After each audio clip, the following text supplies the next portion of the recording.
Hello. Whew, early in the morning.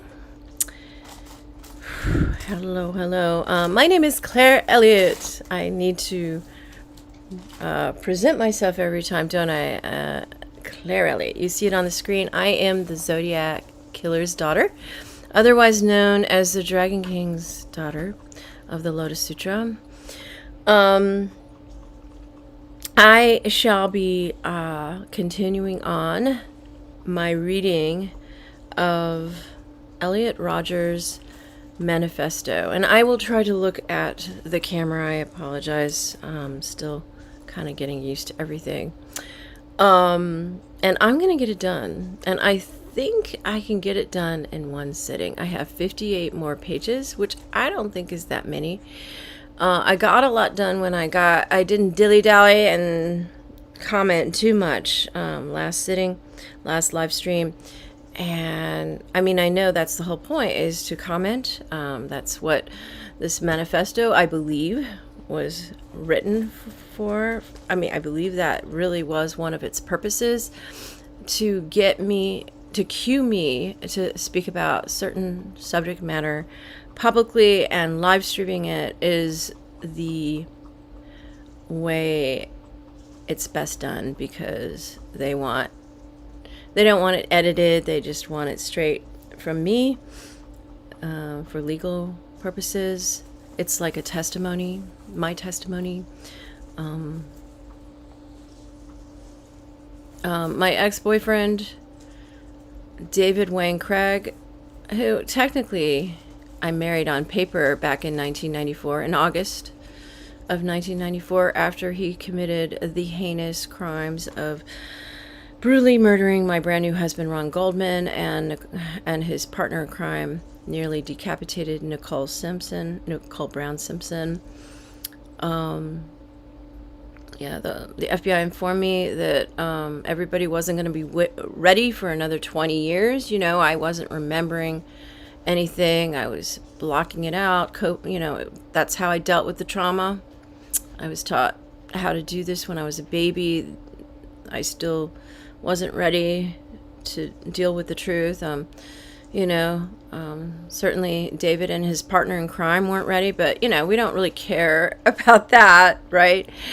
But then all the witnesses, all of us needed time. The FBI negotiated with the government, CIA, and it was going to be 20, then it was 25, and then it was 28. 28, that was the big one, and they really stressed that it was going to be on the anniversary of the murders. And then, no, that's not a good anniversary. Let's make it your birthday, Claire. So it was in my mind, it was going to be 28 years on my birthday, which was in 2022, last year. And 2022 came and went. I found out my father died last year. My mother actually died last year. Happened to find out in time. Stumbled upon both their obituaries. No one told me. That's how I found out. And David's mother died last year as well, as did his niece, who is half Chinese, like Elliot Rodgers. She died on 9/4 for 1994, and his mother died on our anniversary of Memorial Day. I officially started going out with David on Memorial Day of 1993. And she was like a mother to me too, even if she abused me as well. Oh, not supposed to say that to the algorithm, but I think the first 30 seconds have passed, so I think it's most important to wait to say anything after the first 30 seconds of your video. This is a new channel. I appreciate your support. I really do. I don't have a lot of support in my life, so thank you. If you want to donate, you can see at the bottom of your screen how to do that. You can look in the description. And of course, liking, doing the thumbs up and subscribing to my channel really helps me. I'm trying to get good with the YouTube algorithm. That's why this channel is very narrowly focused, because you know, I don't want to be all over the place. I have a life that's very multifaceted. There's so much subject matter and niches in my life. It's really hard to narrow it down to just one, and this is one that encompasses, that's pretty prominent and in my life and all encompassing. So this is where I'm starting, at least for now. I have other channels I plan to develop, but it's kind of hard when you're a one-person operation. All right, so let's get reading, because this manifesto I've stated is key to this case, and more key to this case than I knew when I started reading it. You know, I just had a hunch. I just had I just felt moved to read it. Of course, Elliot has a similar name to my last name.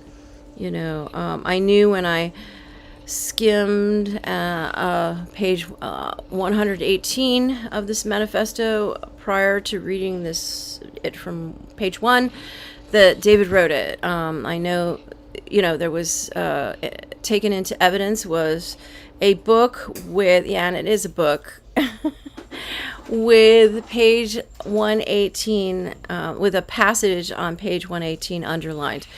That is documented in the case, and I skimmed people were talking about the manifesto, and they thought it was that, and they were theorizing which passage he would have underlined, and I looked at the page, and I know exactly which passage was underlined, and that's how I knew David wrote this. And I never knew about Elliot Rodger. Never, just totally went, I totally missed it in the news in 2014. I mean, I guess maybe I might have heard him mention, but I never followed up, never looked into it, nothing, and had no idea. If I had looked into it, I would have seen that this is a disguise of David. See, here's David right here. This is my ex-boyfriend. This is a picture of him taken at the top of Mount Whitney after he had buried his murder weapon and bloody clothes. Right here. He's 40 years old here. He was born in 1954. This is Elliot Rodger. Notice long nose. Nostrils a little wider, right? See the mouth. This is an expression. When David is speaking, he has this expression as he's speaking. Different teeth, yes. I'm sure he's wearing teeth over his teeth. That's part of wearing a disguise. Eyebrows set a little higher, but same bone structure. Ears are, I don't know, you can't really see it here. I have it cut off. I don't know if you can see it better if I do this. I don't know. You can't really see it. But their ears are set almost in the same place, unlike, Bryan Kohberger, which is also another disguise of David's. Bryan's ears are set lower, and that is very common in disguises, I've noticed. I guess to make room for the real ears underneath. I don't know why I didn't make it obvious in this photo. This is like a thumbnail I made. But they have this, you can see these are the same eyes. I mean, here he's smiling, so they're narrower, they're fuller here. Same pattern, same eyebrow pattern, just darker hair, long nose, different nostrils, and of course he doesn't have like such a huge nose as Bryan, but it's, his nose is like, you don't really notice it on his face. You notice it's long, but that's about it. It just kind of blends in with his face. Bryan's nose is a little more prominent. Look at the mouth. It's completely the same. And if I do this, you can, I can't believe I cut it off. They have the same chin. I can't believe I cut that off in that photo. You can see the chin is similar. The fuller lip makes narrows that space down here. If he had a If he had fuller lips, it would be narrower down here, but similar, same chin. So just reviewing everything for those who have not watched my previous live streams or videos. We're gonna let Bryan and David watch us. I'm gonna keep him down there, and let's get started. Okay. Yeah, just so you know, I believe that I got rid of the other photos, but there's another there. I believe there was a real Elliot Rodger that David killed, and that's the body they found. There's other pictures that you can see. I mean, other pictures of Elliot Rodgers kind of make him look more Chinese. This is a more Caucasian looking Elliot Rodgers, the one in the video, the infamous video. David. Not but there isn't. I have seen other pictures where he looks a little more Chinese, and I believe that's the original Elliot Rodgers. There were two of them. If they stood side by side, you would see the differences, but with a disguise, if you just see them separately, you wouldn't. You would see that, you would think they were the same person. They just look a little different that day. Disguises make you look almost like that person, but there are slight differences. David is 6 foot. He used to be 6'1", but I know he's 6 foot now. He's 69 years old. He's got quite a slouch in court, so I think he's lost an inch by then now. And his shoes are definitely, they really were size 12, like in 1994. Footprints at the scene were size 12, which is also OJ's shoe size. But he and I had a dialogue back in the day, and I talked about my brother is size 13 and how that is a more identifying shoe size, and not as many men have size 13 feet shoes.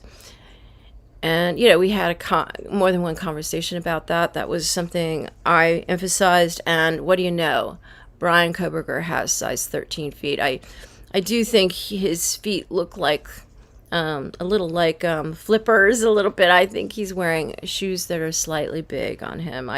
It's possible David is in between sizes, and it's possible over time, shoe sizes have changed. I know I used to wear sometimes a 6.5, sometimes a size 7 women's shoe, and now it's always a size 7 because I think shoe sizes have become more uniform, and it's possible that shoe sizes have changed with men as well, and it's easier for him to get away with wearing a size 13 in his attempt to throw off law enforcement. Okay, I think that's a good introduction. Let's get started. All right, I believe this is where this is where I think I left off. I couldn't go any further. I was about to fall asleep in the middle of the night. Well, no, it wasn't the middle of the night. It was midnight. That is for some people, that's the middle of the night. I hardly slept yesterday, so I had wanted to get started earlier than this, but I just needed a little more time before getting up, and I feel okay. I would have liked to have stayed in bed longer, but it's okay. I can do it. And it is now 6:47. It's getting late. I can't believe it's this late. But at least my dogs are walked. I haven't fed them yet, but they're used to being fed later.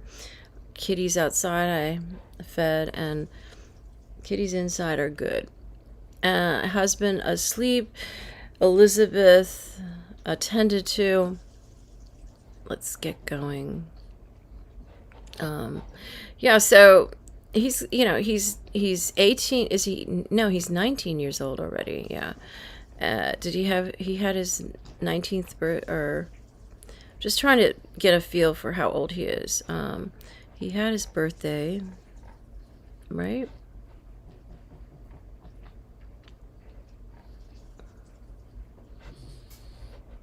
I'll get going, don't worry. Yeah, he's coming upon his birthday is in July, right? I'll just get started. I'm pretty sure this is where I left off because I remember $900 a month. His mother's paying his rent in Santa Barbara now. He's moving to Santa Barbara, and he is, I believe, 19 years old, right? Right, June 4th he moves there. He has his...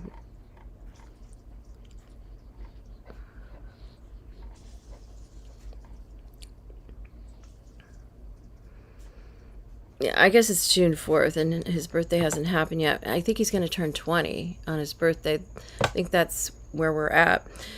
Okay, and she's paying, you know, that's really, he has a lot of support from his family. I mean, he hasn't ever had to work a job or anything. You know, most kids this age are working, you know, even if they get to live at home, they're working. He's not even working. But he's going back to college, and that's why he's going up to Santa Barbara. He's gone to 2 colleges already, and it hasn't gone well. They're hoping Santa Barbara ends up to be a really good environment for him. He's never left home before, and this is his first time moving away from home. And it looks like his mother will never welcome him back to live with her permanently ever again. And his father, he can't live with his father anymore either because of his stepmother. Okay, so in the remaining days I had at my mother's apartment, I spent a lot of time meditating about how I would deal with this huge change.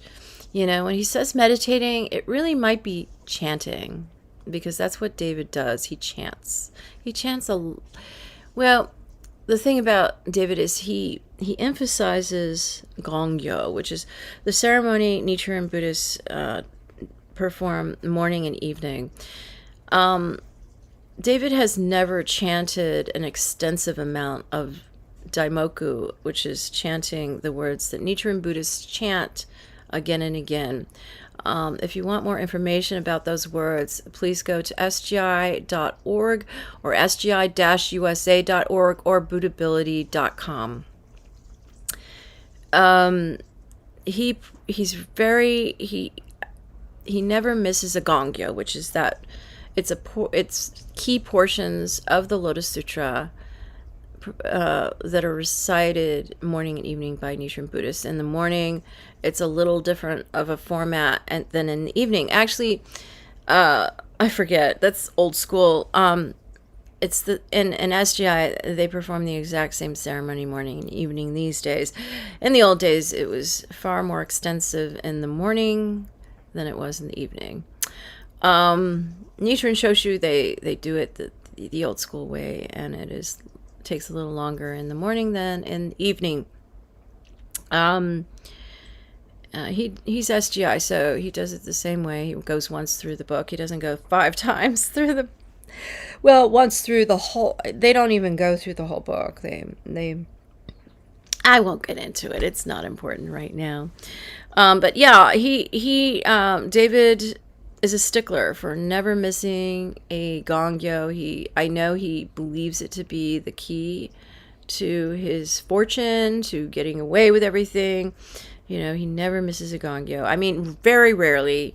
I mean, I might have witnessed him miss it one time, or very possibly 2, in the 10 years he was intimately in my life. I mean, he was my friend for 5 years. I mean, we were roommates, whatever, family members, you could say, for the last 5 years. And the first 5, we were on again, off again. Girlfriend, you know, in a relationship, a romantic love relationship. But, you know, it was on again, off again always, because, you know, he has serious issues with intimacy. It's amazing I ever broke through with him. He was impossible. He's unattainable, always has been. And then, you know, when I realized I was involved with a serial killer, you know, that was not marriage material to me. And I mean, even though I was technically married to him on paper, I was not supposed to remember that. David knew I would eventually, but they forced me to take a memory drug so I would have no memory of it. He didn't want me to know, but you know, he knew I would eventually remember, because I remember everything eventually. All right, let's get reading. Okay, so he spent a lot of time chanting about how I would deal with this huge change. So this means he chanted extra daimoku, he chanted those words, Nichiren Buddhist chant. He did some extra daimoku, and you know, he does that on occasion when he has a situation he needs to focus on and break through on. He does that, but his standard routine is to just do morning, evening gongyo, chant for 15 minutes. Sometimes 5 minutes if he doesn't have time, you know, but 15 minutes is standard for him. 20 minutes, that's it. Morning, evening. You know, occasionally a half hour, you know, he doesn't sit and chant for hours. But he can't miss a gongyo.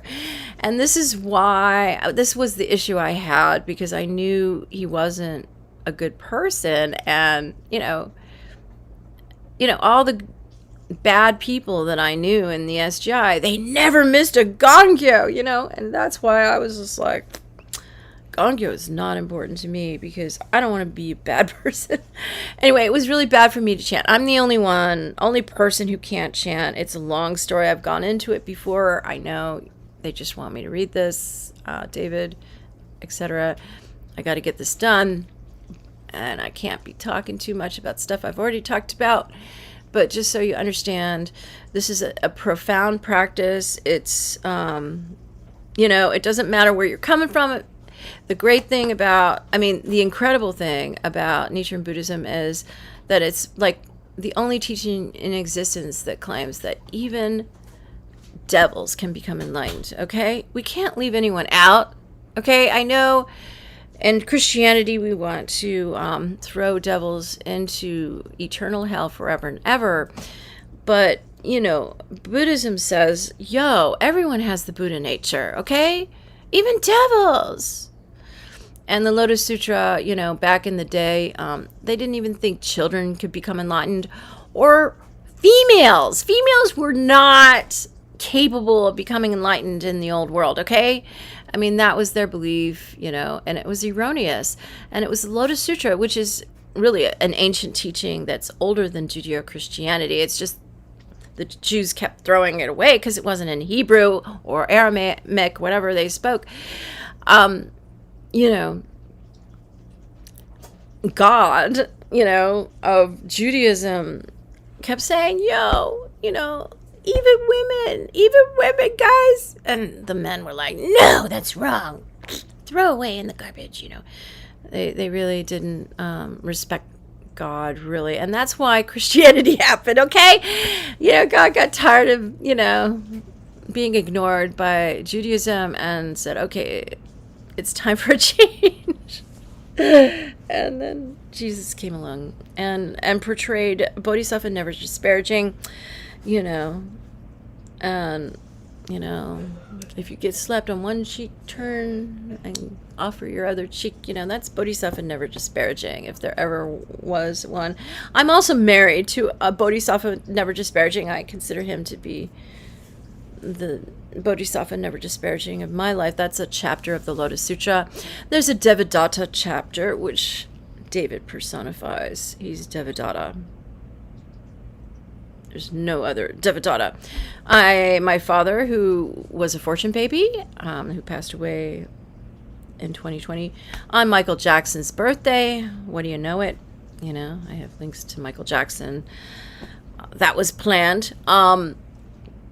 He was a fortune baby and chanted, and, you know, that's how these devils get away with their crimes. They chant. David chanted all throughout all his crimes. And so a lot of people would say, oh, that's an evil practice. No, it's the way a devil, you know, if a devil's going to pray or do anything, he's going to do it to, you know, he's going to be motivated to do it so he can get away with his crimes, right? And so this practice says, okay, wherever you're at, that's cool, you know, just be yourself. You don't have to be something you're not. You don't have to lie to yourself or to God or the universe. You can just be yourself. Wherever you're at, it's fine. And, you know, you chant these words, you're going to change. You're going to transform your life and eventually become enlightened, okay? So just start from where you're at. We're going to give you what you need to keep chanting the words, and you're going to notice you're going to change. And devils, they chant this, they get away with their crimes, they're all excited. Oh my God, this is like magic. You know, my father, you know, he thought it was like waving a magic wand, but he had no idea how he was going to change. By the time he died, when he was on his deathbed, he was a very different man than he was when I was born. And it's like he was a totally different man. And you know, I mean, he wasn't perfect, clearly, but he had remorse. He had a totally new perspective. His eyes were opened. Okay, and David, new man. He's not the same guy he was in 1994. Look at this little, okay, I'm going to read, don't worry. Look at the smug look on his face. I mean, I mean, the look of victory, like, I did it, you know. He doesn't have that look on his face anymore, does he? His eyes are wide open, really open. If you notice Kohberger, you wonder why his eyes are so large. He looks a little scared. Yes, he did at first. His eyes are wide open now, and I have a podcast called Eyes Wide Open. You know, it's kind of a take on our movie Eyes Wide Shut, starring my daughter, genetic daughter, Vanessa Shaw. She's somebody I've talked about in previous live streams. Check it out. All right. Let's continue, shall we? All right.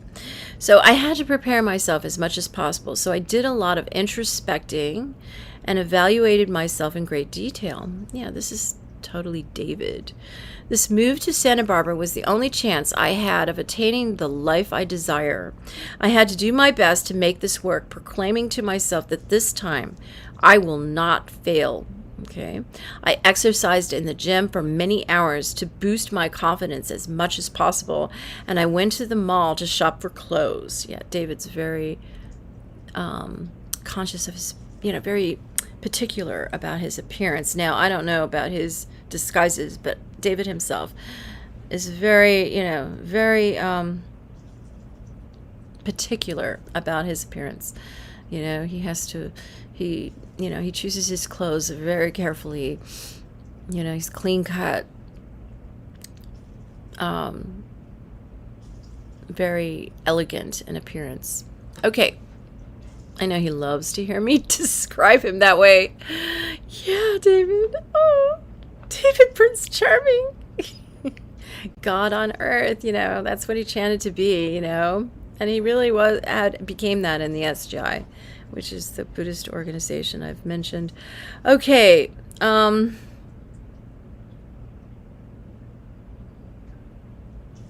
Last Christmas, I got a few gift cards for Macy's, and I spent them all on a few shirts that I thought I would look good in, as well as new shoes.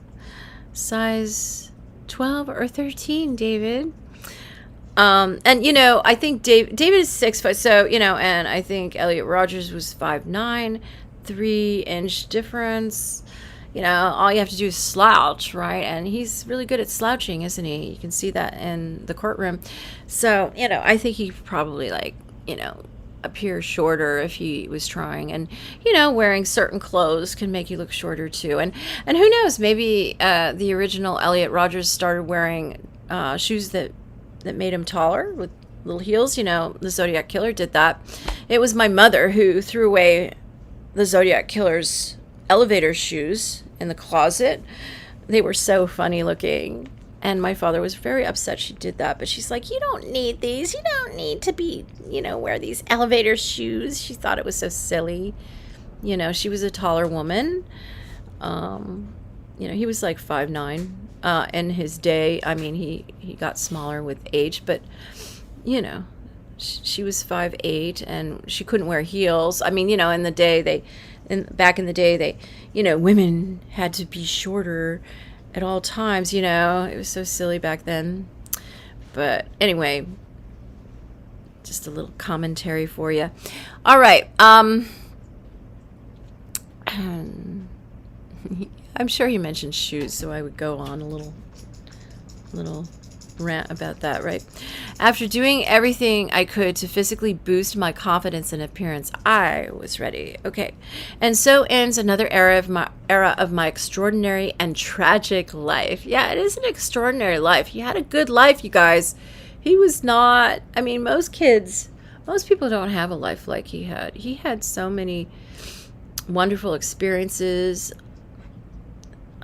His family, you know, his parents cared about him. I know his father was a little self-absorbed, and that's very annoying, but he had a really good mother who cared about him. They both cared. They tried to do their job. I just don't understand why, with all their resources, they didn't send him to therapy. He obviously needed more assistance. He needed professional help. He had mental health issues, definitely bipolar. You know, in my opinion. I'm not a doctor, but that's my opinion. All right. And so okay. I call it the era of hope and hopelessness, where I drifted and languished in lonely despair while I lived at my mother's apartment and attended 2 colleges. Okay. At various intervals, something happened to give me a new hope for my life, only to have it shattered later on, because you didn't, I don't know, he kind of emphasizes that the outside world takes everything away from him, but it's not true. He views obstacles as, he blames obstacles for his failures, instead of, you know, in Nichiren Buddhism, you have an obstacle, you're supposed to meet it head on and overcome it. I mean, those obstacles are there to make you stronger and better than you were before. It's not an indication that you're failing or that you're a loser or something like that. Everyone has obstacles. If you don't have obstacles, you can't grow and get better.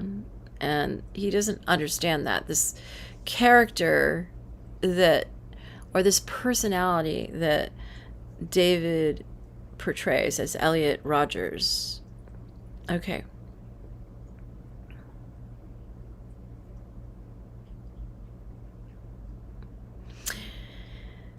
My life had been moving in that same pattern for a long time now. The new hope for my life, you know, something happening to give him new hope for his life, only to have it shattered later on.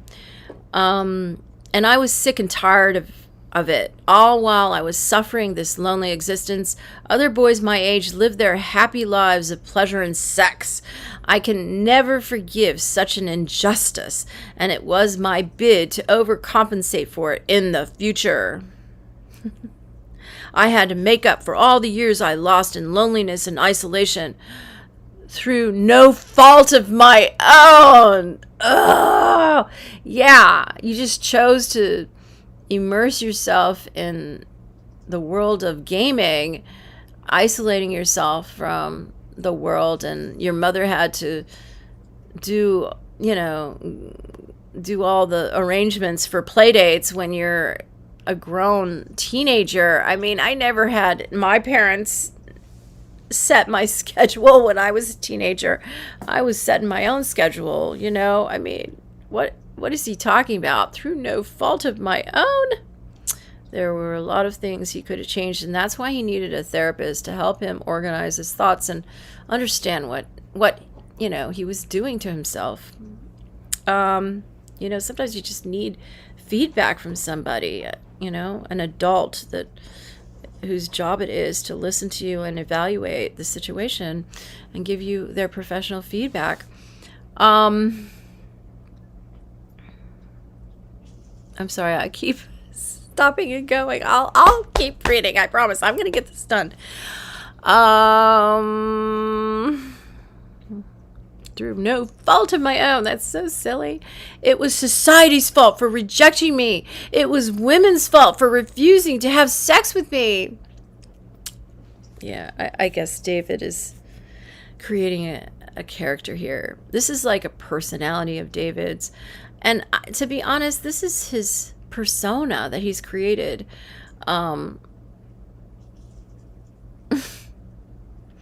Because he, you know, if he reads the Gosho, and he has, I mean, he doesn't study it like he, you know, exactly. But anybody who's been a Buddhist for any length of time has, you know, there are famous, you know, these are writings, letters written by the so-called founder of the religion, Nichiren Daishonin, and his writings, he talks about how, you know, don't look for happiness outside yourself. It's, you know, everything's in here. Nothing's outside yourself. See, I feel like David is trying to prompt me to teach Nichiren Buddhism. I really do. He's giving me a stage. He's like, you know, because he knows that. I mean, I don't know that he's able to look with, I mean, obviously if he took full responsibility for his life and, you know, changed himself instead of changing what was out there, he, you know, I don't think he'd be the serial killer he is, but yeah, but he must intellectually know the truth. You know, you can know something in theory and not be able to live it. And that's David. You know, he knows everything in theory from being a Buddhist for, you know, Nichiren Buddhist for almost 50 years, right? He was 20 years old when he started chanting in 1975. 21, I guess. I keep saying 20. He was 21 in 1975 when he started chanting. And yeah, he's almost 70. He'll be 70 in February 11th. That's Toda's birthday. It's his birthday too. And Ross's, by the way. Okay. My business partner, his twin. Okay. Fraternal twin. They don't look alike. They're like opposites. The move to Santa Barbara is the end game. Yeah, I know. We all know that, unfortunately. The ultimate climax of everything. I saw it as a new chance that was given to me to finally have the things I want in life. Love, sex, friends, fun, acceptance, a sense of belonging. But I could never forgive the world for denying me such things in the past. Okay, so he holds grudges, serious grudges. I was already turning 20 soon, right? I had already lost many years of my life. I don't think so. Sometimes, you know, he's a late bloomer, and, you know, and life has a way of balancing things out if you just let it do so, you know, and instead of trying to take control, you know. I deserve better than that, he says. I am an intelligent gentleman. Yeah, I used to think he was, David.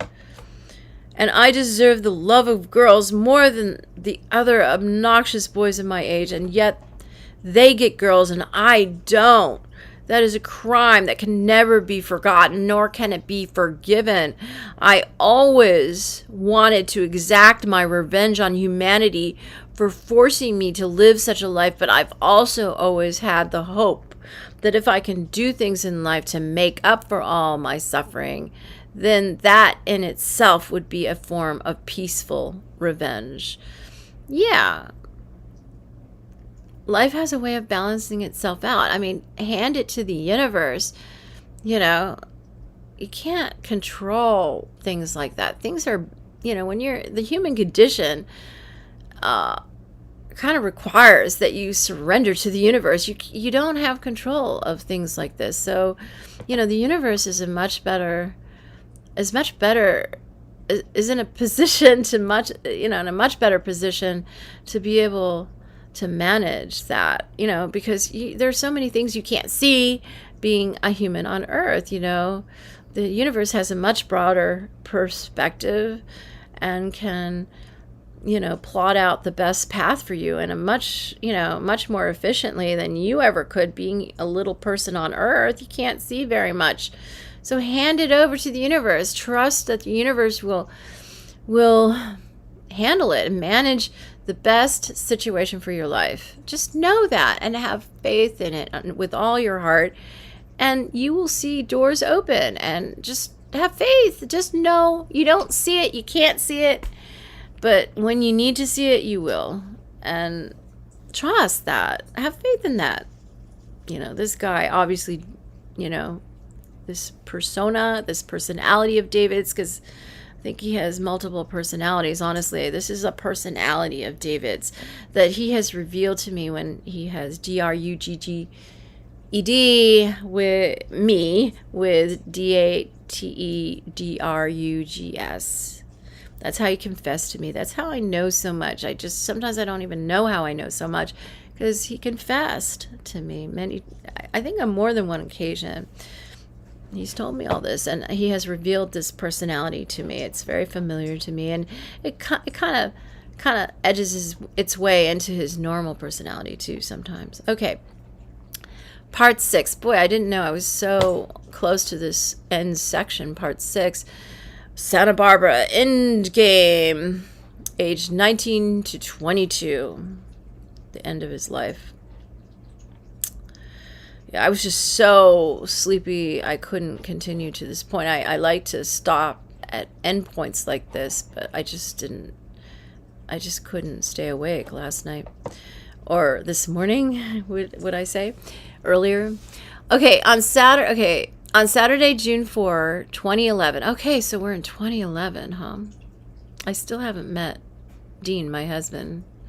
2011. I was still not released. I got into a legal situation, and I still wasn't released into the community. So that's okay. So on Saturday, June 4th, 2011, I packed up all of my most important belongings into my car, said farewell to my mother, and drove off to face my destiny in the beautiful oceanside town of Santa Barbara. What a picture. It was raining as I arrived in the vicinity, and I felt a sense of ominous foreboding as I entered Isla Vista, my new home. My father met me outside my apartment. He came to help me move in. That's nice. That's supportive. The two of us walked up to the leasing office, where they gave me my new set of keys, and then one of the receptionists walked me to the apartment unit that I will be staying in for a month. Okay, he had a temporary place, and then he was going to move into his permanent place after a month.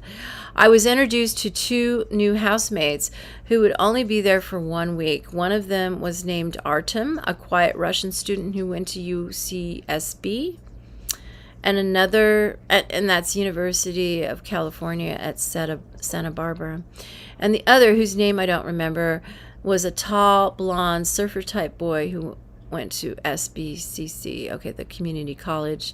I was annoyed at how tall and attractive he was, though I didn't show it. Okay, David's tall and attractive and blonde. He's not really a surfer-type dude, but he is tall and blonde. After I unpacked all of my belongings, Father and I went out for a quick lunch before I said goodbye to him. And that was it. For the first time in my life, I was living independently, miles away from my parents in a new town. I felt a sudden sense of anxiety, fear, and trepidation, but I also felt a sense of hope that my life could possibly change for the better. That's great. I exchanged small talk with my new housemates, and they seemed nice enough. It was hard to believe that I was actually living in an apartment with 2 other college students who I didn't know until that day, especially for someone like me who has had very minimal social interaction with other young people. It felt so odd and peculiar. I was uncertain of what to expect, and the anxiety I felt from that uncertainty was overwhelming. But I knew I had to push through this. Good. I knew this was the major turning point of my life. My life was finally changing, and I had to do my best to make that change a positive one. That sounds like a really good attitude for a change. The very first night was traumatic. Not a good sign. And gave me a very bad taste about everything. Though, through my window, I heard a lot of students partying outside, and I wondered with a great amount of fear how I would ever be able to join in on their fun. That was the reason I was there, after all. I didn't think I was capable of it. Later in the night, I heard a boy and a girl having sex in the apartment above me. Just knowing that other young men get to enjoy the pleasures of sex while I get none of it has always filled me with envious rage, as well as bitter hatred towards the world. Oh my goodness. But to actually hear them doing it, that was even more traumatizing. I was prepared for this, however.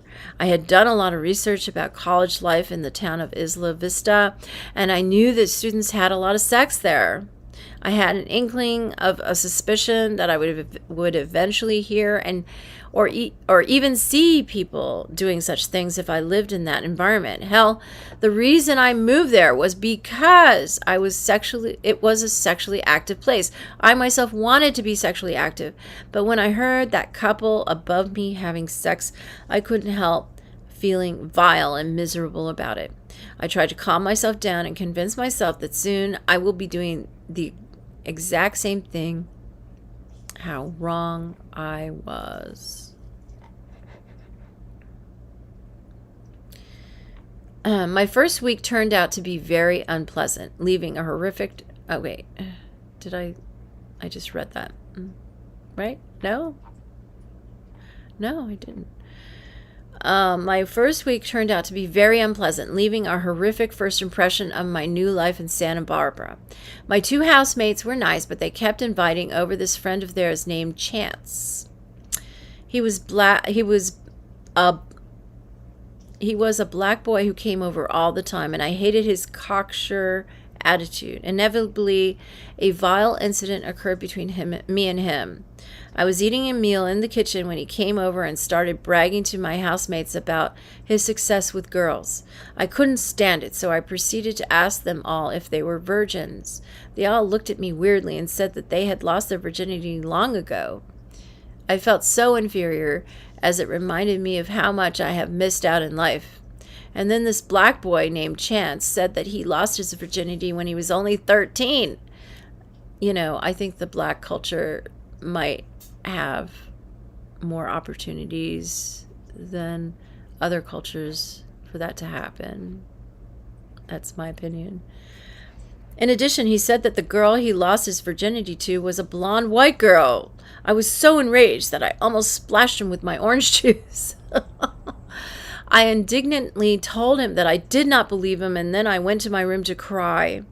I cried and cried and cried, and then I called my mother and I cried to her on the phone.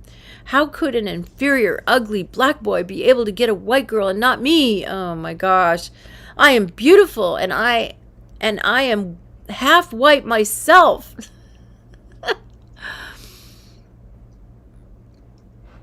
I am descended from British aristocracy. Oh my God.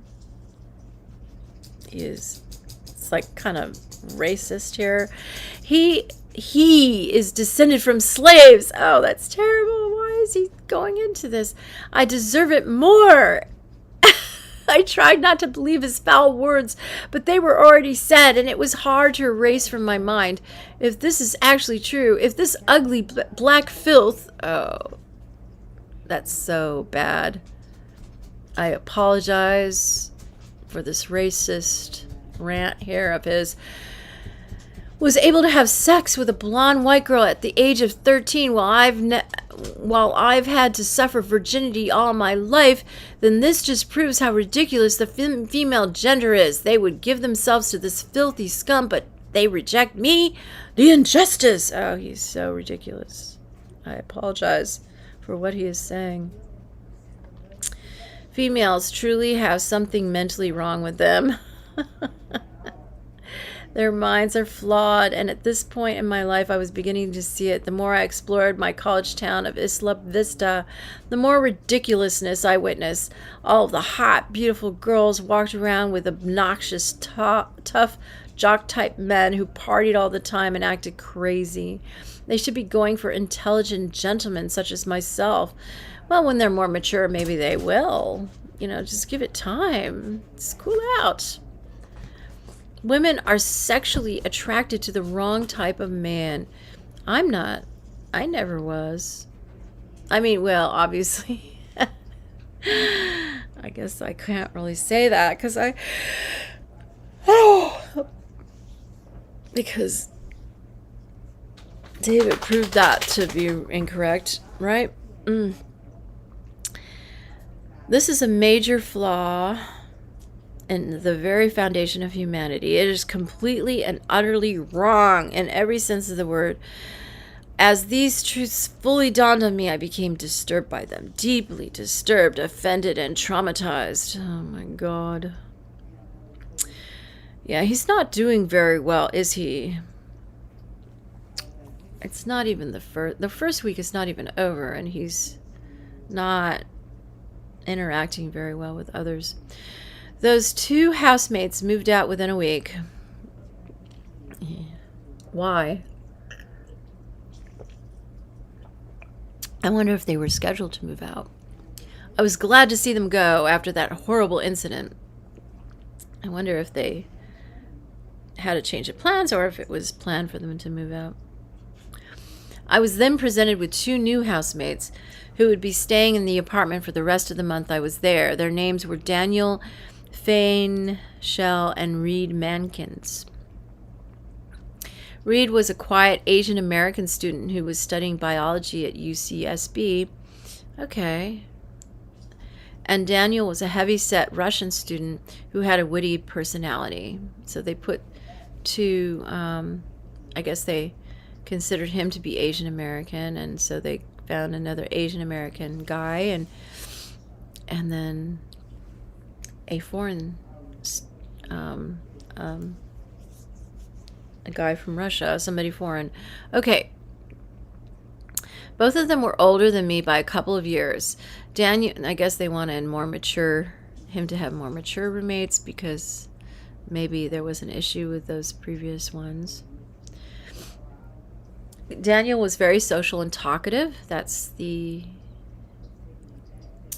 Asian American guy. He often tried to start conversations with me, which I actually liked. Social interaction was always welcome in my lonely life, and I found him to be a very interesting person. It was nice to have someone reach out to me. Yeah, okay. You can reach out to others, though, too.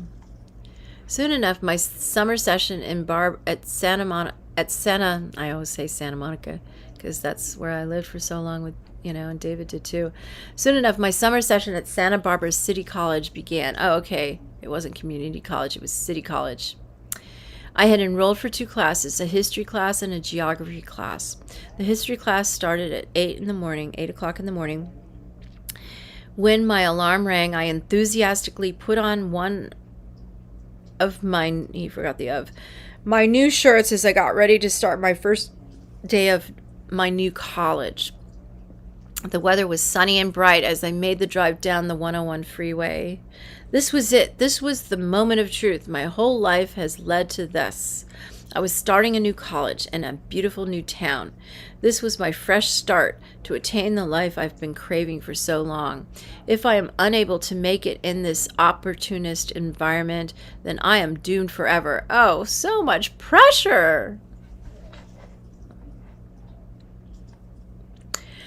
I felt a surge of confidence as I ascended the flight of stairs that led up to the main campus.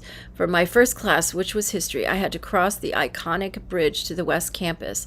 I tried to feel as confident and sure of myself as possible, thinking that all of the girls I passed were attracted to my appearance. They should be. I spent a lot of time choosing out that shirt and doing my hair. When I reached the classroom, I saw some pretty girls waiting outside. My new classmates, I thought, with excitement. I was a bit dismayed that they didn't pay any attention to me. They didn't even look at me. I was sure I had an attractive appearance that day, but those girls didn't seem to notice it. Perhaps I was deluding myself. Oh, come on. Why does everybody... you're going to class. I mean, I guess when you're young, you're always checking people out, but I don't know. He shouldn't be expecting anything, like that. When you don't expect things, it's a nice surprise when it happens. So just don't have expectations and you won't be disappointed. Just keep an open mind and an open heart and be surprised. As all of the students started pouring in, a group of typical popular type boys sat near me. Their overly social and obnoxious personalities offended me, and I felt like getting up and leaving. They somehow knew all of the pretty girls in the class. Hey, maybe they sat near you because they thought you were like them. He's a cute guy. I mean, I don't know why he thinks that he's such an outcast. I don't know. I think it's like he wants to be an outcast or something. They probably sat near him because they thought he was cool,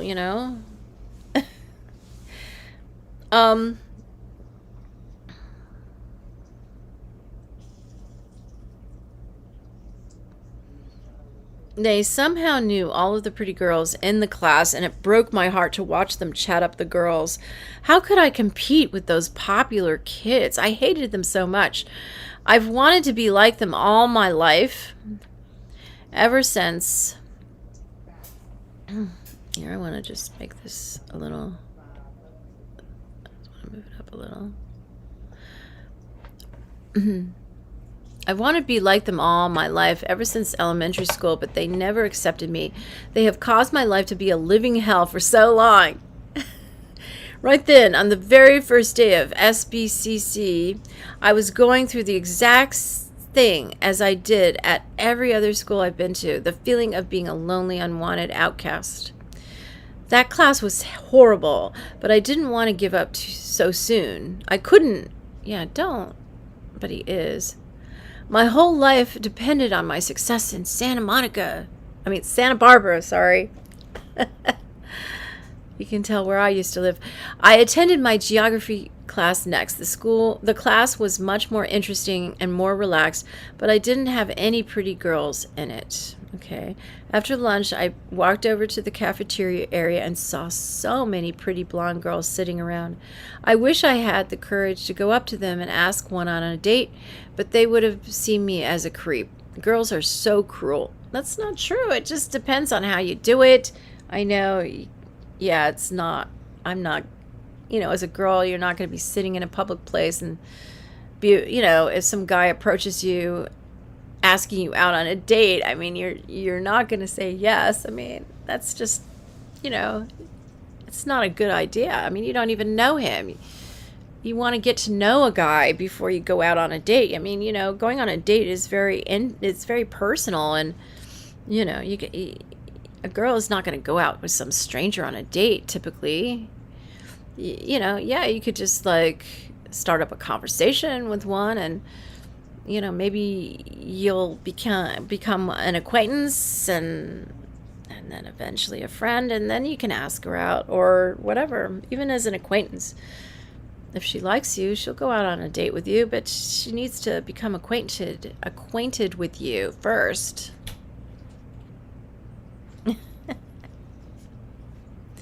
And it's not that girls are so cruel. Girls need to protect themselves. There are a lot of creeps out in society, and they need to, it's wise for a girl to be careful. Otherwise, a lot of bad things happen to girls who are not careful. I as a woman, I've always tried to be very careful. So I don't know why that makes girls so cruel. It just means you have to somehow become acquainted with them so they warm up to you and are open to going on a date with you. Okay.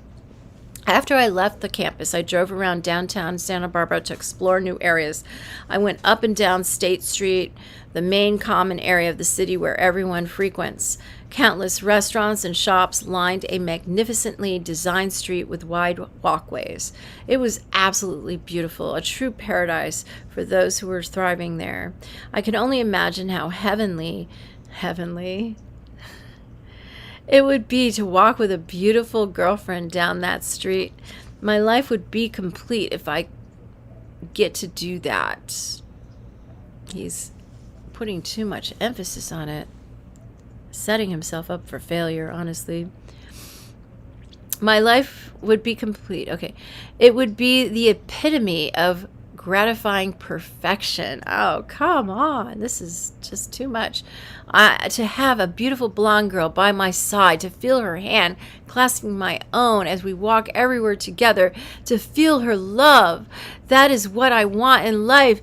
Instead, I had to watch other men experience my idea of heaven while I rot in bitter loneliness. Oh, God. Oh.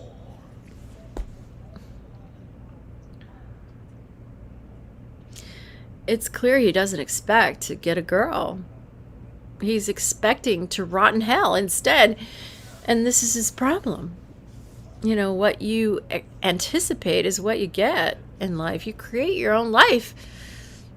You know, me as a young person, I'd be all excited, walking around, checking out the guys, and, you know, like excited. And, hi, you know, what's your name? Hi, do you live here? Oh, what do you think of the place? Oh, I just moved here. You know, I mean, you know, that's how I would be. And I guess that's normal, right? I mean, healthy. But he's just already predicting his doom already. He's just moved here and he's not even met anyone. And there were a lot of young couples on State Street. The whole area was full of young people enjoying their pleasurable little lives.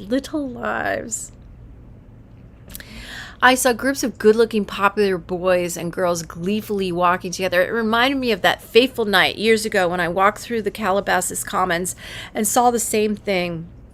And there I was. See, he's going back to the past, reverting back to his old patterns, you know, instead of starting anew and afresh, being, you know, like he planned. And there I was, over 2 years later, still in the exact same position. It was very hard to deal with. I quickly drove back to my apartment and cried to myself, soaking my pillow in the tears of my agony. Oh my goodness. Just over the top. Over the top. He's highly emotional, highly sensitive. He needs assistance in coping with such big emotions, such deep feelings. He just feels everything really in a really huge way. And, you know, obviously, you know, there's an imbalance there in his brain. You know, you know, when you're disabled by all your emotions and fears and, you know, there's something wrong. And I think his parents should have, I mean, maybe they had some kind of issue with the idea of therapy or something. Because, I mean, I would think any normal family, and we're talking, this is 2011, right? It's not even the 1990s anymore. I mean, you'd think they'd think, oh, he needs therapy. Oh, let's, you know. I myself have not gone into, you know, I haven't sought out therapy or anything. When I was a teenager and I ran away from home, our Princeton High School's school psychologist became our family therapist. You know, she was the school psychologist, and I was sent to talk with her, and she had a private practice, and she became our family therapist, and it was very enlightening and interesting. Her name was Connie, And I had a really good relationship with her, and I really liked her. And her favorite, I remember to this day, her favorite color was green, and she had green framed glasses. Connie was great. I really liked her. And she was the one who made me aware that I was, and my whole family aware, that I was the sacrificial lamb of the family. Everybody sacrificed me. And maybe when my family realized that, they to make them aware of it, made them to become aware of that, to have a therapist, make them aware of this. I don't know, maybe it encouraged them to, it was like confirmation. It was like encouraging them to permanently treat me that way or something. I don't know. I don't, she observed it before she ever told them. And, yeah, I was the sacrificial lamb for the entire family, and yeah, I really like Connie. She's probably, I don't know if she still lives. She was, I'm trying to think if she was the same age as my parents. I don't remember her last name. I don't think. I don't know if she was the same age as my parents or older. She might have been slightly older. She might have been somebody in disguise that I personally know. I'm pretty sure that's the case, honestly. Anyway, that was my first experience with therapy in my entire life. Daddy is a therapist. He's a psychologist and psychiatrist, okay? Daddy, Clint. I know he does everything. It seems so unlikely. He's from Vega, okay? He's from a civilization that's so much more advanced than our own, and there's no time there, okay? It's otherwise known as heaven, and I know that sounds unlikely. So he's an angel who comes down to the earth to help out. That's Daddy, okay? And he's my angel. He's my personal angel. Not that Clint is in my life right now, but he is. He surrounds me, and and he's around me. He's in my life, but not as Clint, not as my daddy. Yeah, I know it sounds, in this world of Mappo, the latter day of the law, it's really hard for people to believe anything. That's why that's why none of you can probably believe what I'm saying unless you've had some kind of personal experience that confirms it, or you've been given information that confirms it. You don't know that what I'm saying is real, and I understand that. I'm not trying to convince you. I'm just stating the facts according to my own life experience. Keep an open mind and heart, and know that your understanding of what I'm saying may actually change as you receive confirmation about what I'm saying in the near future. I hope so. Anyway, that was other than Daddy, when I was a child, from age, birth until I was almost 6, this was my first experience with therapy. When I was 17 when I ran away. Was I 17? I think, no, 16? No, I ran away. Yeah, I was 16 when I first ran away. And then I ran again. I disobeyed my mother, and I went to visit my boyfriend at Hofstra University when I was 17, in time for his birthday on November 19th. And that was when I was 17, after my birthday on October 21st. And that's when my mother plopped me on my father's doorstep on Edgerstone Road in Princeton. And from there on, I lived with my father, and my brother lived with my mother on Riverside Drive. Yeah. But that was my first. It was at age, I guess, was it age? Yeah, when I ran away the first time. It was, okay. Yeah, I actually ran away in September, before my birthday, I think. and I ran away to my, I guess he was 24 at the time, a guy that I'd met at Princeton University, you know, at the club, one of the clubs over there on Club Row or whatever it's called. I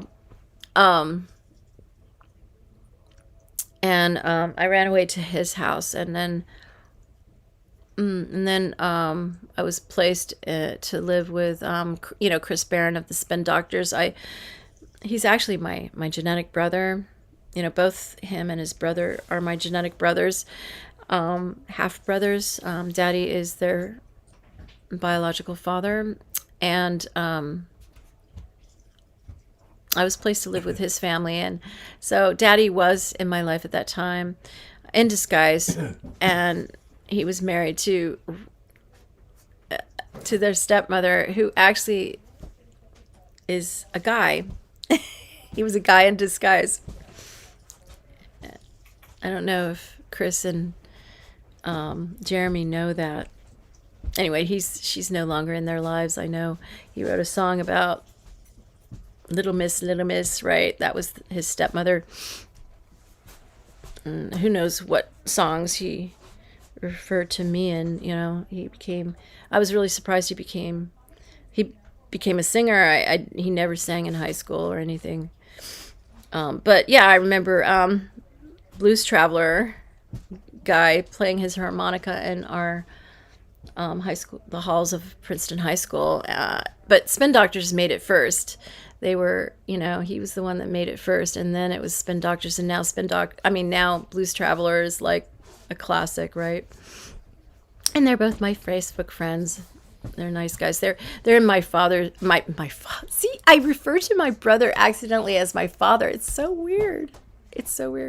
He is like my father. It's sad that he turned out like my father. Dennis, Wayne, Elliot. Hi. Where are you going, Dean? I'm gonna take. All right, he's just like mumbling. He's going down to his mother's house. You know, his mental health always suffers when he spends too much time down there. He's been staying away since he started receiving Social Security income, and that's been a really good thing. You know. Anyway, okay, I will get reading. I'm gonna finish this. We're on page 85. We're getting there. Oh my gosh. 137 is the number of pages there is, even though it says 141. Okay. And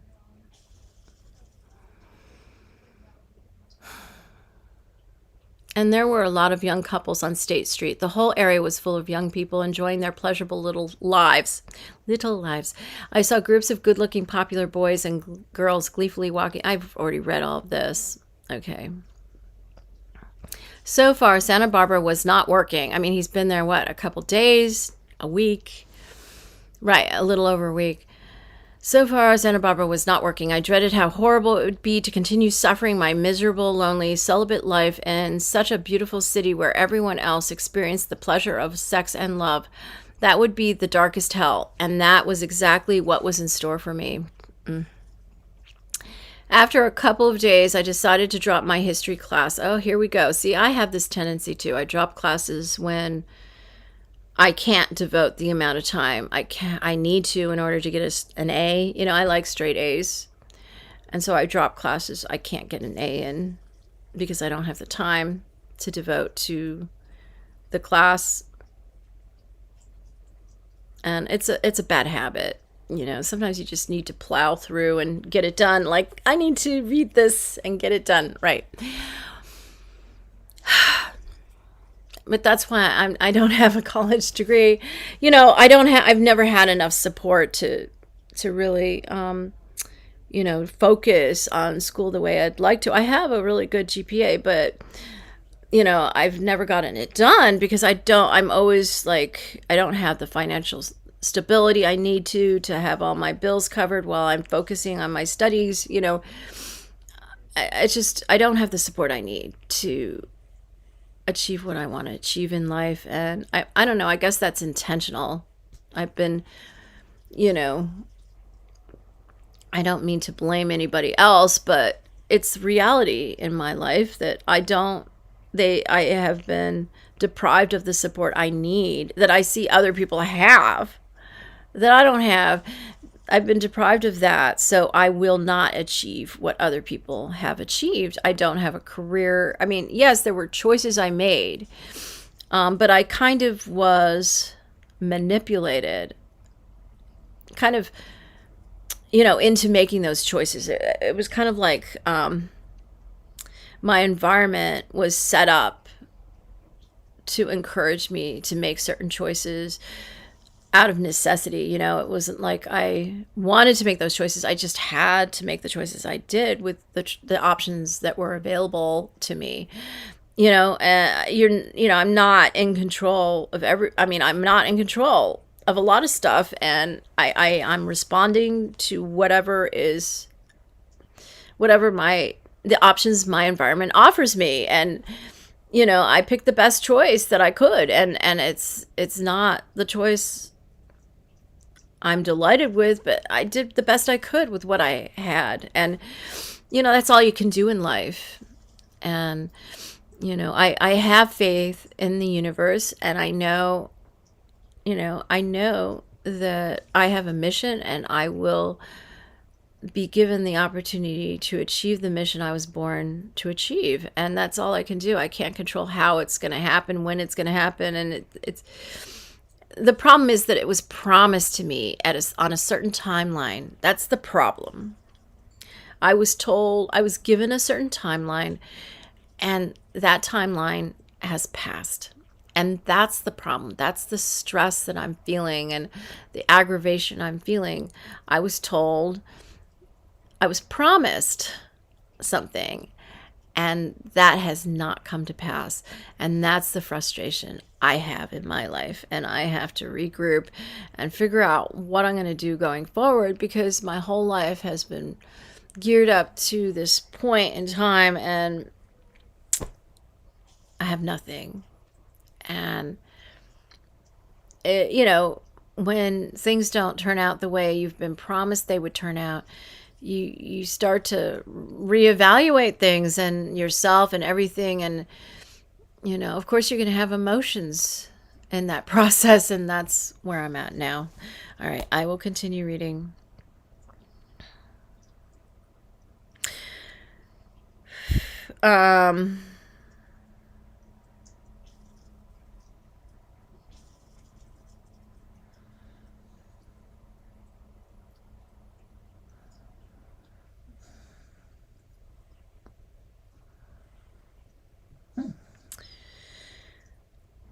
Yeah, so he's talking about all the pretty girls in class, talking to those obnoxious, popular boys, and the girls actually liked them. I should be the one they pay attention to, but they treated me like I was invisible. I didn't want to torture myself any longer. I felt a sense of guilt as I did it, because he dropped his class because of this. Because I made a bid to make the best of my time in Santa Barbara. Once the class was dropped, I felt a sense of relief. I was still enrolled in the geography class, and it was only the summer session. I had plenty of time to make up for it.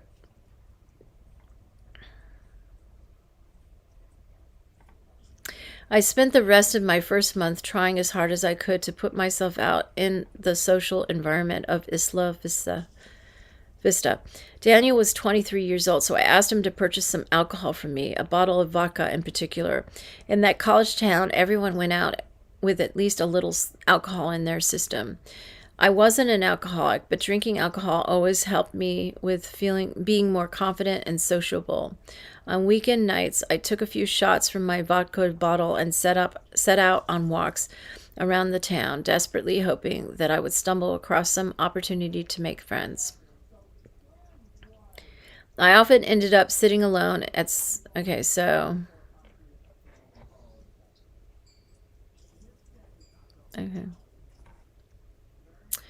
I often ended up sitting alone at some cafe, hoping girls would talk to me before I sobered up. No girl ever did. I then went back home to lie in my bed alone. That's not a good plan, needless to say. I think it's much better to like join some kind of club or group of people who like what you like, go out. I mean, you should be sober, you should be yourself, and you should do things that you love, because that puts you in contact with other people who love what you do. And that's the best way to meet people, I think. I mean, it should be natural. It could be as simple as being in a grocery store and, looking at the same section of the produce department and commenting on how beautiful those tomatoes are. I mean, it's natural. It should be a natural thing. And, just have faith that it's going to happen. And you don't know how it's going to happen or when, but you're just going to be yourself and enjoy life. And in that process, you're going to end up meeting someone and talking to them. And, you don't have to go on a date right away. You can just know them and see them at the grocery store on occasion. And, I'm buying this I'm going to make a dinner. You want to come over? Once you know them and you see them all the time and you talk and chat, maybe have a coffee and, you're at the store, you're buying ingredients for some dinner you're going to make. Oh, come over and I'll cook this for you, things like that. I mean, he just like everything's on the girl to talk to him, just focus on life and what it has to offer you, and just express yourself and people will be drawn to you. I don't understand why he's putting so much. I mean, I guess it's all that pent up emotion that he has, and he needs help. He needs help managing that, and I just can't believe his family doesn't understand that. Oh, so I want to mention that Daddy was a psychiatrist. He was, that was my first experience with any kind of therapy and things like that. I was never on any medication, of course, but he taught me about human behavior. We talked extensively about it, and he helped me cope and learn and about myself, and because he was giving me tools for me to use for the rest of my life. It was very important to him that he knew I was going to be on my own. There weren't going to be people to help me. He knew he was not going to be in my life for much longer, and he taught me everything I needed to know to get through and survive and overcome my most difficult, impossible life. He was determined to give me everything I needed when I was a young child. And then he was taken away from me when I was almost 6, going into the first grade, about to go into first grade. It was in Lexington, Massachusetts, while my father attended Harvard Business School. Daddy had been removed. That was when Daddy was no longer in my life. He was removed when we drove cross country to move to Lexington, Massachusetts. And when I was 5, almost 6, I was 2 weeks late for kindergarten. We visited my father's family and my mother's family along the way. We didn't, I don't know if we did visit Grandma, along the way. And I was 2 weeks late for kindergarten. I'll never forget that. And I was very shy and timid at that point in my life because of, I was changing environments. I didn't know where the sun was anymore. California was much brighter, and I feel like I was more sensitive to the lack of light than I am now because I had never experienced life without the California sunshine. I remember just Lexington being so gray and dreary when I first got there and wondering what happened to my life. I remember that very well. But I wasn't allowed to speak Japanese anymore. There was nobody to speak Japanese to because my Denny, I called him Denny. He was commanded. He wasn't allowed to speak to me in Japanese anymore. He knew he he had learned Japanese before I was born. He had a severe American accent, but, you know, he spoke it fluently, secretly. My mother had no idea. It was in preparation for my birth. It was Daddy, not Denny, who taught me his native Japanese from talking to me all the time. And I spoke the native Japanese, and I spoke, you know, the father I grew up with was Dennis.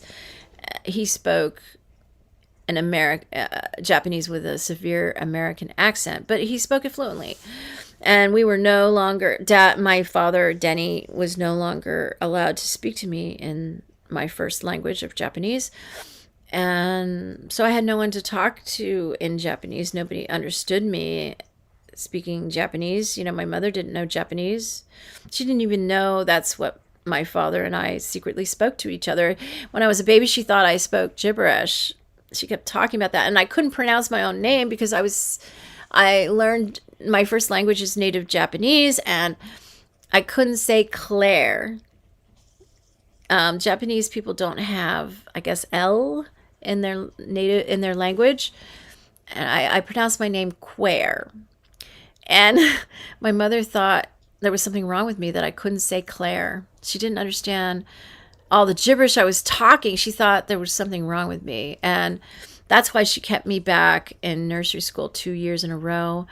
Because there was a teacher that didn't understand why I couldn't say my own name either. And my English was, because I wasn't spoken to in English, you know, because my mother didn't talk to me. It was only Daddy who spoke to me in Japanese, native Japanese. You know, my Japanese was far more evolved and advanced than my English. My English was very basic. And my mother just thought something was wrong with me. She thought I was, I think a teacher told her I was retarded. And, you know, the opposite was the case. I was actually, you know, I was a savant with no disability. I was absolutely, you know, the areas where I'm less developed in my brain are in the normal range. I don't have any disabilities. You know, I'm not, you know, it's my twin and my triplet brother who are technically mentally retarded. They are also savants, but most savants, you know, basically what a savant is, because my mother drank gin and allowed doctors to inject her with heroin while we were in utero, our, you know, the brain, you know, our brains overcompensated for the damage that was being done to it. And, you know, we were genetic geniuses, but our genius brains had to fight, you know, the damage being done in the womb. And so we became, you know, our genius brains overdeveloped. And you know, but there's always going to be areas of your brain that are less developed. And, you know, because, you know, it was really hard to even survive that pregnancy, much less be born normal, healthy and normal like I was.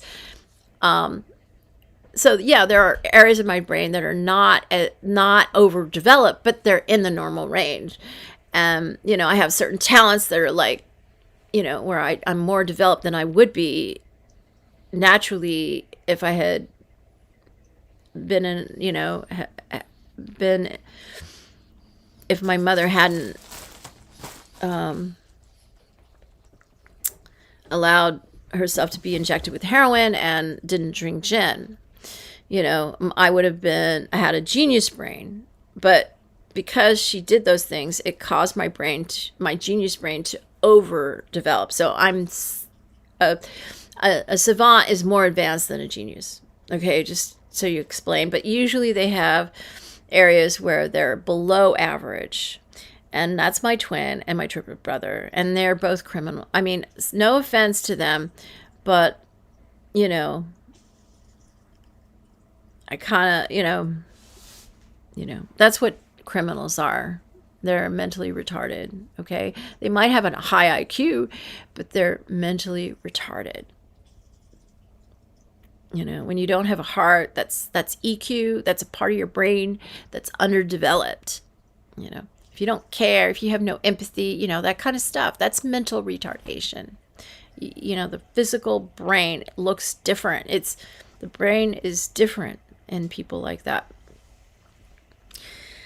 All right. So, but okay. So I just want to emphasize that my first experience with therapy was Daddy, and he taught me how to, treat, how to manage myself, how to, he gave me tools to help me, help myself, because he knew that I'd be on my own and I wouldn't have anyone to help me, and he wasn't going to be there in the future. So he gave me those tools myself.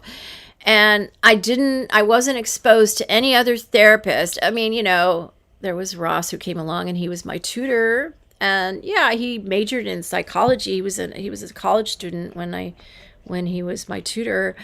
So yeah, I'm sure I know. I mean, he taught me a lot, but he wasn't my therapist or anything. And neither was Daddy. He was my daddy. But it wasn't until high school, when I was 16, almost 17, that I first experienced therapy, in the formal sense. So if there's anyone out there who claims that I was their patient when I was a child, or even as an adult or whatever, they are lying. Larry Shaw, I have never been his patient, ever. Larry was a college student when I met him in 1975. I think he had just gotten his bachelor's degree, or he was he was almost finished with his bachelor's degree. He was like in that place. He was not a doctor. He was not a therapist. He was a college student. He was like 30 years old. He started college late. Obviously, he didn't go to college early, on time after high school. He delayed going to college until later. And at age 30, he was about to finish his bachelor's. Okay. A year later, his wife would give birth to Vanessa. Okay. And he would be, continuing on his studies to eventually, achieve a PhD and become a doctor. He is not a psychiatrist. He is a psychologist. He, if anyone needs, medication, he has to send them. If any of his patients need medication, he has to send them to a psychiatrist. And yeah, I know psychologists can probably recommend certain diagnoses to a psychiatrist, but I think it's a psychiatrist that can only diagnose you, right? Because they're the ones that are who specialize. They're the ones who are medical doctors. A psychologist with a PhD is not a medical doctor, so he can't diagnose people like like a psychiatrist can. A psychiatrist is actually a medical doctor who can diagnose you with mental illness or mental whatever. Yeah, certain mental illnesses, and a psychologist usually works together with a psychiatrist who will diagnose their patients appropriately and prescribe the appropriate medications, while they're in therapy with that psychologist. Okay. And that's what Larry does. He's a psychologist. He's a psychotherapist, whatever. And he specializes in people who have been through trauma as a child. I guess he works with adults who have that history. I mean, that has become his specialty over time. I have never been his patient. I would never want to be his patient. He is not someone I have ever, usually when you're looking for a therapist, you want to find somebody that you have a rapport with. I have never had any kind of good rapport with Larry Shaw. I have, he does have a witty, dry sense of humor. He does. I have seen him interact with others, and he has caused me to chuckle. But with me, he's just like the most detached, strange individual. Always has been towards me. And I mean, he has mental health issues, serious mental health issues. And I would never choose somebody like that as my therapist. He's always made me feel very uncomfortable. And I mean, there's something wrong with him. And that is my experience. And, I have the right to speak about what is my experience. I know some people love him. I don't know. He has always been in my view, a very strange person. And when I was a child, he was a college student, and he was trying, I don't know, he could claim, I actually was already a psychologist before I publicly studied for my bachelor's at age 30. Okay, he could claim that. I don't know. He was trying. I remember in 1975 when I was home alone. Well, there were a couple times I was home alone, okay? Let's not talk about the time he came over with paperwork. Like, I had to sign my name many times, and that's what got me labeled a threat to national security. Okay, I was excited because I thought I was signing papers to, for, I don't know, I thought exciting things were happening by signing these papers. And he told me he didn't let me read them. He covered them up. He didn't want me to read them. He just said, sign here, sign here, sign here. I'm 9 years old. My parents are not home. There was a family friend there. But, my parents are not home. I'm home alone. And I'm like, okay, yeah, I promise I won't read them. I'll just sign. And I thought he was like, he had like things over it, so I couldn't read it. So I didn't know what I was signing. I just trusted him. I trusted a lot of adults in my environment. I'm a 9-year-old child. I thought he was helping me. And I was excited by that. That's why I signed them. And then, he started, he came over to my house when I was alone a number of times. I remember I was in the living room, and he was in, I think it was the kitchen, my kitchen.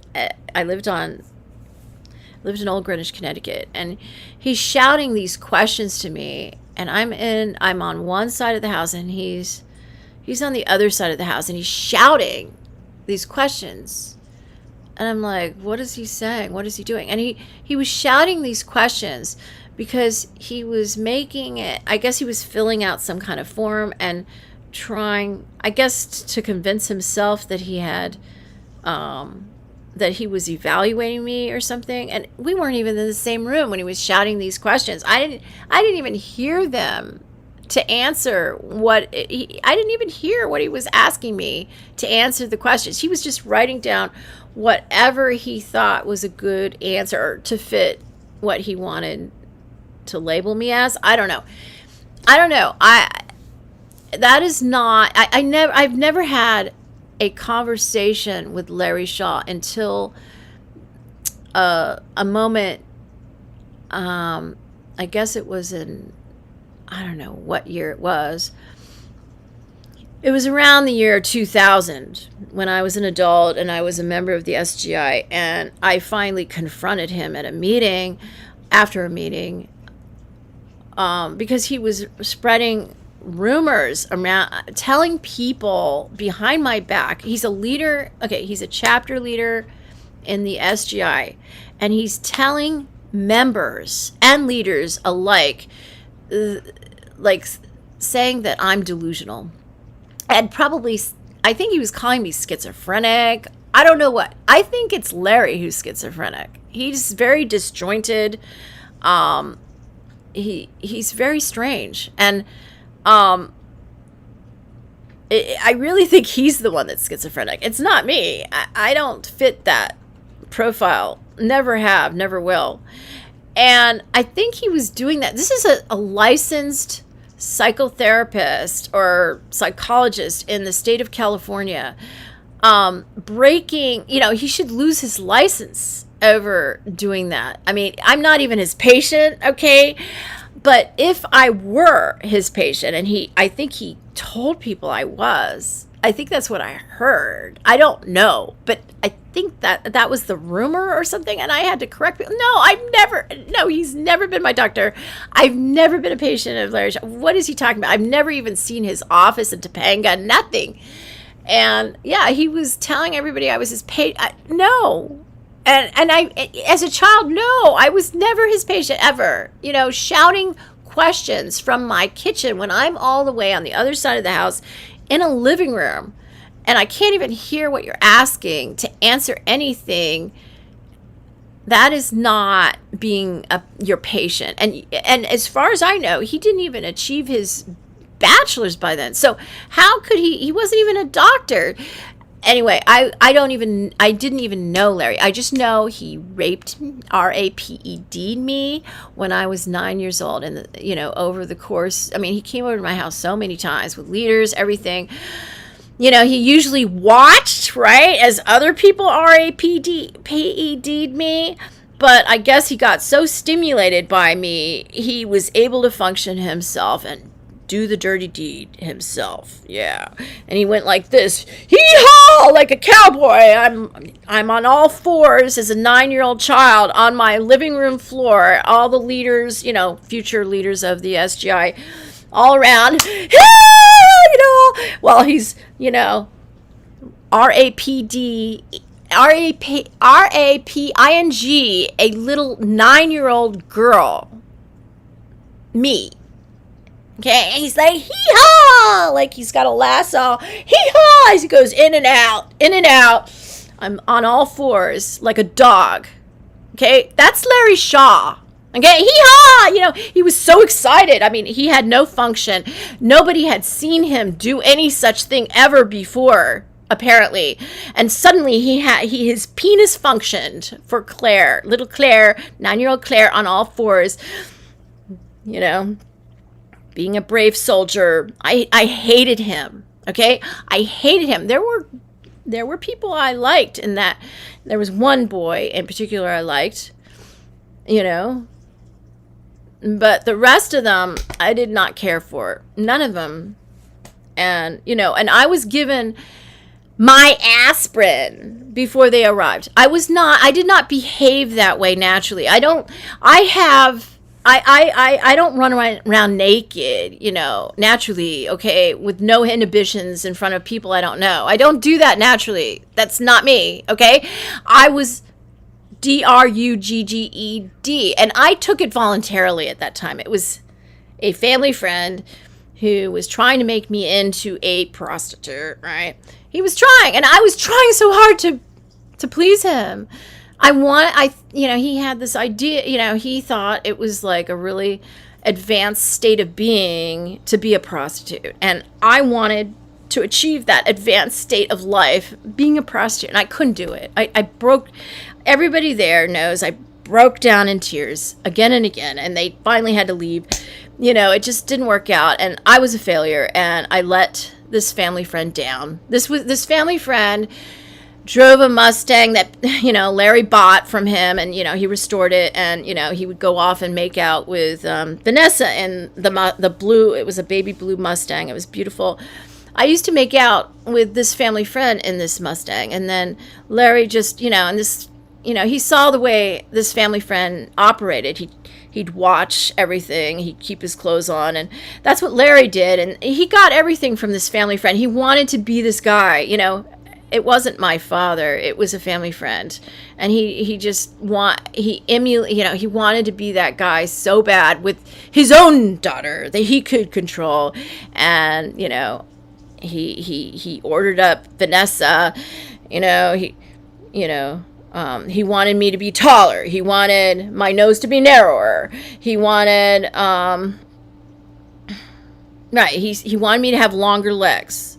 He wanted my hair to be lighter and straighter, right? And as he was saying, my nose, he wanted it to be narrower. I remember Ross saying, "You want it to be like your wife Susan's, right?" Yes, that would be good.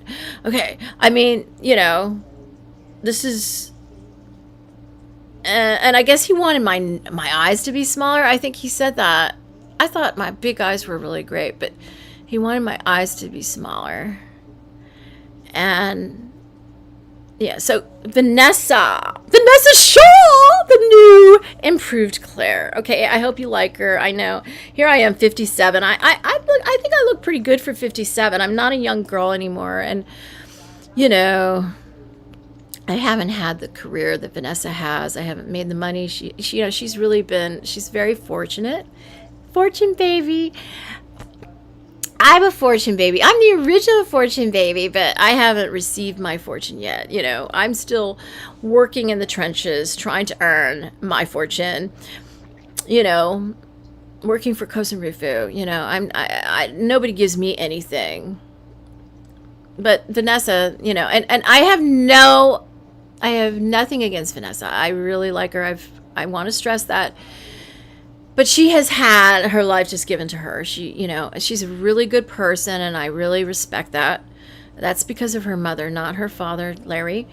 And she works hard. She's a really good actress, I think. And she's beautiful, and I'm proud of her. And, you know, I just wish she'd be a little more assertive and not go with the program so much, you know. She's an introvert. It's amazing that she's had the career she's had. I know Larry wanted her to be mega famous, but you know, she didn't want to be mega famous, and she managed her career pretty well, considering, you know, she really has had a balanced, very successful career, and I admire her for it. I mean, more power to her. Anyway, she's the new and improved Claire, and I'm supposed to be dead. That's what Larry planned for. I was going to be dead, just like he planned for his wife to die, you know, and then he could live with his daughter Vanessa in Topanga, you know. That didn't end up happening. I didn't end up dying. Susan didn't end up dying, and you know, it would look really weird if Vanessa was living with her father in Topanga, don't you think? Well, you know, she has, you know, I'm sure they have threesomes with her husband, you know it. I mean, Vanessa can't operate without Larry. I mean, he is her puppeteer. I mean, I no offense. I don't mean to insult her in any way. She's very intelligent. She's my daughter. But, I mean, I didn't raise her. Please be clear on that. Susan raised her. That's her real mother. I'm just genetic mother here. And you know, she's very intelligent. She's so talented. She's so beautiful.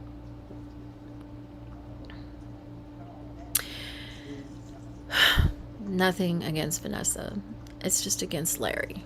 And I just wish, I mean, but the thing is, Vanessa's not capable of standing up to her father because she can't operate without her father. That's the way he raised her. And, you know, I mean, I guess, I mean, it's sad.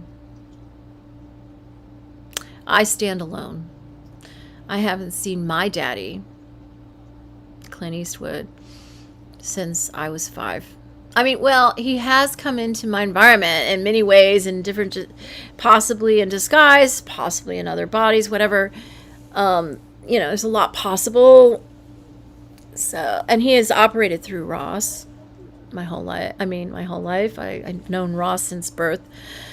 He raised Ross. That's his, you know, he adopted Ross. Ross was born as David Craig's fraternal twin. He was the firstborn, and he, you know, they, Daddy had David's mother give him up for adoption so he could adopt, you know, had her let him adopt him, and because it wasn't her genetic son anyway. David was her well, I think Elizabeth is his genetic mother. David, I'm talking about. And I believe that Elizabeth is the firstborn twin, that Yvonne, his mother, David's mother, and Elizabeth are twins, fraternal twins. You know, they run in our family. And Elizabeth was the firstborn, and she was adopted out to grow up here, you know, in the South, in South Carolina. And she moved to Georgia with her husband in the 60s. And was my neighbor and now lives with me.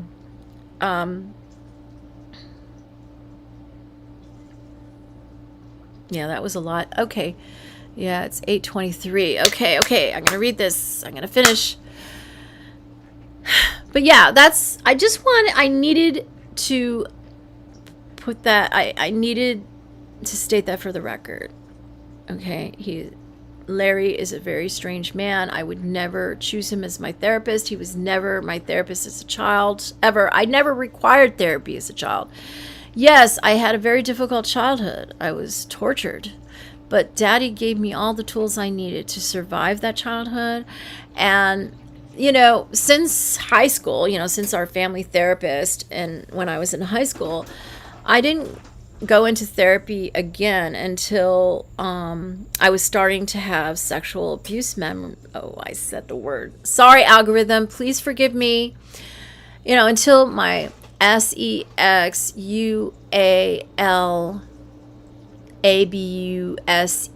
memories started to surface.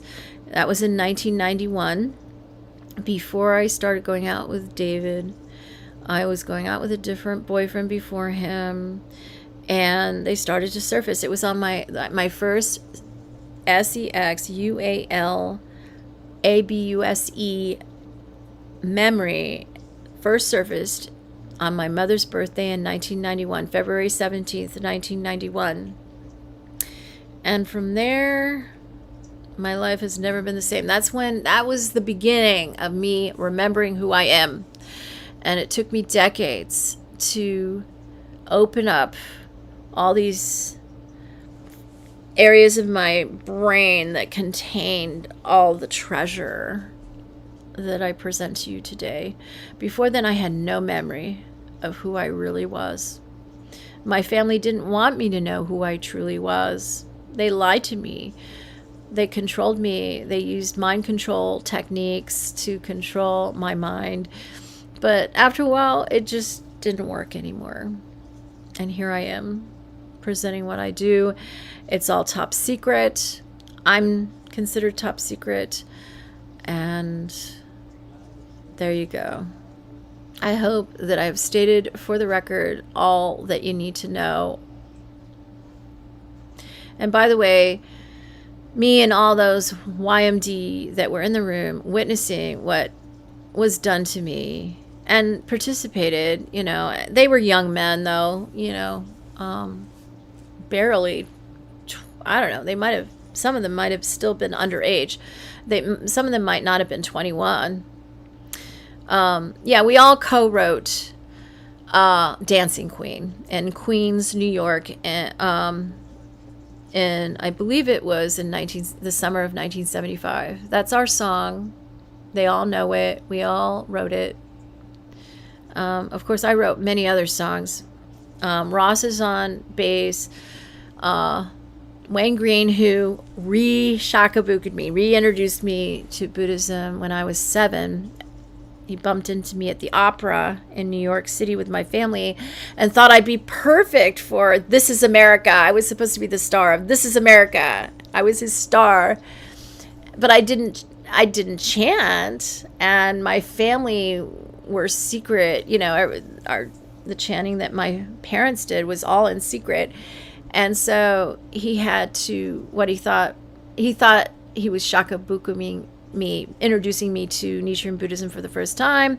Little did he know that both my parents were born into Nichiren Buddhism, secretly chanting.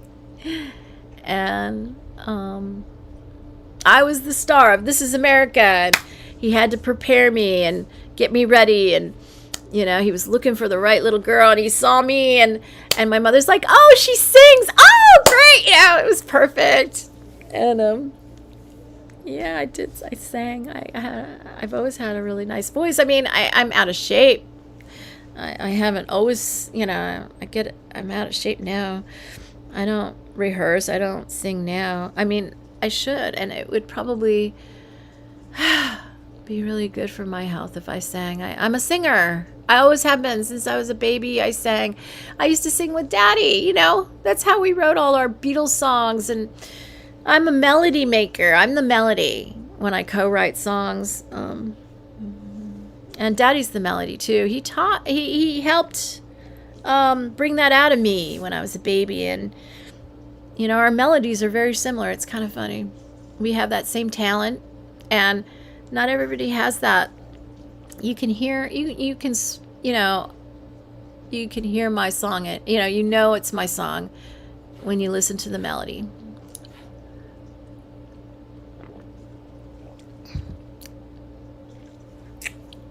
You don't hear my melody these days. You know, you have to listen to the songs from the 70s. Really, most of my songs are from the 70s and 80s. We created the sound of the 80s, actually. The 70s is my favorite decade of music. Daddy kind of set the tone for that sound. But Ross and I set the tone for the 80s. That 80s music, you know, that's our doing. But my favorite decade is the 70s in music. Love the 70s. It's my favorite decade of music. All right, so I wouldn't go to another therapist until I was starting, things were surfacing, and I didn't have any money at the time, so I had to find a way to get free therapy, and I did at the LA Free Clinic. That's also where I got my divorce, by the way, for free. I had to do it all myself, you know. But anyway, my therapist was a student who was being supervised. You know, it was free. So she was a student who was being supervised by her teacher or something like that, or some, you know, licensed therapist. She was in training, and she quickly became overwhelmed with my case, and she was the one that couldn't continue. And I don't know if it was just, we couldn't go forward because she couldn't handle it. And I realized, you know, I don't really, you know, I overwhelmed her. And I felt like I was better just managing things myself. I did a better, I didn't want to overwhelm any more therapists out there. So I just took, I just thought it would be a good idea to seek out a therapist if I'm having all these serious sexual abuse, algorithm, memory surfacing. But, you know, it just seemed like I dealt with it better on my own than going to a therapist and overwhelming them. After that, it's a long story, but I really wanted to believe these memories weren't real, and so I allowed myself to be misdiagnosed with bipolar. I wasn't bipolar. I've never been, but I wanted to believe these memories weren't real and that they were part of a manic episode. I wanted to believe that, and so that's how I got misdiagnosed with bipolar. And I did go to see, an old school, psychiatrist who still did therapy, in the old days when you got therapy, when you had a psychiatrist, he would give you therapy also. And I found one in Beverly Hills who worked with my Medicaid, or I guess it's Medi-Cal in California.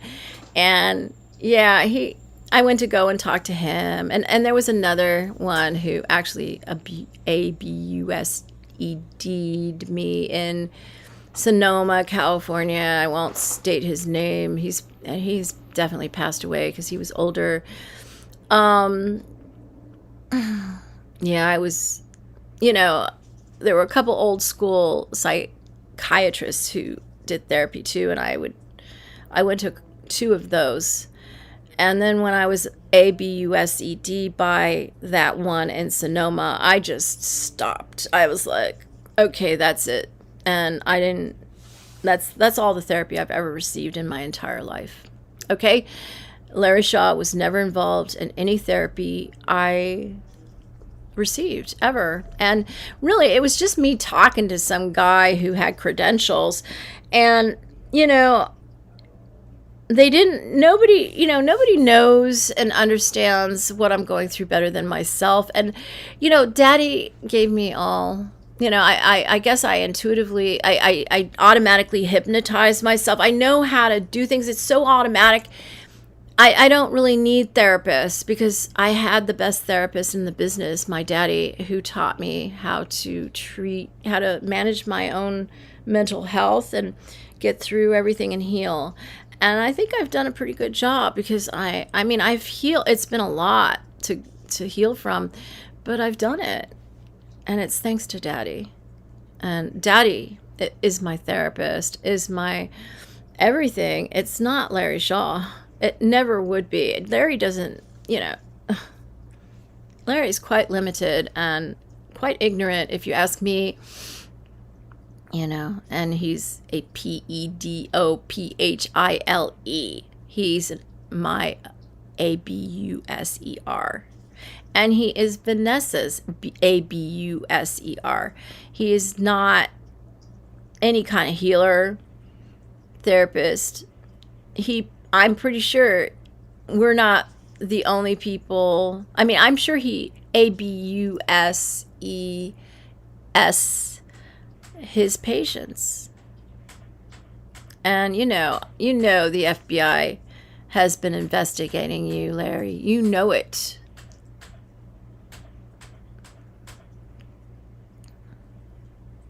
Yeah, I about fell out of bed when I started watching what is it called? Finding Neverland or Leaving Neverland.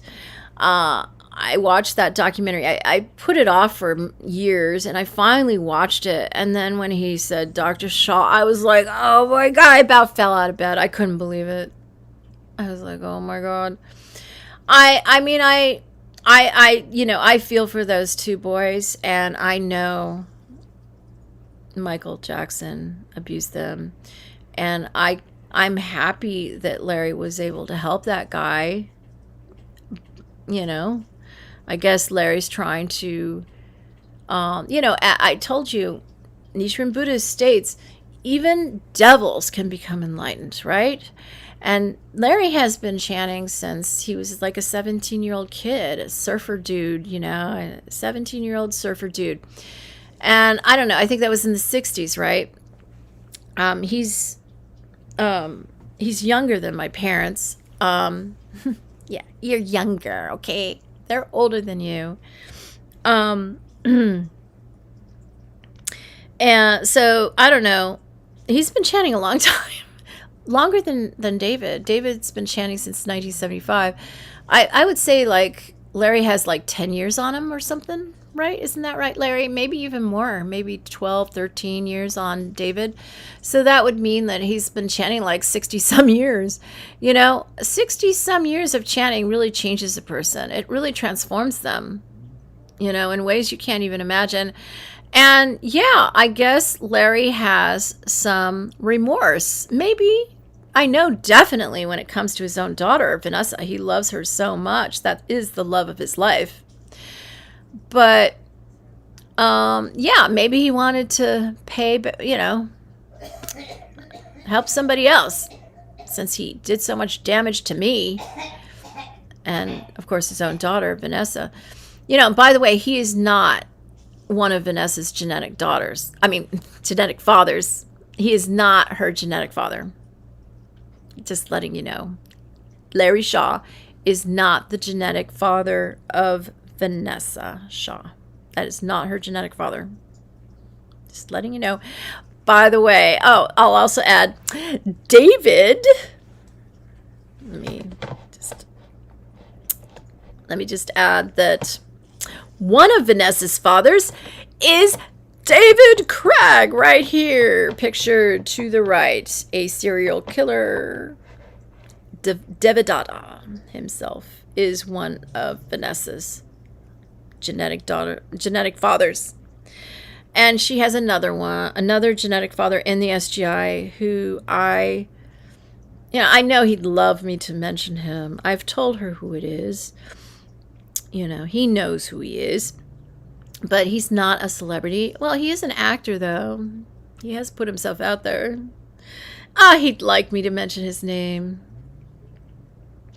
Another father of Vanessa Shaw is Mark Coral. He's been chanting since 1969. Yeah, another pioneer in the SGI.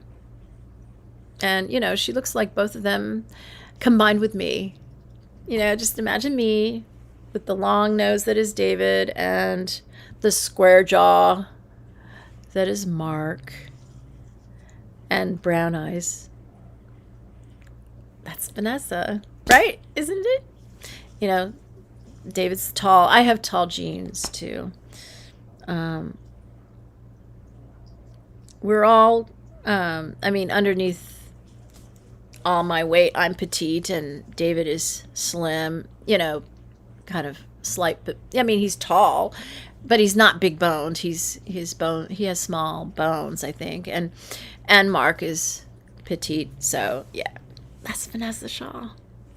Okay. Let's get back to the reading of this. Okay.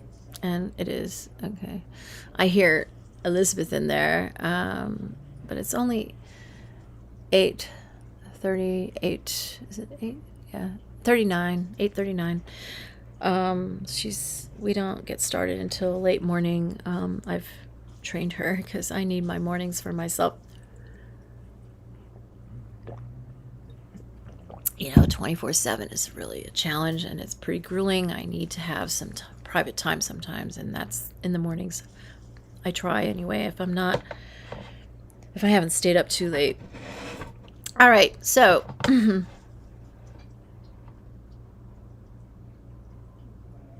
okay, so he's bummed out that after drinking some alcohol, no girls, you know, and loosening himself up with alcohol, no girls came to talk to him at a cafe where he was hanging out. Okay. So he's all upset. On one such night, I got drunk enough to introduce myself to some other students who lived in the same apartment complex. They were sitting in the common area of the apartment, and I went up to their group and sat down with them. That's cool. They weren't hostile towards me, and I was able to exchange some form of small talk with them. After a while, though, I ended up just sitting there awkwardly, and they eventually questioned why I was so quiet. I hated when people did that. No one ever understands the troubles of someone who suffers from social anxiety. Okay, so that's what he suffered from. They offered me a few beers, which I gladly accepted. I ended up getting so drunk that I completely blacked out. I stumbled back to my apartment and vomited on the floor. Wow, that's not good. Just like I did on that embarrassing night at Addison Altendorf's birthday party. The next morning, I didn't even remember that I vomited. Daniel informed me of what happened with an amused grin on his face. I felt so ashamed, but at least I did something more social than anything else I've done in the last few years. That was some progress, I supposed. Due to living in an entirely new environment with lots of... Okay,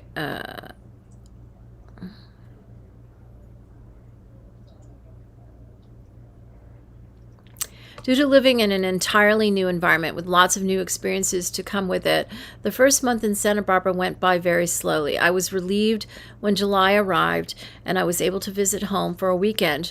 When I arrived back in Woodland Hills, I felt like I hadn't been there for ages. It was a pleasant feeling as it gave me the subconscious impression that my life was finally moving forward instead of staying stagnant. When I arrived back at my mother's apartment, she was away at work, and Georgia was at school. I took a moment to relax after going through so much trauma and unrest. So much trauma. What trauma? I guess it's social anxiety that he's talking about. Catching up on all of the Game of Thrones episodes that I missed, including the season 1 finale. Later that night, I met my mother and father at an upscale restaurant near Warner Center, and they both seemed very proud of me. I wasn't proud of myself, as I barely met my expectations in my first month in Santa Barbara. I had an exquisite meal at the restaurant, and while there, I saw a pretty girl walk in with her family. I glanced at her, and she glanced at me. I desperately wondered if she thought I was attractive, and I tried to convince myself that she was attracted to me in an effort to feel better about myself. Whether she was attracted to me or not is a question I will never know the answer to. Oh, come on. When somebody looks at you, they're noticing you. That's good. It's, you know, you never know if you're attracted to someone until you interact with them. But, you know, she noticed you. You're a cute boy. I think he's very cute. I don't know what his problem is. There was no school on the following Monday due to the 4th of July holiday. I went with my mother to the annual 4th of July party at the Limelsons. There, I saw James for the first time in a while. It felt good to see him again. He had been ignoring me in the last couple of months, but the two of us reignited our good friendship at the party.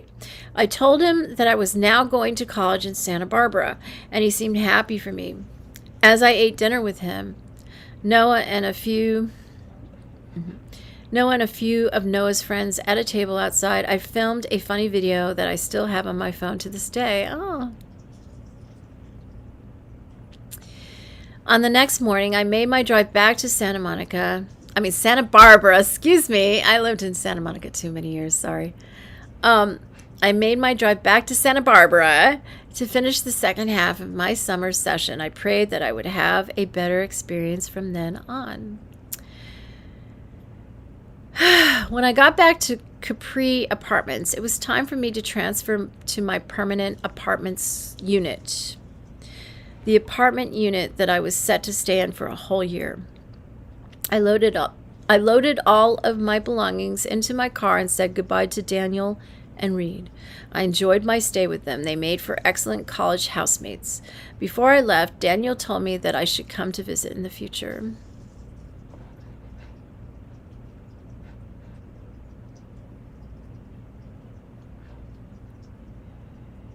Okay.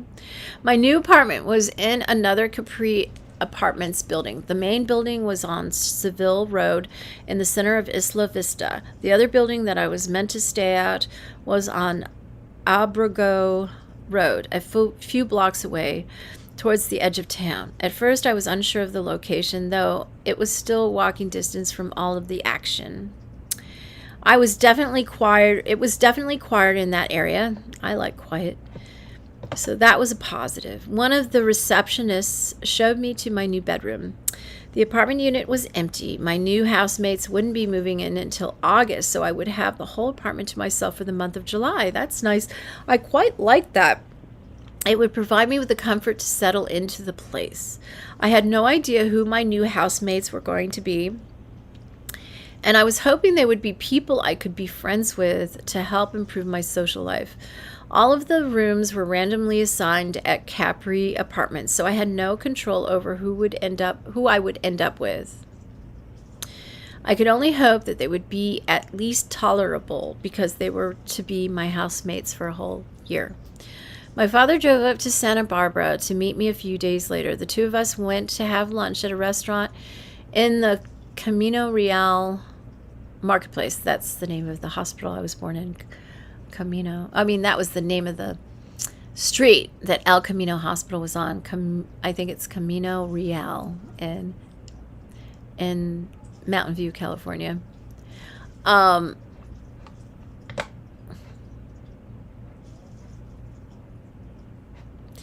When we sat down at our table, I saw a young couple sitting a few tables down the row. So he's with his father having lunch at Camino Real Marketplace.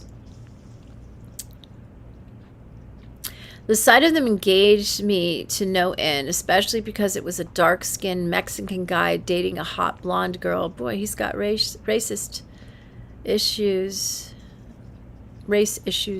I regarded it as a great insult to my dignity. How could an inferior Mexican guy be able to date a white blonde girl while I was still suffering as a lonely virgin? That's terrible. This is not my writing. This is David's writing, or, well, Elliot Rodgers, posing as Elliot Rodgers. Okay, as I was ashamed to be in such an inferior position in front of he forgot of my father. When I saw the two of them kissing, I could barely contain my rage. I stood up in anger, and I was about to walk up to them and pour my glass of soda all over their heads. I probably would have if father wasn't there. I was seething with envious rage, and my father was there to watch it all. It was so humiliating. I wasn't the son I wanted to present to my father. I should be the one with the hot blonde girl making my father proud. Instead, my father had to watch me suffer in a pathetic position. Life is so cruel to me, and when I said my farewell to father before he drove home, I felt absolutely miserable. I then went back to my room and sulked for hours. Boy, oh boy. Another incident happened on the following day near the same location. I went to the Starbucks at the Camino Real marketplace by myself. David always went to Starbucks, like I usually did every morning. I ordered my coffee and sat on one of their chairs to relax. A few moments later, when I looked up from my drink, I saw a young couple standing in line.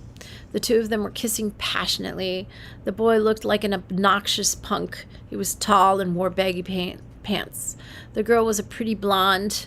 They looked like they were in the throes of passionate sexual attraction to each other, rubbing their bodies together and tongue kissing in front of everyone. Oh my goodness, what a scene, he describes. I was absolutely livid with envious hatred. When they left the store, I followed them to their car and splashed my coffee all over them. Oh my God, he actually did it. It wasn't just a thought. He actually did it. The boy yelled at me, and I quickly ran away in fear. I was panicking as I got into my car and drove off, shaking with rage-fueled excitement. I drove all the way to the Vons. Vons. I haven't heard of Vons. Oh, yeah, they have Vons supermarkets in California. I haven't heard that name for a long time. I drove all the way to the Vons at the Fairview Plaza and spent 3 hours in my car trying to contain my tumultuous emotions. I had never struck back at my enemies before, and I felt a sense of spiteful gratification for doing so. Oh, I hated them so much. Even though I splashed them with my coffee, he was still the winner. He was going home to have passionate, heavenly sex with his beautiful girlfriend.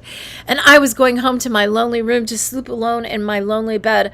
I had never felt so miserable and mistreated in my life. I cursed the world for condemning me to such suffering. Okay. I wanted to do horrible things to that couple. I wanted to inflict pain on all young couples. It was around this point in my life that I realized I was capable of doing such things. I would happily do such things. I was capable of killing them, and I wanted to. I wanted to kill them slowly, to strip the skins off their flesh.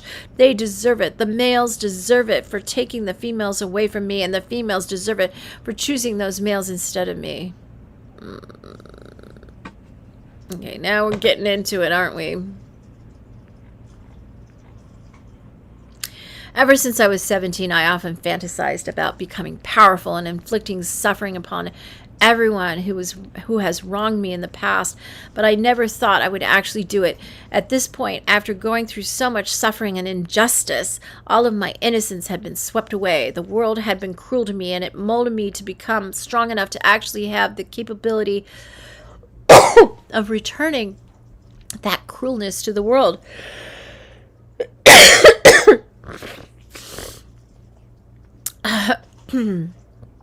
I had never been a violent person in nature, but after building up so much hatred over the years,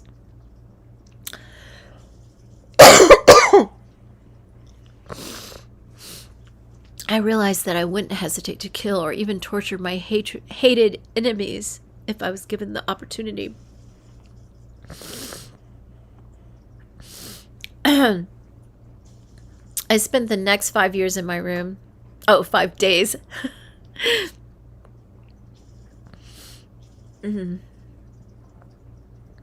Okay, so here it is. Like, he's dared to cross that line from thinking it to doing it. This was the first time. I mean, it sounds like. And that was the beginning of the end, isn't it? Wasn't it? It was just coffee, but it will end up to be more deadly soon. I spent the next 5 days in my room trying to forget about the horrific experiences I had to go through. But even in my room, I couldn't escape from being reminded of my worthlessness. Every time I looked out my window to the courtyard, I saw young people socializing. Obnoxious, drunk boys were chatting up pretty girls, and I wondered with great panic if they would be having sex together in the night. I often fantasized about barging into their rooms while they had sex and slashing them to death with my knife. Uh-oh. Uh-oh. Before I knew it, it was July 12th. And he's all alone in his apartment, so he has all this time to go over all this in his mind. And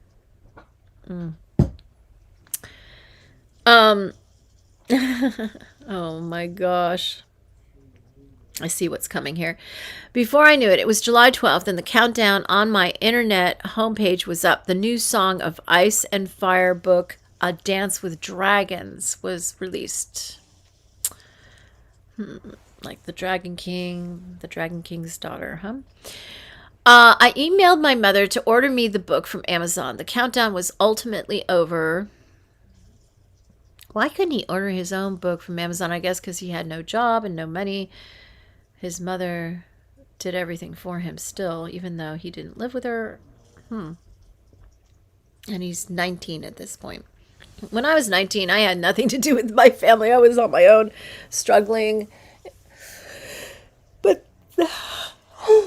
nobody was, I had no contact. I had very little contact with my family after I left home at 18. I mean, I'd go visit them and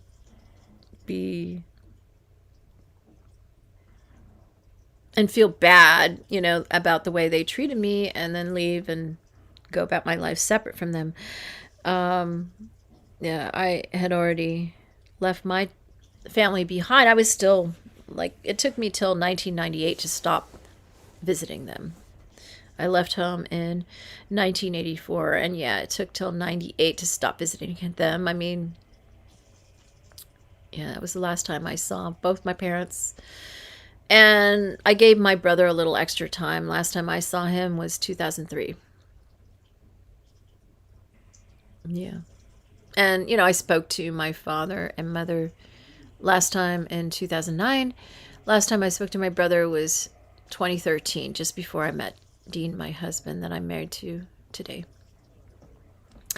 All right. Oh, wait. I have spoken to my brother more recently. What am I saying? I forgot. I spoke to my stepmother, since my father has passed, and I spoke to my brother 2 times recently, after my mother passed, I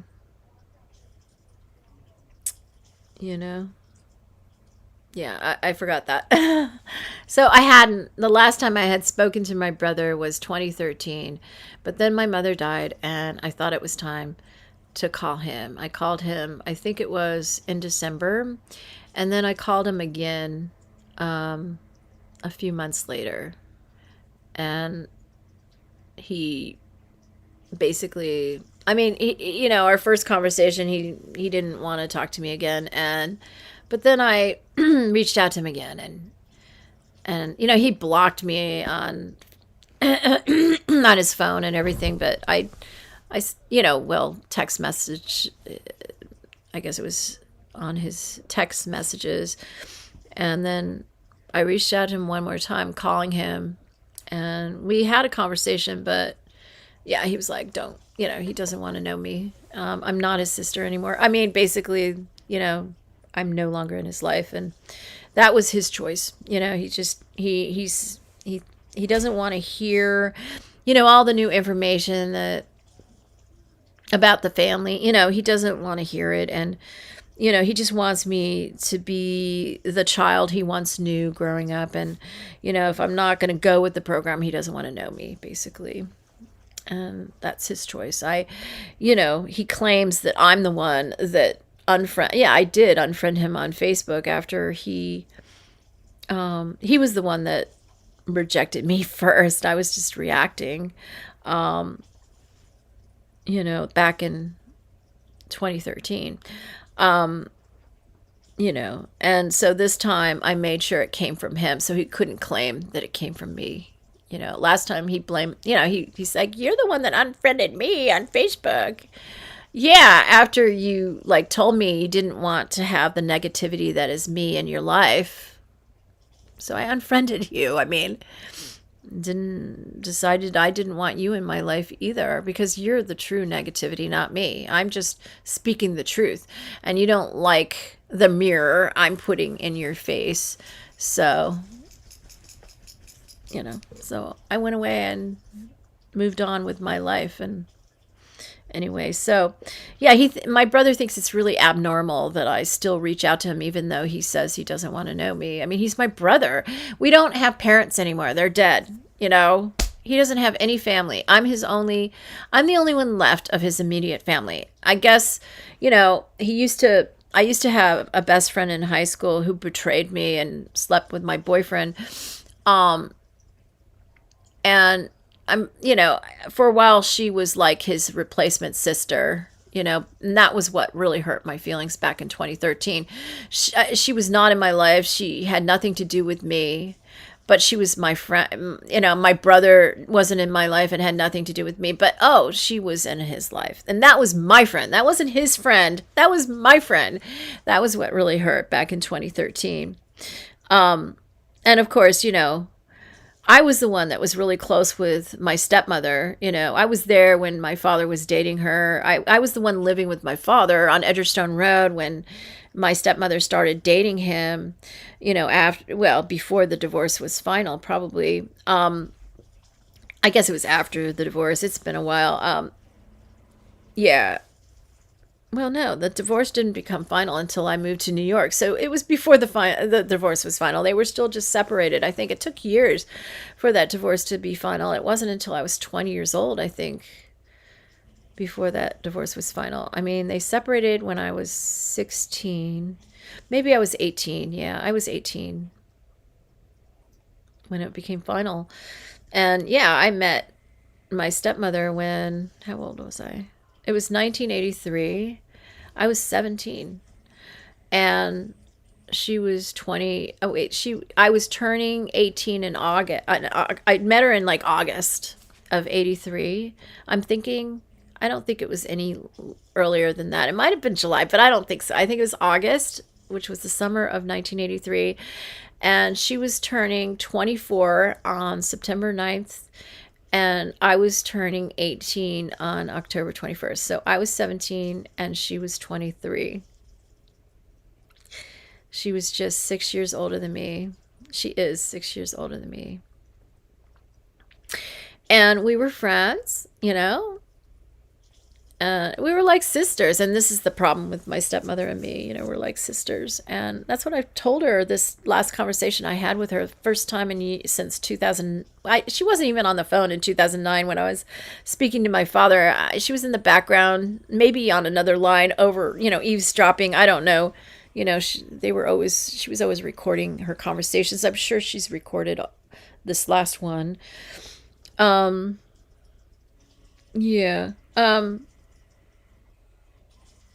Yeah, my brother used to hate her in those days. I was the one that used to defend her, and she was my friend. She was nice to me. I liked her. But my brother back in those days hated, my father, and hated what he did to my mother. And my mother had he was like my mother's replacement husband back then, and literally. And so he hated my father and hated everything to do with my father, including Inez. And I was her friend, and we were close back then. And then, over time, as I started to remember my horrible past, and, it was in stages, that my memory was in stages. And she witnessed that, and I guess she thought I was trying to destroy her relationship with my father. I wasn't. I was just going through the memory process. And, I know she's never been able to accept that she married the Zodiac killer. I know. And of course, I've never met her third child, the youngest. Never met them. My youngest sibling is, they were born as she. They were going to transition to become a he. And, I know Inez had something to do with convincing her to become a they. She's neutral. And she took male hormones. I don't know. Sorry. I don't mean any offense. I just have a hard time. I always think of they as a she, and it's I have to like remind he. For a long time I had to convince myself that it was a he, even though he looked like a she. It was hard for me. Okay, and I've never met them. She's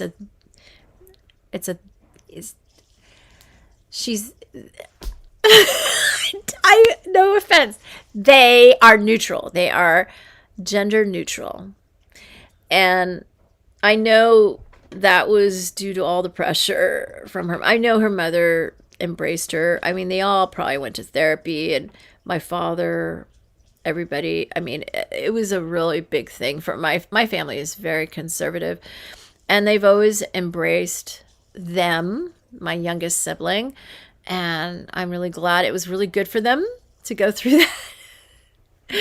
And, I put them through a lot, but I'm glad that I wasn't the only child to put them through a lot. And, I know that my stepmother doesn't understand me and doesn't care to, but she bends over backwards to understand her youngest child.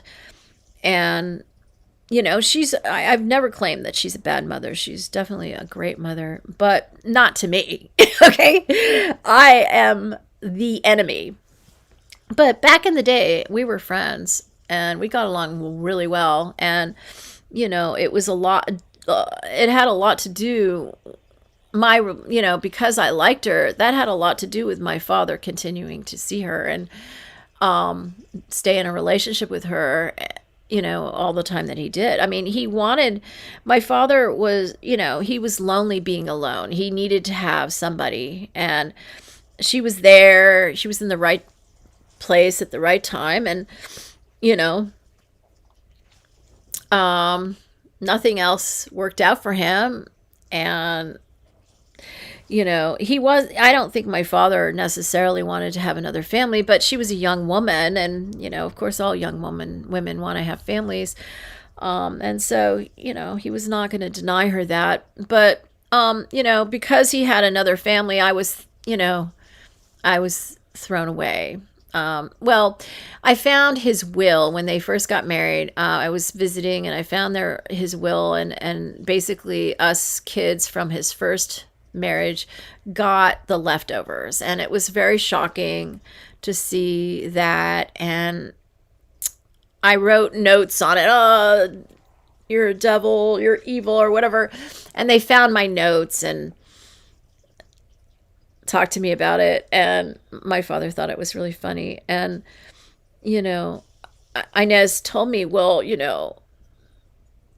they hadn't had any kids yet.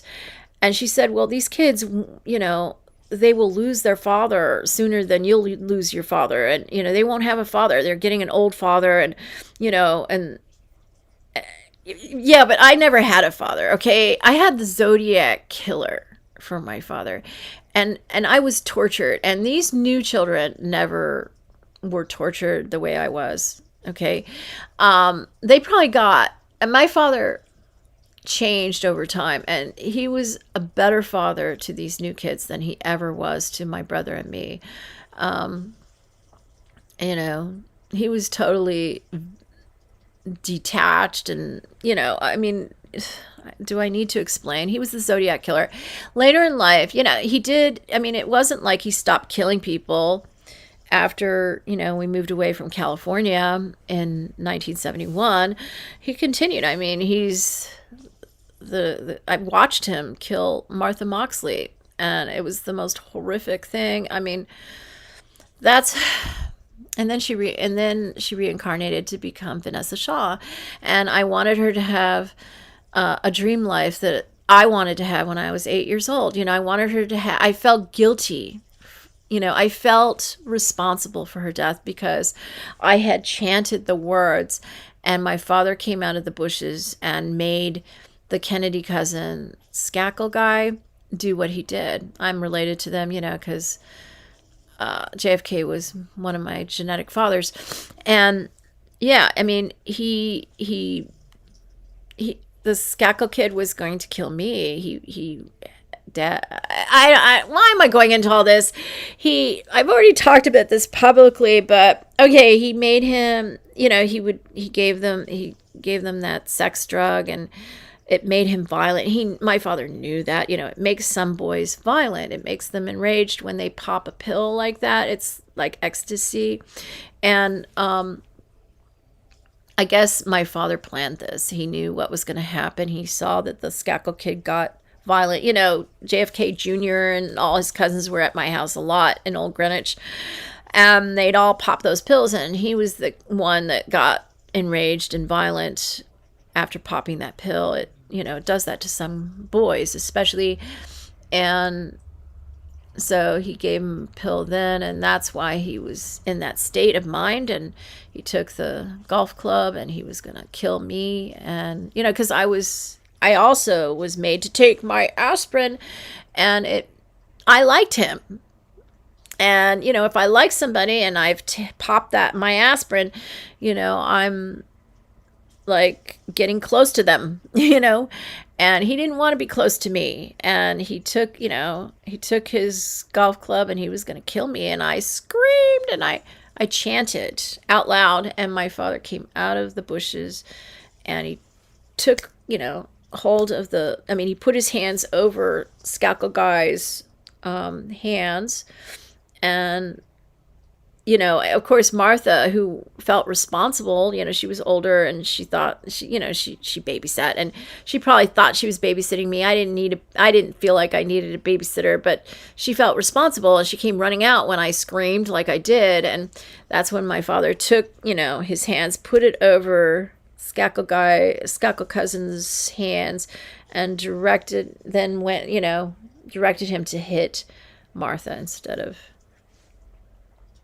me.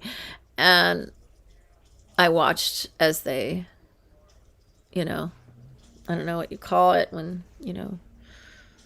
you hit them over the head until they die.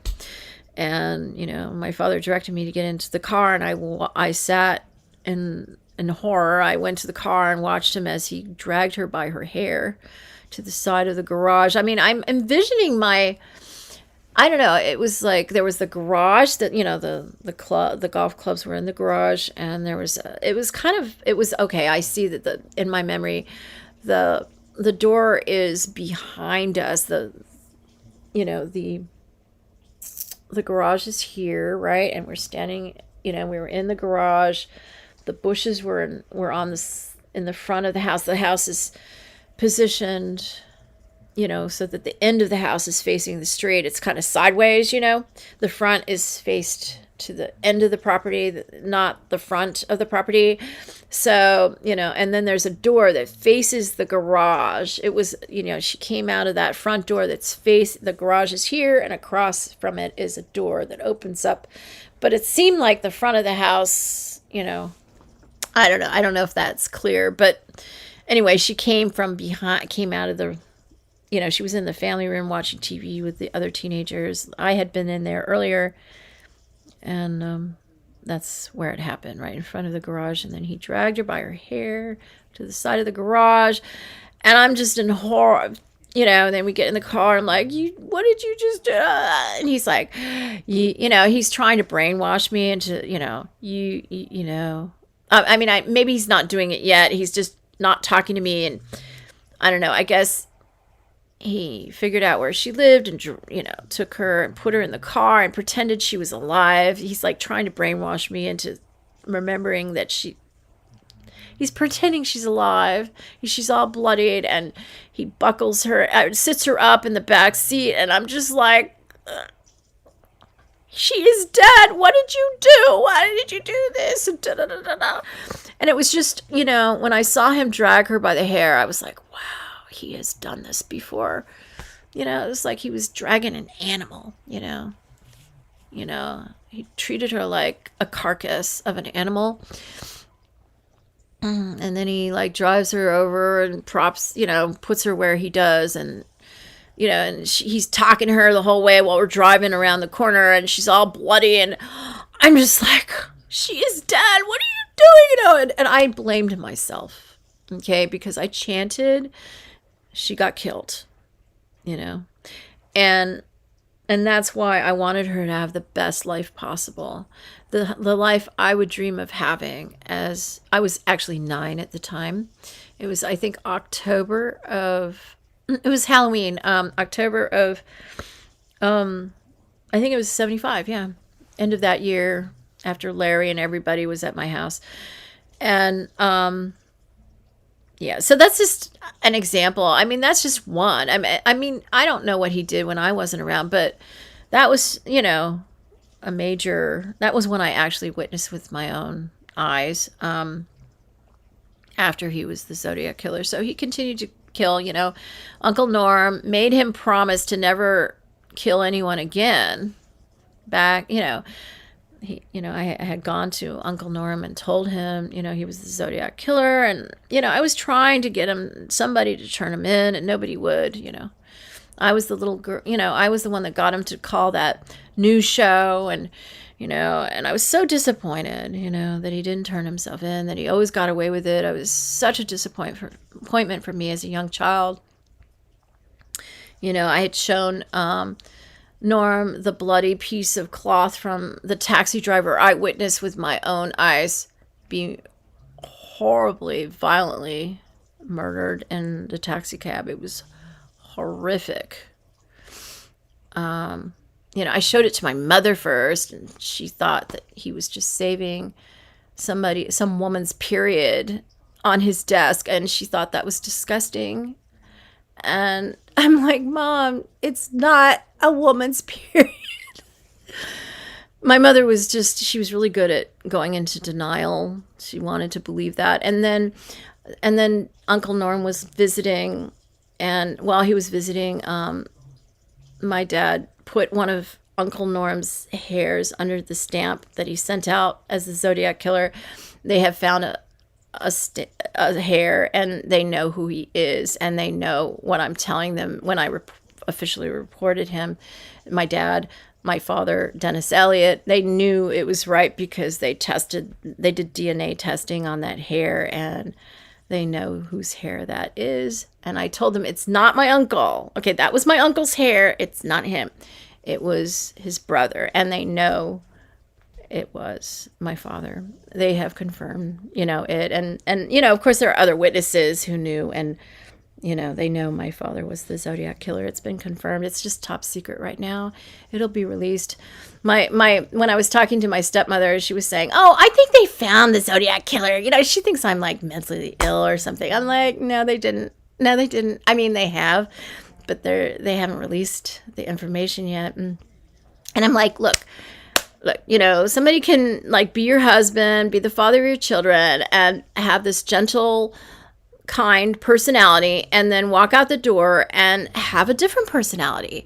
You might not know it, and you know, because she's all my stepmother's all concerned. Well, you know, if you know, I said it. You know, this reflects Denny, my father, Dad, Dennis Wayne Elliott, not you. I said this is a reflection of him, not you. And she said, but it, you know, like it has nothing to do with you. And she said, but it does. He raised our children, you know, it affects our children, and he raised them. And I said, yeah, but you know, he could have a different personality when he's not raising them. He can walk out the door and be somebody different. You know, And I said, look, just pretend that this is true. Don't you think the public has an overwhelming interest to know, after all these years, who the Zodiac killer is? You know, just pretend it's the, you know, she just can't even accept it. You know, that's the way it is with serial killers. Nobody ever knows it's them. You know, they lead this normal life, and you know, they always pick women to have, you know, they always marry women who go into denial. I mean, they wouldn't get away with what they do if they didn't have a woman by their side to deny everything. You see, they pick their wives very carefully. And, you know, I'm pretty sure my siblings, or at least the oldest of my youngest siblings, know.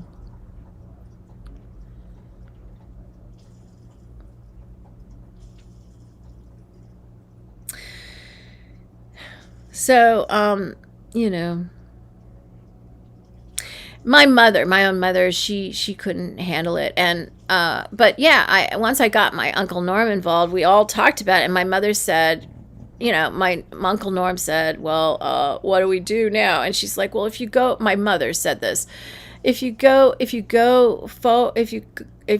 the police, you'll ruin our lives, is what my mother said to him. And he's like, oh, I don't want to ruin your lives. Here I am, a little, I don't know what I was at that point, 5-year-old? Was I 5? I'm standing there, I'm like, looking at my Uncle Norm, like my life isn't already ruined. Like,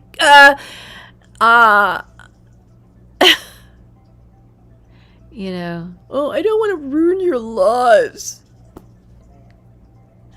You know, and he was like, you know, don't you dare, if I find out you kill anyone else, Denny, I'll go to the police. You don't dare. You know, he was like trying to talk to him really tough, and he forbade him to ever kill anyone again. I mean, even as a 5-year-old, I thought that was a joke. I'm like, oh God, Uncle Norm, don't you know he can't stop? He is not going to stop. And if he does, he's gonna, I mean, he's not gonna stop. He's just gonna stop being the Zodiac killer, okay? And then he's gonna go and kill other people, and nobody will know who it is. You know, it's like, oh my God, you are so naive to think you can just, you know, correct your brother and he'll stop. Oh yeah, a serial killer will stop. Yeah, that was a crime that my Uncle Norm committed when he didn't turn my father in, and my mother too. But my mother's dead now. It's just Uncle Norm who lives. He's 5 years younger than my father was. My father's dead, and it's Uncle Norm's hair that's underneath that stamp. Now, when I did talk to Uncle Norm for the first time in many years, after my mother died, also right after I spoke to Inez, my stepmother. And, you know, as I didn't mention anything about any of this, but I did notice that, you know, he was talking about my grandma, and, you know, we were talking about the end of her life and how, you know, she kind of was different at the end of her life. And it seemed like he was trying to, I don't know if he was faking it, but it seemed like he was having some memory issues during our conversation. I don't know. Maybe he's trying to play that role, like, I don't remember anything. I don't know. Maybe he's trying to act like he has the early early onset of dementia. I don't know. I don't know. Right now, how old is he? He was born in 1946, so he's 3 years away from turning what? 70? No, 80. Right? Would that be right? Wait, 46. I'm forgive me. So 40 years would be 86, 50 in the 90s, 60, 70. I think it's 80, right? 2026, he'll be, right, so he's 3 years, so he's like 77 or something, right? My father was 79 when he died in 2020, so he would be, that was 3 years ago. So he'd be 82, and Norm is 5 years younger, born in August, my dad was born July 13th. So August, I think that he's 77. Is that right? Because it was 3 years ago, and he's just 2 years away from being 80. 3 years ago, he would have been 74, and right, that's 5 years. So, yeah, so he's 77. He used to, he's an honorary professor. What do they call them? Over at the University of Utah. Yeah. And he lives. All right. I guess I know these are probably things that they wanted me to put in this live cast as I read this manifesto. Okay, let me continue. It is already 9:23. It's after 9 a.m. here in Augusta, Georgia. But it is not yet 9 a.m. in Idaho, so let me continue. I mean, I think I've done my job, right? I have done the job here, even if I haven't exactly finished. I hope I'll finish at your liking, at the time of your liking. Okay.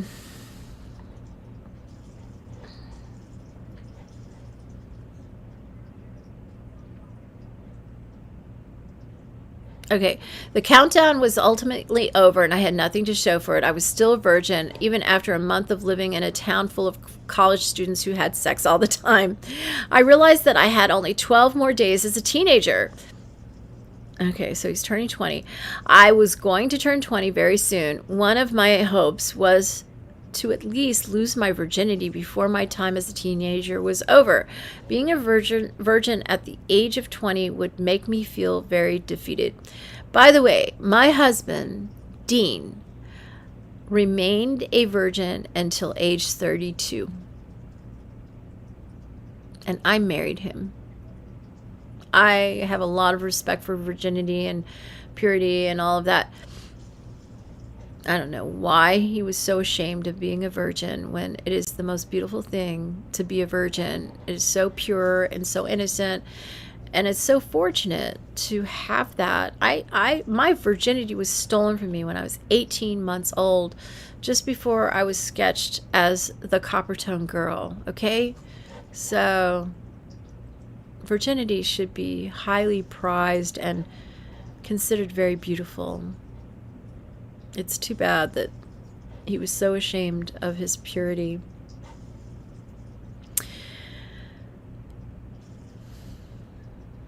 So he says, being a virgin at the age of 20 would make me feel very defeated. I made a bid to do everything I could to lose my virginity in those few remaining days I had. With a tremendous amount of panic, I wondered what I could possibly do. The only thing I could think of was to go out to the common areas of Isla Vista as much as possible. I had to put myself out there, even if it only increased my chances of having sex by 1%. 1% was still better than 0. For those crucial 12 days I had left as a teenager, I walked over to the center of Isla Vista every day and sat at one of the tables outside Domino's Pizza, hoping against hope that a girl would come up and talk to me. Why couldn't he, strike up a natural conversation with someone at a store, at a park? I mean, just walking around, doing normal things. Oh, it's such a nice day, isn't it? Look at these flowers. Aren't they pretty? I mean, there's just so many things you can do to strike up a conversation with someone walking down the street. I mean, it doesn't have to be the end all be all conversation. You strike up a conversation and then you see them the next day. Hi, oh, hi. You know them then. And you know what I mean? It's natural. You just naturally start talking to people and getting to know them, and then it gets to the next level. Naturally. Natural is better. Okay. Hoping against hope that a girl would come up and talk to me. Why wouldn't they? I looked good enough, didn't I? Or did I not look good enough? I think he was a very cute kid. I don't think he should be so hard on himself. Such thoughts flew through my head in frantic waves. For dinner, I always walked over to the healthy restaurant called Silver Greens. There were always hot girls there, but none of them deigned to even look at me. On every one of those nights, I walked home alone with my head down in defeat. I made no progress in school either. My geography class had no pretty girls in it, so I had no hope there. I spent a lot of time sitting in the cafeteria area, but all of the beautiful girls I saw intimidated me too much. One time, as I was walking across the huge bridge that connected the two campuses, what campuses? Okay, I guess it's part of his college, right? I passed by a girl I thought was pretty and said hi as we neared each other. She kept on walking and didn't even have the grace to respond to me. Okay, how dare she? What that foul bitch. Yeah, that's cold. I don't know why girls are like that. Yeah, she thinks he's coming on to her, and he was, but not interested. Okay, I know when I'm walking down the street, I'll say hi back if somebody says hi to me, but I'm not interested, okay? I'm walking down the street. Hi. You know. But I try to be polite. I think it's really mean when girls are not polite. But, yeah. How dare she? That fell bitch. I felt so humiliated that I went to one of the school bathrooms, locked myself in a toilet stall, and cried for an hour. Oh, my goodness. On one of my very last days as a teenager, as I was sitting at my usual place at the food court outside Domino's, I saw a sight that shattered my heart to pieces. Oh my goodness, what could this be? A tall, blonde, jock-type guy walked into one of the restaurants, and at his side was one of the sexiest girls I had ever seen. She too was tall and blonde. They were both taller than me, and they kissed each other passionately. Really, he sees so many people making out. Wow, I don't see that. I mean, of course, I'm in Augusta, Georgia. He's in Santa Barbara, California. What do they put in the water out there, right? Okay, they made me feel so inferior and worthless and small. No, you made yourself feel that way. They were just kissing, and that's how you responded to watching them. They didn't make you feel that way. You made yourself feel that way, and you've got to look at that and change your reaction if you want to open up to kissing somebody and having a relationship with somebody like that, you know, or anyone. See, he needs therapy. Why didn't his parents hire a therapist? They hired a coach. His mother hired a coach to help him get a job. Why didn't she hire a therapist? There must have been some kind of stigma attached to that in their family, because it's so obvious he needs therapy to learn how to think. He doesn't know how to think. He's so self-destructive. Of course, they didn't know how destructive, probably, because he didn't talk to them. And they needed to talk to him to see this. They needed to you know, parents need to talk to their kids. And they need to make it easy for their kids to come to them to talk. I mean, that's the only way you'll know how your kids are doing. Okay. I glared at them with intense hatred as I sat by myself in my lonely misery. I could never have a girl like that. The sight was burned into my memory, and it caused a scar that will haunt me forever. When they walked away, I followed them in my car for a few minutes, and when they entered a less inhabited area, I opened my window and splashed my iced tea all over them. Oh my God!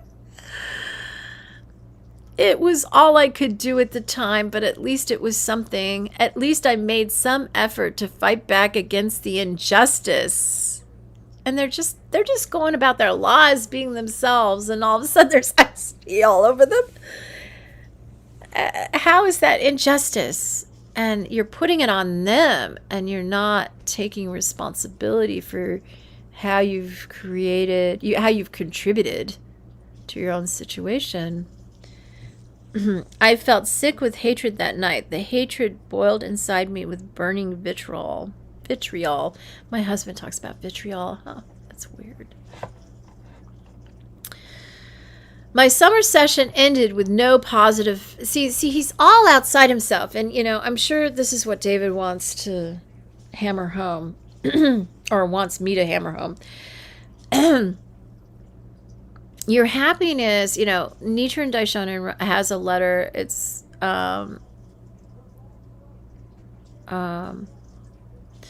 yeah, I don't have the Gosho in front of me. It's in the next room, and where Elizabeth is. It's a letter that talks about, it's the first Gosho, it's the first one in the book. It's my favorite Gosho. It talks about how nothing is outside yourself. It's all, as soon as you look for happiness outside yourself, it's, it evades, you lose happiness, Nothing is outside yourself. It's all, happiness is found within. Everything is in your own life. Everything outside yourself is just a reflection of what is inside you. If you don't like your reflection, you got to change what's inside. And basically that's the key to true happiness. And it's a beautiful Gosho, which Gosho means, letter, I guess. I don't know what it's a Japanese term, and I think it does mean letters. The Gosho, it's the writings of Nichiren Daishonin, and they call it the Gosho in Nichiren Buddhism. That's the Japanese term that is used. Yeah, see, he's totally outside himself. He's like, he has disassociated with himself. Like, everything's outside himself. It's their fault. It's your fault. And because I'm feeling this way, and and you're triggering that feeling in me, it's your fault. You're to blame. And this is the cause of what happened here. His thinking is out of order. He's reversing it. It's him. And he's putting it on them. He's projecting it on them. Like, because you made me feel this way, you are the cause of my injustice, and I have to do something bad to you instead of changing what's inside. Looking at, I guess is a better term, a better way of putting it, observing what is happening in my own life and rectifying that so I feel better. And when he does that, he won't have the same reaction to people kissing. Maybe it'll inspire him, rather than make him envious and full of hate and resentment. It's nothing outside yourself that is the problem. It's you. It's, you have to look at yourself. You don't like your life. And, this goes for me too. I don't like my life. I got to change something. What am I doing wrong? What can I improve? How can I change this outcome? And yeah, cleaning and organizing my house might change the world. It'll be like cleaning and organizing the world. I mean, in a way, I mean, I'm thinking, I'm just having a really hard time focusing my energy on my house. I feel like I have so many other things to do, and it's like a waste of time for me to focus on my house. I feel like, it's, for some reason in my mind, I think it's a waste of time. I feel like I just got to focus. I'm focusing outside myself, aren't I? I'm like, what can I do? What can I do? No, I'm not going to focus on my house. I'm going to focus, here. I mean, this live stream, I think this is a really important step for me. And I will keep reading and finish this as soon as possible. I will get back to reading. I think this is really, really important to my life. I really felt a strong sense that this is so key to unlocking the door to my life. I have to do this. I have to make this public. Even though I've talked about it in bits and pieces, written about it, there's something about live streaming it that's very important. It's like my testimony. Okay, let me continue so I can finish this.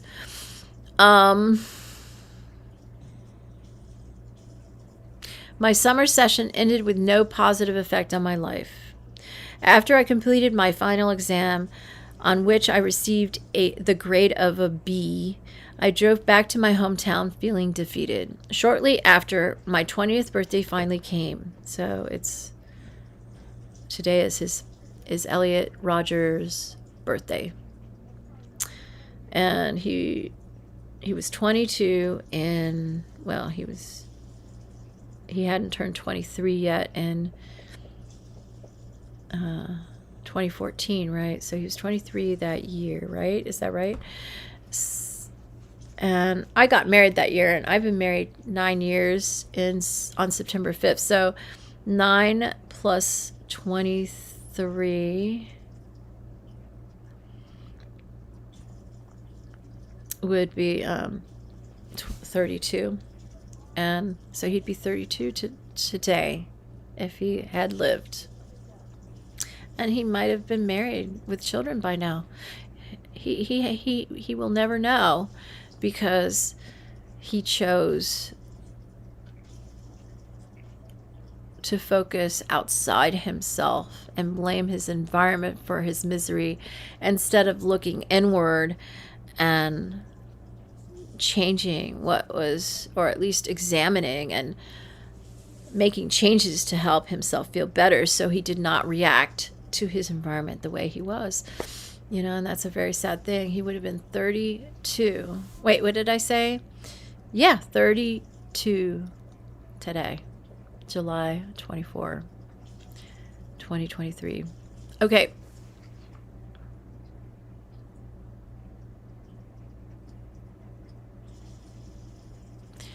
Okay, so shortly after my 20th birthday finally came, Sumaya and Jazz were away in Morocco for the summer, so my father met up with me, my mother, and my sister at an upscale restaurant in Encino. Encino is where Michael Jackson lived. My parents didn't show any concern for how miserable I felt about being a 20-year-old virgin. So did he tell them, oh, I'm still a virgin and I'm miserable? I guess maybe so. They treated it as if it was any normal birthday. They didn't seem to understand the gravity of the situation, which annoyed me immensely. The restaurant had an all-you-can-eat buffet system, and I greatly stuffed myself that night. Delicious food was the only vice I was able to enjoy since I was deprived of sex. Boy, oh boy. I'm trying to get centered here. I had a very fast metabolism, so I could eat as much as I wanted without getting fat. Well, he was still pretty young, too. I suppose that was one advantage in my rather disadvantageous life. When I got back to my mother's apartment, she let me have a bottle of wine, and I truly drank my fill. Everything's better with some wine in the belly. I don't know. I guess is what he's saying. I spent the rest of the night pondering over what was in store for me at that point in life. I was no longer a teenager, and I'll never be able to experience having sex as a teenager. My teenage years were completely denied to me by the cruelness of women. The only way I could make up for it was if I could have an extraordinary sex life in my 20s. I would have to have a profoundly amazing decades in my 20s to compensate for all the misery I experienced in my teens. If I fail to do that, then I have nothing to live for. Sadly, I will only experience the opposite in my early 20s, and it will destroy me. Yeah, sounds like it. You see, he's totally focused on the outside, on the exterior. He's not focused on himself, and this is the problem, and this is what happens in the end when you're too focused outside yourself. And, there's a Go show for that. And David knows this Go show. He has read it, I know, more than one time. 20 years old. I stayed in my hometown for a week. One of my birthday presents was a gift card to Nordstrom. I spent it on a couple of new polo shirts that made me feel a little more confident. Buying new clothes would always give me a temporary boost of confidence, and I practiced it as if it was a drug. Yeah, that's kind of David. He likes to shop for clothes. He's a clothes hound. He is. He always likes to feel good that way. Before I left for Santa Barbara, I reunited with Philip and Addison for a very long period of not seeing. After a very long period of not seeing them, the three of us met up at the Calabasas Commons, and then we went to Philip's car to Malibu for a few adventures. We went in Philip's car to Malibu for a few adventures. We ended up settling down at Starbucks and had a few insightful conversations. Sounds like David having insightful conversations at Starbucks. 9:42 a.m. here in Augusta, Georgia. Addison had changed and matured tremendously, and he was no longer associating with the popular Malibu high school kids. This didn't change my resentment towards him, and I kept confronting him the whole time about the insulting way he treated me over a year ago. After a lot of debating, we agreed to resolve our conflict with each other. Well, that's good. This didn't mean I forgot all about the slights he dealt to me in the past. However, I never forget. I never forgive. Okay, so this didn't mean I forgot all of the slights he dealt to me in the past, however. I never forget. I never forgive. One day I'll show him how superior I am. You know, this is a situation where you need to just let go and move on. You know,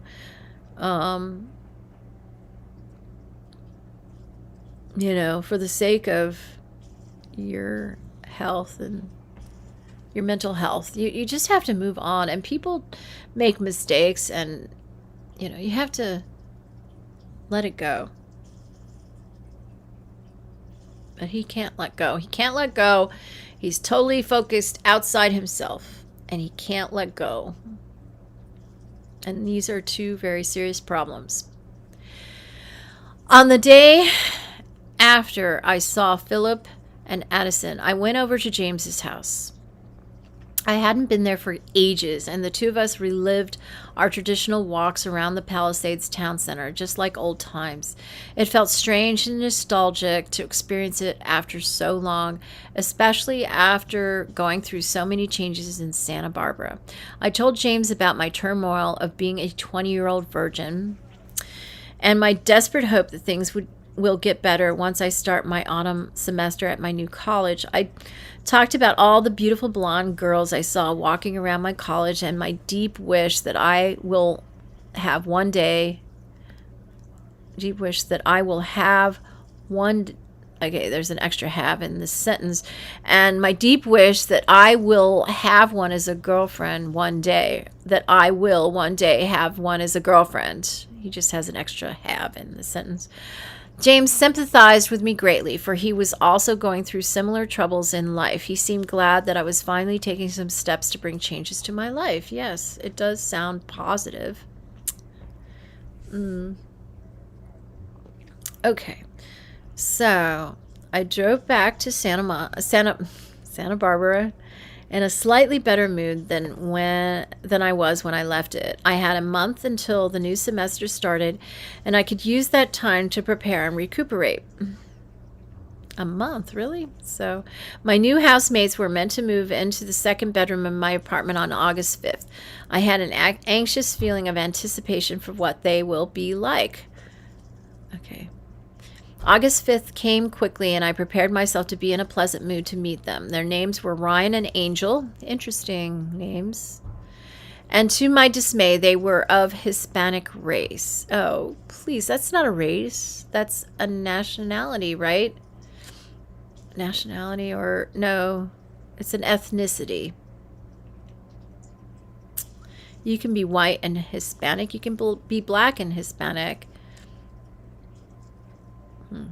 In addition, the two of them were already friends with each other, which meant they could possibly gang up against me if any conflicts were to arise. They also seemed like rowdy, low-class types. My first impression of them soured me, but I tried to be pleasant and not show it. The two of them acted cordial to me on the first day, but after observing them for a bit, I had a bad feeling that they would be trouble to live with, and they were to be my housemates for a whole year. When I was alone in my room, I panicked to myself at how dire a situation this was. This was extremely disappointing. I was hoping I would get decent, mature, clean-cut housemates, and instead I get low-class scum. That's terrible to say. He's acting like low-class scum himself. On the second day, they started inviting their equally rowdy friends into my apartment, and we exchanged more small talk. To my indignant surprise, they asked me the question I always dreaded answering: Are you a virgin? Really? That's the first thing they ask him?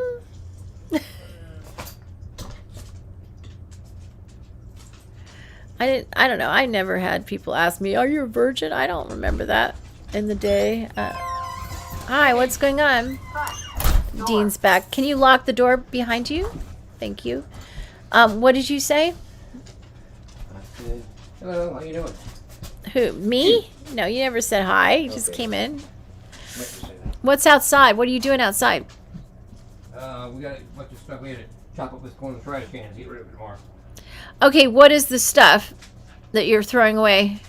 Tree top of the neighbor's tree. Oh, the tree stuff that you chopped up on your mother's property. Okay. All right. So I admitted I was a virgin. I always admitted the truth about this. It was my life struggle, and I couldn't lie about such a thing. They then had the audacity to tell me that they lost their virginity long ago, bragging about all the girls they had slept with. I particularly hated Angel because of his ugly pig face. How could such an ugly animal have had sexual experiences with girls, and yet I haven't? What was wrong with this world? I got so angry that I went to my room and punched the wall. They heard me and started laughing. It was almost a repeat of what I experienced with that black boy named Chance in the old apartment, except this time it was worse because these were my housemates for the year. Okay.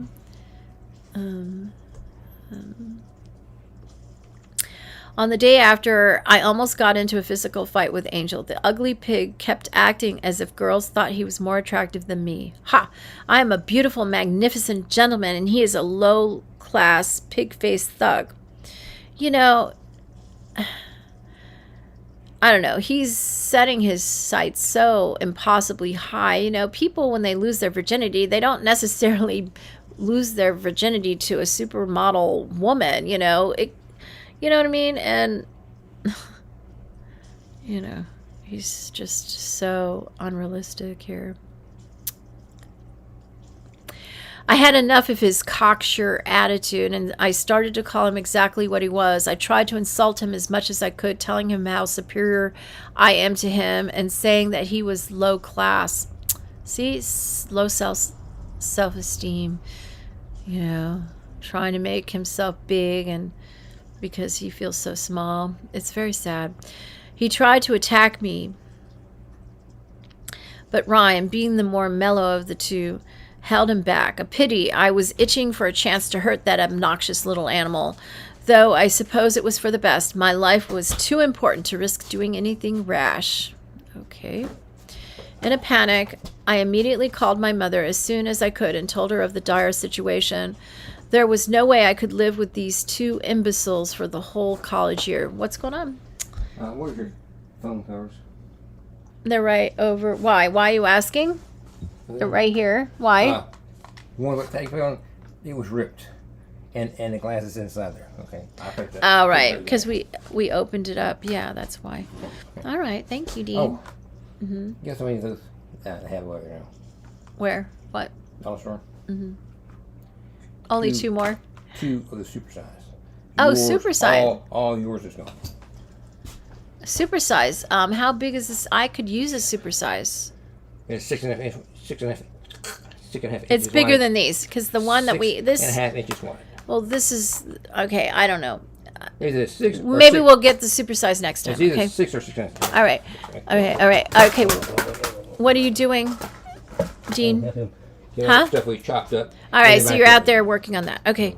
All right. I have to get this and done. they're putting the brake fluid in his car. Who is? Down the street. Okay, he's down the street. Want to turn your car? All right, good. All right. So I'm going to continue. Okay, Dean, I'll see you later. I love you too. Love you, my baby. Okay, so they already ruined my weekend. So he couldn't live with those two imbeciles for the whole college year. He told his mother. They already ruined my weekend. My mother agreed that I needed to get out of there, so I went to the leasing office and explained to the manager everything that happened. He told me that there was another room available for me to transfer to, but it would cost $100 more a month because it was a larger 2-bedroom unit and I would only be sharing it with one housemate who would occupy the other room. I called my mother and she gave me permission to go through with it. I signed the new lease, arranging to transfer when the room became available in September. I would have to bear living with them for the rest of the month until then, so the rest of August.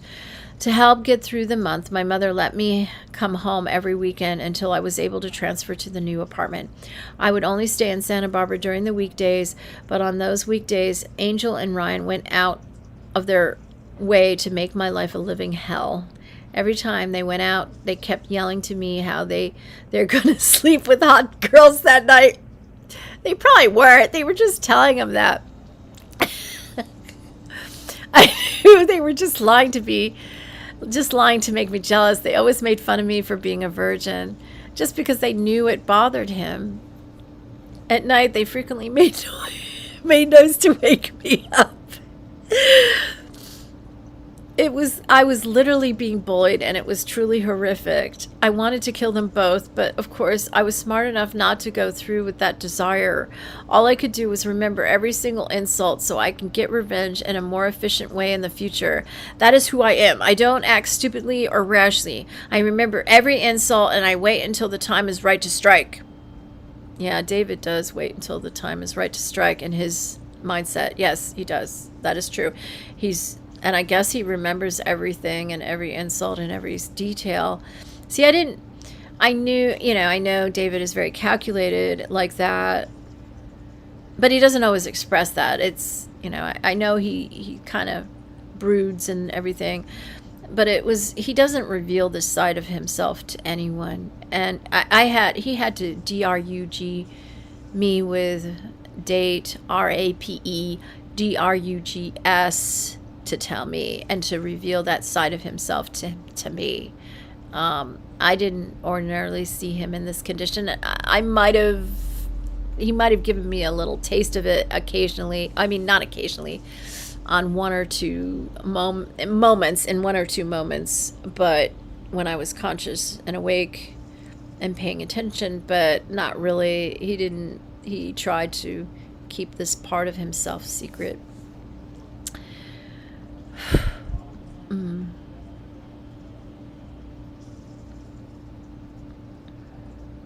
When that time comes, I will crush all of my enemies. When the time is right to strike, he will crush he says, I will crush all of my enemies in the most devastating and catastrophic way possible, and the results will be beautiful. Beautiful. Interesting that he expresses it like that. On one of the weekends in which I went home during August, my mother moved out of the Versailles apartment complex and moved into the Summit townhomes. Summit Architects, that's what that reminds me of. Those were a bunch of Buddhists over on Wilshire Boulevard next to the auditorium, the SGI USA auditorium, the Ikeda auditorium. It's been so many years since I said that. It's so wild. Okay. I'm sure David, I don't know, is saying all these names to make me bring that up. I don't know. Don't have much to say about him.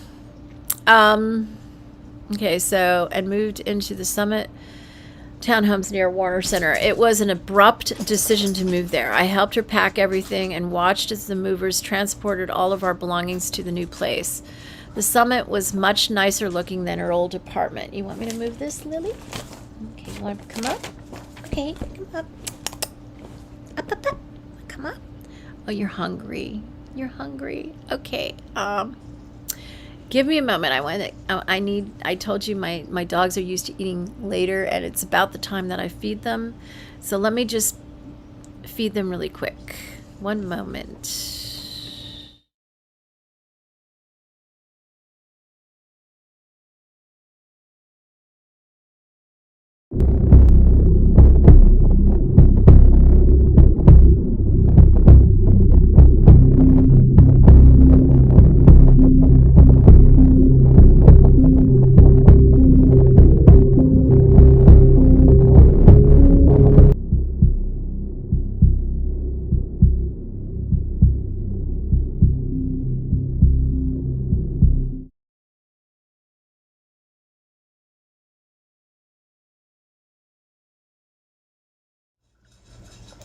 All right, I'm back. I'm sorry. Okay,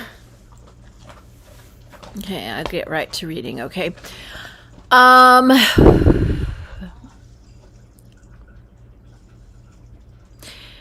Okay. Okay, so he helped his mother pack everything and watched as the movers transported all of their belongings to a new place. The summit was much nicer than his mother's old apartment. I'll say that for it. It was a townhome with an upstairs room that I would occupy whenever I visit home. That's good. I was glad that she moved to a better place, his mother. But I would have much rather she got married to a wealthy man and moved into his mansion. Wouldn't we all? Okay. Even though she was no longer seeing Jack, she dated other men of high class. Yes. She had a special way of charming them. I continued to pester her to get married so I can be part of an upper-class family and enjoy all the benefits that would come with that. But she always refused, claiming that she never wants to get married due to her unpleasant experiences with my father. I told her that she should suffer through any negative aspects of marriage just for my sake. Oh my goodness. Because it would completely save my life, but she still refused. He is quite narcissistic, isn't he? I went over to James's house during my visit home. The two of us chatted online a lot, and when I told him that I was in town, he seemed eager to see me. I was eager to see him too, as he was my closest friend, and I had a lot to talk to him about. I drove up Topanga Canyon to his house, not knowing that it will be the last time I ever visit him. The two of us did what we usually did. We walked out to the Palisades Bluffs, where we discussed our hopes and dreams. We then went to the Palisades Town Center to have dinner. This time we chose to eat at Panda Express. That's one of my favorite places to eat. While we were eating, it's one of my businesses, I think. I don't know. While we were eating, some high school kids walked in. James saw them first, and right when he saw them, he said the words, "We're fucked." James knew I would have trouble with them. They were popular boys who had a flock of pretty girls with them. One of them sat down with two of the girls, putting his leg up on another chair with a cocky smirk on his face.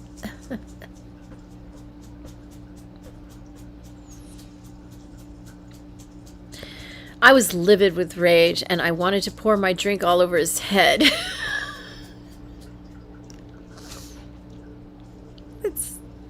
That is not normal. I'm sorry.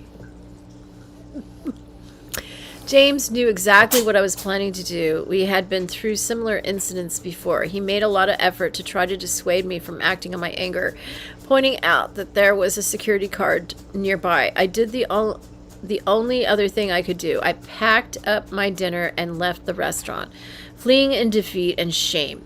James soon followed, and we decided to finish our meal at his house. A dark and ominous aura clouded over our friendship that day. When the two of us got back to James's house, I was still seething with rage.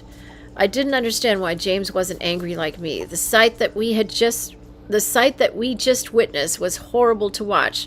To see another man be successful with females is torture for males like us who have no success with females.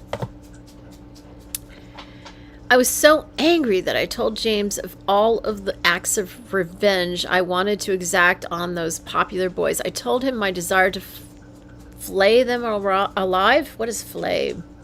I told him my desire to flay them alive, to strip the skins off their flesh and make them scream in agony as punishment for living a better life than me. You know, my husband Dean talks in detail about stuff like this, and this is what he wants to do to all the people, all the men and people who abused me in my past, including David.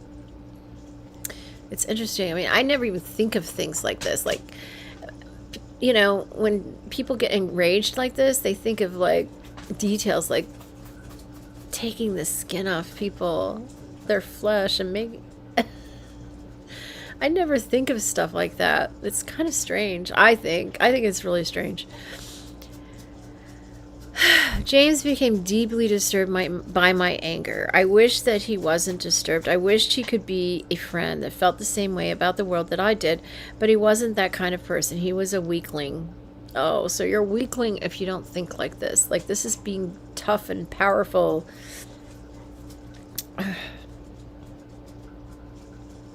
Once I had calmed down, the two of us had a long conversation in his room, and I ended up crying in front of him as I explained how hopeless I felt about life. Soon after that, I left his house, never to return there again. He will never invite me over after that incident, and our friendship will slowly fade to dust. During the last few days that I had to endure living with those barbaric housemates, I often walked out to Isla Vista, hoping that I could meet a girl and take her home with me. I wanted to prove to them all that girls like me, to see the look on their faces when they see a girl by my side. I guess his housemates he's referring to. But of course, I had nothing to prove because girls didn't like me. Every time I tried to go out and meet a girl, I ended up walking home alone in anger. On one of these nights, I crossed paths with a boy who was walking with two pretty girls. I got so envious that I cursed at them, and then I followed them for a few minutes. They just laughed at me, and one of the girls kissed the boy on the lips. I'm assuming she was his girlfriend. That was one of the worst experiences of torture from girls that I've had to endure. Really? That doesn't sound so bad. And it will be a scar in my memory forever to remind me that girls think I'm unworthy compared to other boys. Okay, so he basically crossed paths with a boy who was walking with two pretty girls. He cursed them. He got so envious that he cursed at them, and then followed them for a few minutes. They just laughed at him, and one of the girls kissed the boy on the lips, and he assumes that was his girlfriend. And this is what he describes as one of the worst experiences of torture from girls that he's ever had to endure. And it'll be a scar in his memory forever, to remind him that girls think he's unworthy compared to other boys. Wow. Okay, so he says, I ran home with tears pouring down my cheeks, hoping that my horrible housemates wouldn't be there to witness my shame. I tried to spark a positive attitude on the first day of my autumn semester at Santa Barbara City College. I was registered for 3 classes: history, astronomy, and math. My history and astronomy classes were in the morning, and my math class was late in the afternoon. So on school days, I had to spend the entire day at the college.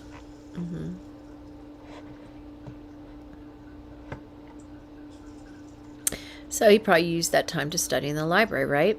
I figured this would be beneficial because it would keep me out of my room and in a place where possible opportunities might come my way. That's very logical. Yes.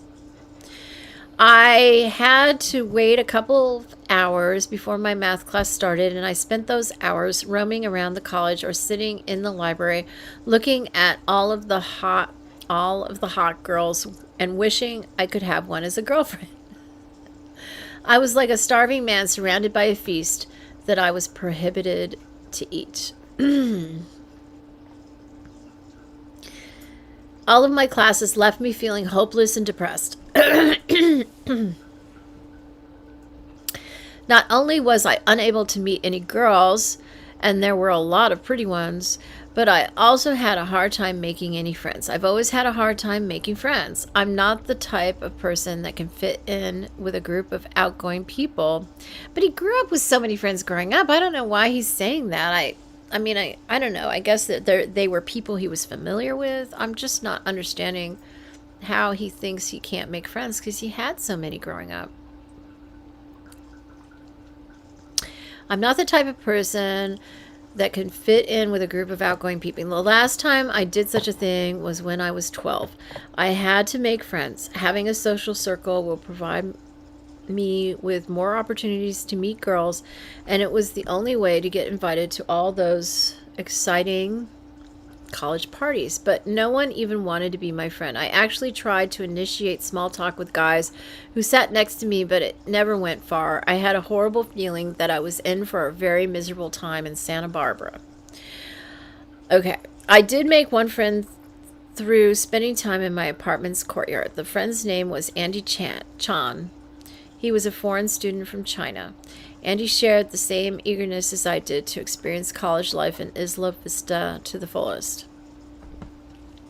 And unlike most people my age, I found him to have some intelligence and substance. The two of us walked out to Del Playa Street and Isla Vista a few times, the place where all the parties happened, but nothing ever came of it. I still felt like an outcast, even though I had a friend with me, and I still felt inferior compared to all of those guys who walked around with beautiful girls. On September 5th, this is my wedding anniversary, September 5th. Did he mention September 5th before? Because that's my wedding anniversary. He didn't, right?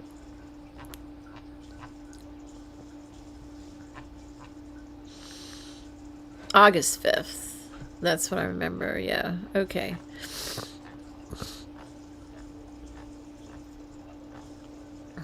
Okay, September 5th. On September 5th, my Claire's wedding anniversary, Claire and Dean's wedding anniversary, I was finally able to move into my new permanent apartment unit. I felt relieved that I would never have to deal with the likes of Ryan and Angel ever again, though I did worry that I will eventually run into them again because my new unit was still in the same apartment complex. Once I was given the keys, I quickly transported all of my belongings to the new place. I was supposed to have only one housemate who would live in the other room of the unit, but he hadn't moved in yet. I had no idea who my new housemate would be, but I was told he was an older student who attended the university. That knowledge made me feel assured that he would be tolerable to live with. He was set to arrive in 2 weeks, so I had the place to myself until then. I unpacked all of my things and set up my new room. Once I was done, I looked at it and thought to myself that this was it. This was my new living place in the college town of Isla Vista. And if I could finally have the life I wanted, then this may well be the room where I lose my virginity. How wrong I was. It would only be another room where I suffer miserable loneliness. No girl will ever step foot in it. Okay. Santa Barbara was not going well for me. He keeps saying that. He said it like a few paragraphs back there. I was already months into my 20th year and I had nothing to show for it. Yeah, well, I'm 57 and I have nothing to show for it, okay? As I spent the first weeks of September in my new room all alone, I fully realized how much I was failing at life. Santa Barbara was supposed to be a place of hope, a place where I could start a new happy life. I couldn't believe how wrong everything was turning out. Instead of finally getting a chance to live a life of sex and love like other young people did, I only experienced worse rejection and humiliation than I had ever experienced before. This was unbelievable and unforgivable. If humanity continued to insult me with such cruelty, then there really was no hope for happiness in my life. Oh my gosh.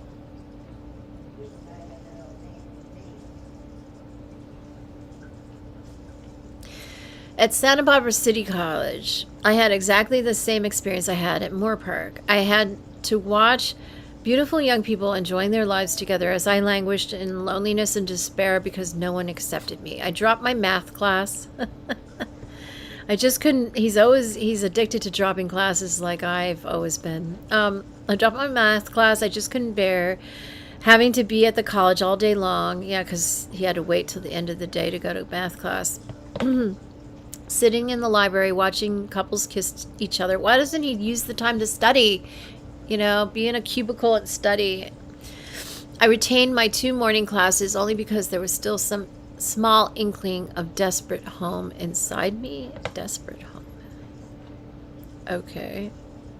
I don't know what he means by that.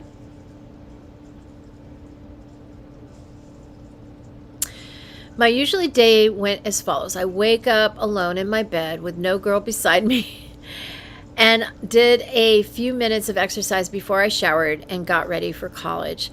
I then drove to Starbucks to have my morning latte and felt envious whenever I saw a young couple there.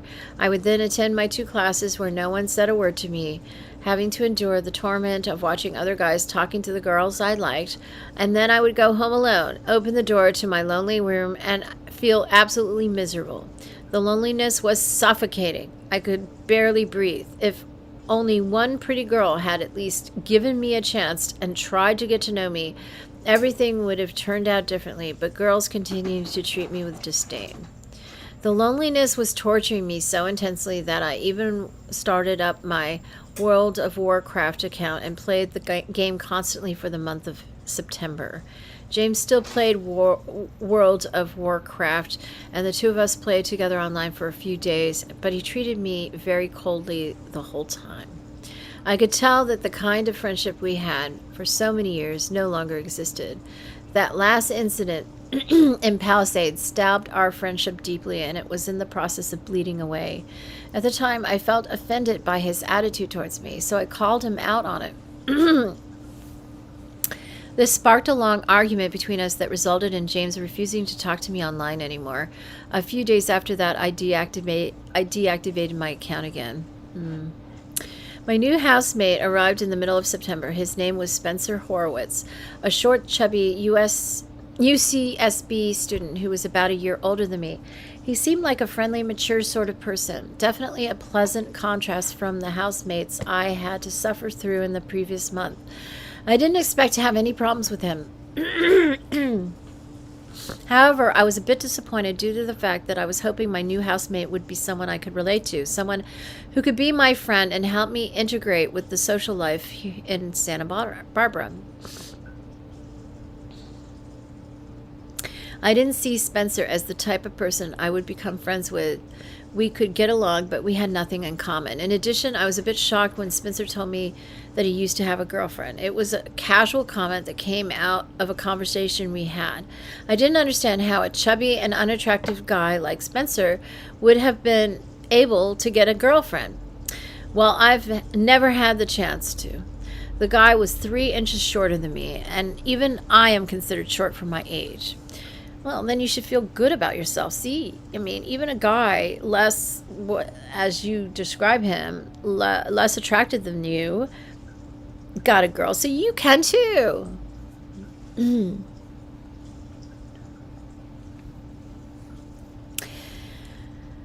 I could not fathom how such a thing was possible, and I concluded to myself that this former girlfriend of his that he mentioned must have been just as unattractive as he was. There was no need for me to be jealous. Well, I mean, why do you need your girlfriend to be out of a fashion magazine? I mean, if you want intimacy, get real. After a few weeks of living with him, I realized I had a psychological problem with his presence in my apartment. It's both of your apartment. I mean, it's his apartment too. Even though there was no trouble between us, I hated having someone constantly in my vicinity to judge how pathetic my life was. Yeah. I could hide the details of my lonely, celibate life from the rest of the world, but I could not hide it from Spencer. The fact that I never had any girls over to my room was clear enough that I was an undesirable outcast, and I hated it when people knew this about me and judged me for it. Spencer was there to witness it all, and I would eventually come to hate him just because of that. During the months of October and November, I made another desperate bid to improve my social life as best as I could. I failed in making any friends in my 2 college classes, and I didn't have any interactions with girls at my school. I was an invisible ghost, just like I had always been. I continued to see Andy, the one friend that I made. We often met up to have dinner at a restaurant somewhere. He soon introduced me to a few friends of his. One of them was named Stan, a European from Holland whom I particularly got along with. I enjoyed having conversations with Stan about a wide variety of subjects, including politics, history, business, and architecture.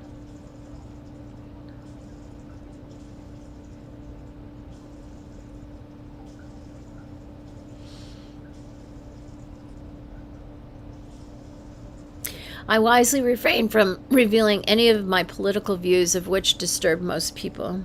During the month of October, I went out with Andy, Stan, and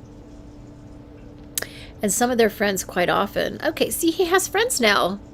We did things like walk around State Street or Isla Vista, or went to the movie theaters together. I soon found that even having these few acquaintances to hang out with didn't make me feel any better. I still felt inferior whenever I saw other guys walking with beautiful girls. At the movie theaters, I felt just as pathetic about walking in there with a group of friends as I did years ago when I went to the movies with my parents. It was that pathetic feeling of not having a hot girlfriend on my arm while some other boys in the theater did. What I truly wanted, what I truly needed was a girlfriend. I needed a girl's love. I needed to feel worthy as a male. For so long, I have felt worthless, and it's all girls' fault. No girl wanted to be my girlfriend. I don't know. That worthiness comes from within. You can't get it from outside yourself, okay? That's the bottom line. You have to... There's something wrong inside him that he needs to sort out and solve so he doesn't experience this roller coaster of emotions and rage and blame his environment. Halloween weekend in the college town of Isla Vista is a renowned event. Young people pour in from all over the country to attend the raucous, like rowdy, raucous parties there.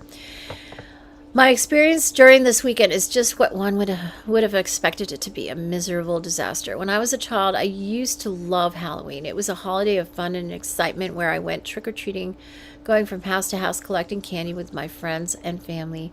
For young adults, Halloween is a very different sort of holiday, of which one is supposed to dress up in sexually explicit costumes, not necessarily.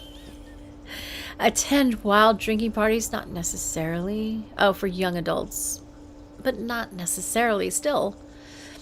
And have sexual experience with girls. Okay, this is his ideas about what people do. It's not necessarily what young people always do. For other young people who are able to do such things, Halloween must be a blast. But I am unable to do such things. I wasn't invited to any party, and girls don't want to have sex with me. As a teenager and a young adult, Halloween has been a holiday of torment and depression because of this. In Isla Vista, this was greatly intensified. I tried my best to put myself out there on Halloween weekend. I made many laps around Isla Vista, trying to bolster up the courage to talk to a girl or walk into a party, but I just couldn't. See, made many laps around Isla Vista. Kind of sounds like, Bryan Kohberger driving around making passes in his car, don't you think? Laps. I guess that's David. Yeah, I mean, he used to drive around, but it was more like he was mimicking. I used to tell him I used to go driving in my car around and around and around. And it's kind of like he's mimicking that. Okay, so I made many laps around Love Vista, trying to bolster up the courage to talk to a girl or walk into a party, but I just couldn't. I knew they would all reject me. What I saw during those walks, okay, he's walking, shook me to the very core. Girls dressed up in extremely revealing outfits. The sight of them filled my sex-starved self with hunger and desire that I knew I could never quench. On the last night of the Halloween weekend, I went out there with Andy and Stan and a few others. It made absolutely no difference. We didn't get into any parties and just walked around the streets like losers. Being friends with them wasn't benefiting me at all. If only I had a beautiful girlfriend to experience such an event with. I would have even dressed up in a costume with her. Oops. Oops, oops, oops.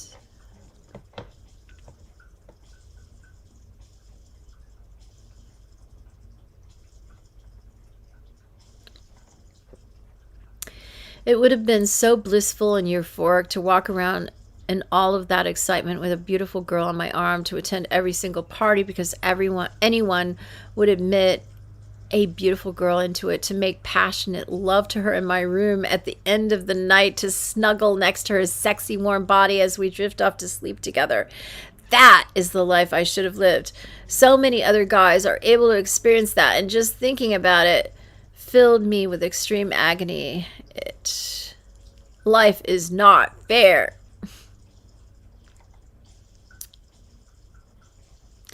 In November, my brief friendship with Andy, Stan, and their group faded away. I often saw on Facebook that they did things together without even inviting me, which is the same thing I've had to experience with other groups of friends that I've had in the past. I was always an outcast, even among people I knew. I grew tired of their lack of consideration for me, so I stopped calling them. They weren't even popular anyway, and it wasn't benefiting at all. I wasn't benefiting at all from their friendship. I still continued to meet with Andy at restaurants on occasion, however.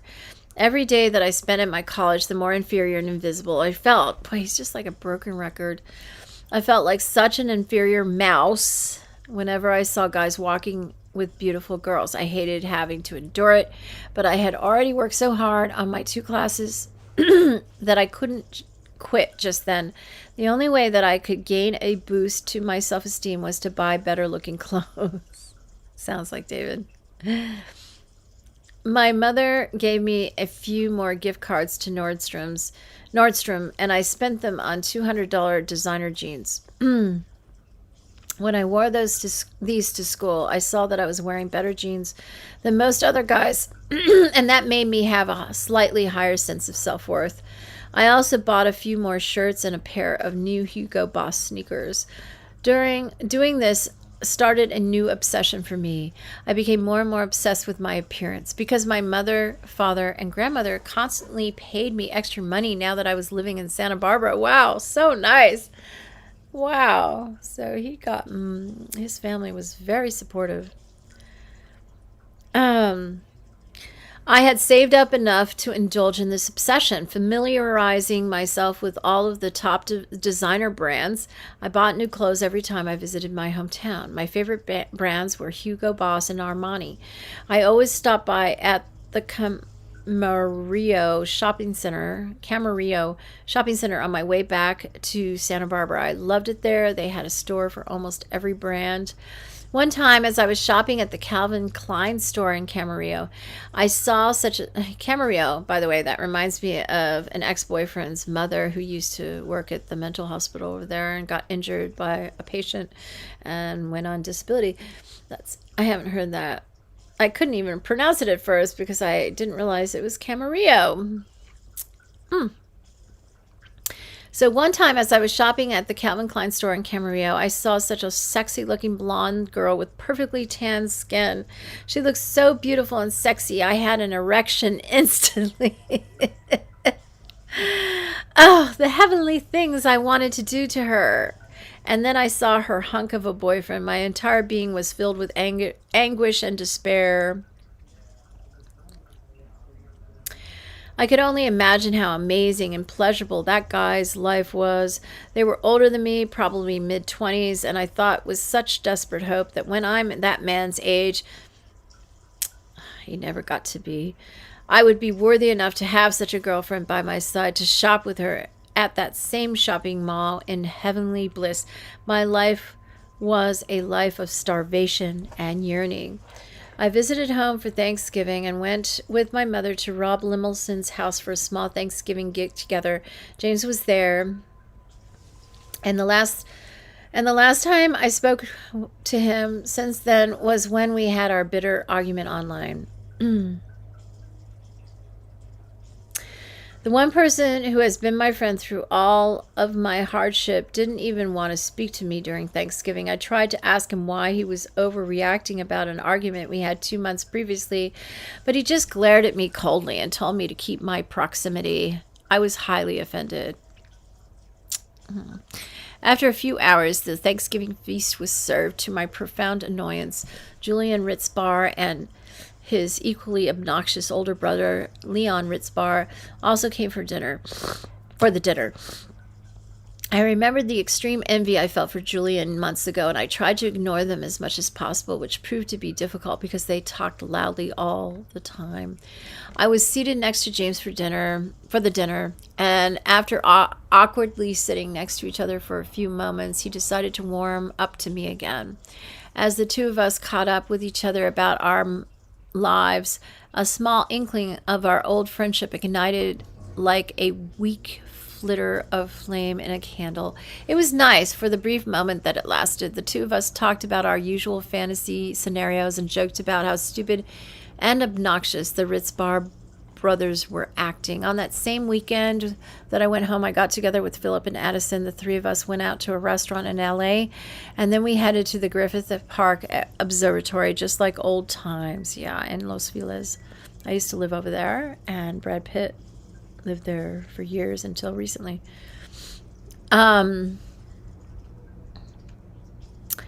The last time I was there with the two of them was on that horrible night when Addison told me that no girl will ever want to fuck me, quote unquote. The words were still embedded in my mind, and going to Griffith Park, it reminded me of that sight. The three of us took a few pictures of us posing at various spots at the observatory, some of which were uploaded onto Facebook, and then we went to the Calabasas Commons to hang out at Barnes & Noble, where I had a few insightful conversations with Addison. Despite our past hostilities, I considered Addison to be one of the most interesting people I knew. I went back to Santa Barbara for a couple of weeks to finish off my 2 classes. In my history class, I kept feeling weak with inferiority as I watched this tall, handsome, blonde jock. He calls them jocks all the time, huh? Constantly sit and talk with 2 beautiful girls. It's like one guy and 2 girls all the time, too. There was no way that I couldn't watch it. They were in the middle of the class. I've never seen people act that way in a class, honestly, but it's California, I guess. Well, I went to school in California, never saw it in my classes. I hated that class so much, and I decided to stop attending it until the final exam. Once I took the final exams, I felt glad to be done with those horrifically frustrating college classes. It was just as I had feared. My first actual semester at Santa Barbara City College was an absolute brutal failure. I didn't even have one girl's phone number in my cell phone. Was I going to be a virgin forever? I frantically wondered as I drove away from my school after taking my exams. I felt like my whole life was over. If I couldn't make it in such a beautiful and opportunistic place like Santa Barbara, then I was doomed to misery and dissatisfaction. I knew I would rather die than suffer such a fate, and I knew that if it came to that, I would do everything I can to exact rage before I die. Revenge. To exact revenge before I die. Okay, this is what happened. I didn't want it to resort to that. Some part of me still clung to hope. I didn't want to give up so soon. As I made the long, scenic drive back to my hometown for the holidays, I made a vow to give it all another try when I start my new semester in the spring, and to use the time I had during the winter to prepare for it as much as I could.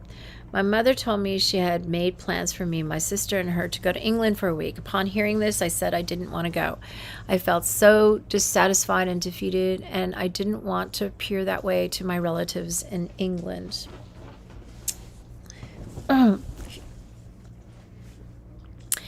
There was nothing about me that they could be proud of. I felt ashamed of having to face them the way I was.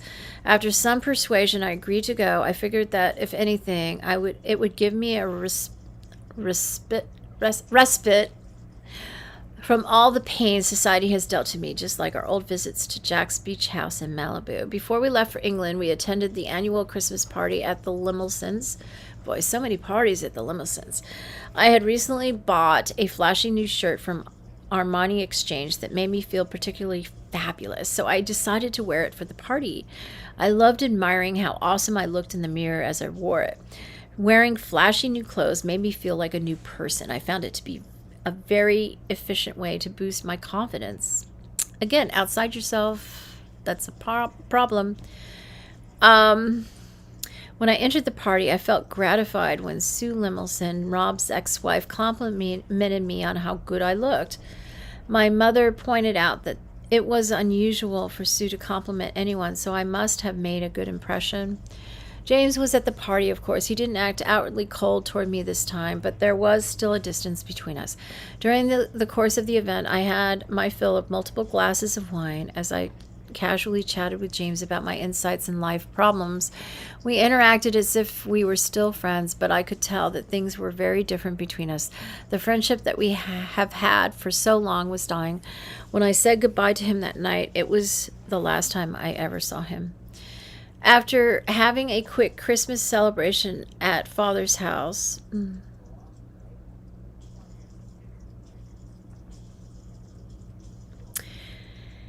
I took off for England with my mother and sister. We flew business class on Virgin Atlantic. Didn't he say he didn't want to go?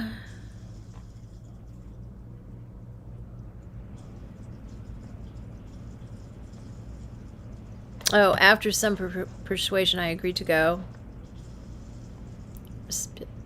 Respite from... Okay.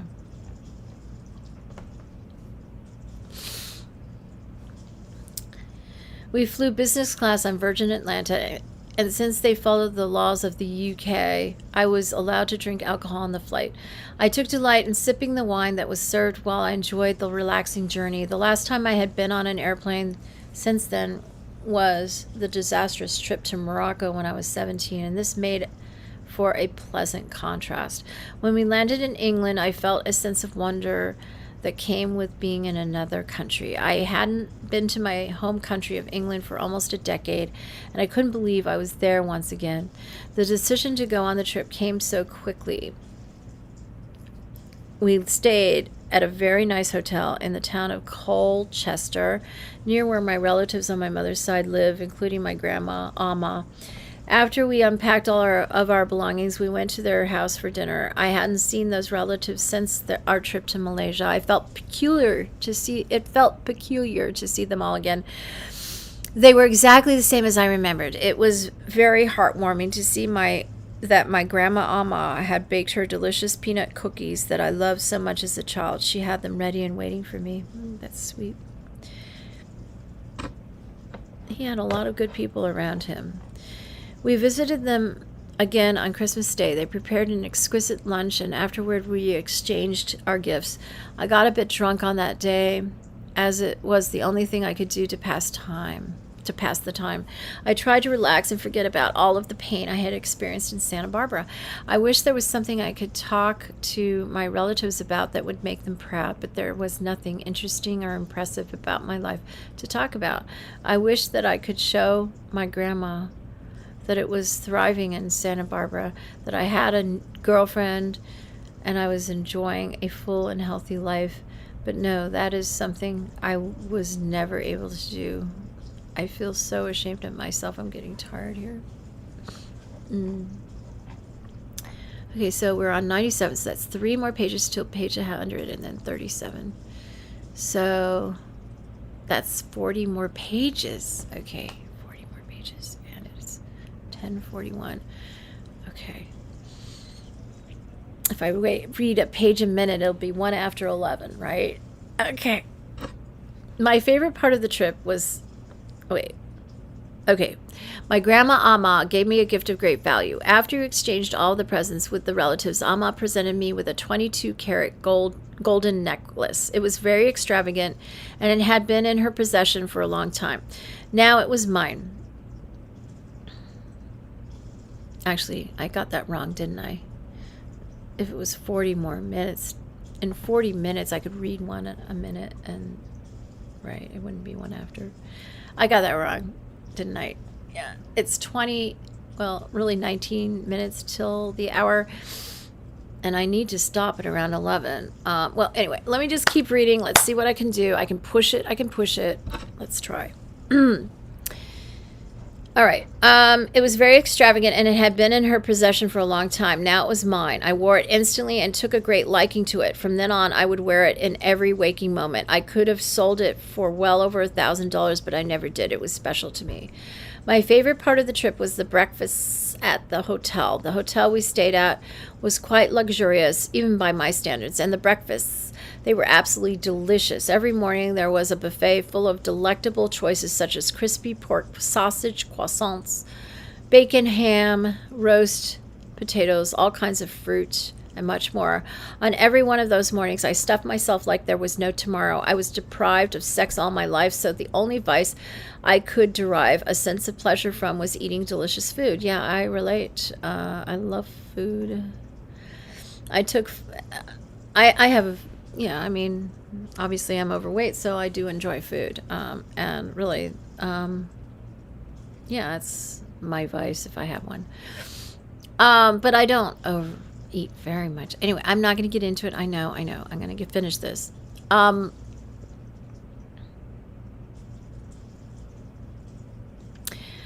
I took full advantage of that on this trip. My high metabolism prevented me from getting fat from it. Good for you. Before the trip was over, we all went on a tour through London. We were supposed to visit Grandma Jinx in Smarden on that day, but Grandma Lynx was in France at the time. We rented a comfortable Mercedes van that could fit 8 people and made a long drive through the English countryside to the capital city of London. I don't remember much of the city from my previous visits, so it was kind of like a new experience for me. I found the city to be very ugly in most areas. Yeah, it's like New York City, kind of, in a certain way. But in contrast, there were some attractive parts that were awash with beautiful architecture and a cultural atmosphere. Once we parked our van, we set out on foot and sometimes took the underground subway to explore all of the main attractions of the city. It was cold, dreadfully cold, but I bore it without much concern. Walking through the streets of London at night, especially in Trafalgar Square and the area around Harrods, was truly breathtaking. Or would it have been if I had a beautiful girlfriend by my side to experience it with me? Or it would have been if I had a beautiful girlfriend by my side to experience it with me. It was the sort of place that one would go with a girlfriend. And I had none. I saw other men being able to experience it with their girlfriends, and the sight soured my whole experience. When we had dinner at a restaurant, I scoffed a big meal and imbibed 2 glasses of wine to make myself feel better during the rest of our tour. My favorite part was walking through the store Harrods. Harrods is a gigantic, renowned luxury designer clothing store. By the way, Diana is my genetic sister, and I met her in England when I went there in 1979 when I was it 79? Yeah, I think so. When I was 13. And that's where I conceived my first embryo, even though I had not had my first period yet. Okay. I mean, we were supposed to become pen pals, but after she saw what was being done to me, I was RAPED right in front of her, and she was in the audience with the Queen Mom, who was on some kind of drug. She was on a drug too. She had popped a pill. I mean, she was not herself, and Princess Anne. Charles was taken out of the room briefly, and he missed it, and he was all upset about it. There was Camilla right in the middle of everything, and Andrew, I don't really remember too well, or the other brother. I think I vaguely remember Andrew. And I wouldn't have known the other brother if I'd seen him. Yeah, they were all there. And there was a young man that I was paired with and performed with, and then I met up with him again in life later on, when I was a practicing Buddhist in North Hollywood, California. Well, I was in Santa Monica when I met him. I mean, I was practicing in Santa Monica when I met him. He practiced in North Hollywood, and that was the beginning of that saga in my life. Okay.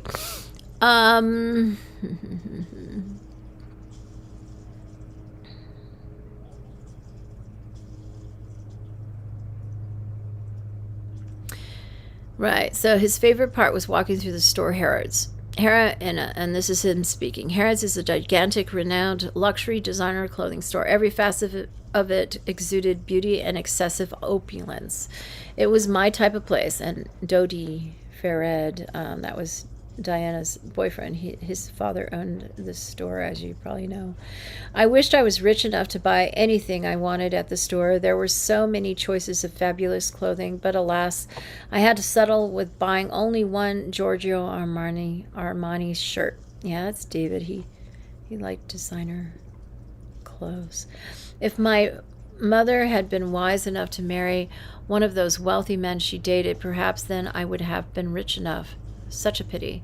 I know David wanted his mother to marry a wealthy guy, and I think he thought that was, I mean, he wasn't wealthy, but he was doing okay. He was a professor at USC. The guy she ended up marrying, I mean, he had MS, and she didn't really want to marry him, but, you know, I'm sure David was like, yes, marry him for my future success. I don't know. It sounds like he put a lot of pressure on his mother to marry this guy, and this guy really wanted to marry her. She just needed a lot of convincing to follow through on it. And then it ended really badly when, and she died last year, very sadly died.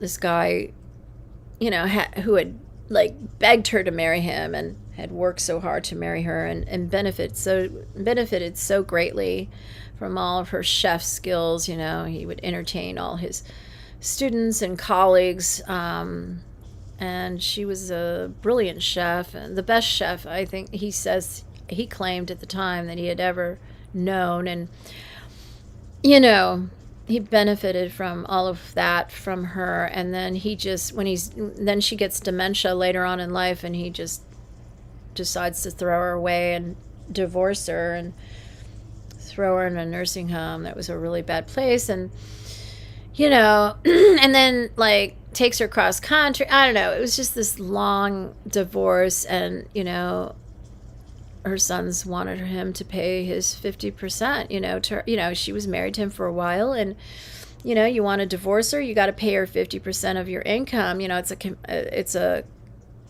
community property state, and that's what you do when you get a divorce. But he didn't want to pay her anything. He just wanted to plop her in some nursing home and forget about her. And they were, David fought with him for years. It was years that divorce took, and it didn't happen. I don't know, I guess it didn't go through, and that was very disappointing for David. That's what he was doing before the Idaho Four murders happened. I mean, I don't know, she ended up dying before the divorce ever happened, very sadly, and he felt really bad about it. He told me that when I was texting him over the summer of 2022, it was just his mother's death was such a it made him so devastated. you know, because he had wanted better for her, and he hated the way this guy had treated her. And you know, the public defender or whatever, the lawyers assigned to them didn't do their job. They were lazy, he said. And you know, he was doing so much of the work himself, so much of the legal work, you know, and they didn't do their job. And the divorce, I don't know, never went through. It just was drawn out for years and years, and then she dies. Very sad. And I'm sure David was looking to get some money out of it, but I ended up, you know, it's a long story. I ended up connecting with the family, and you know, perhaps they found out more of the story through me.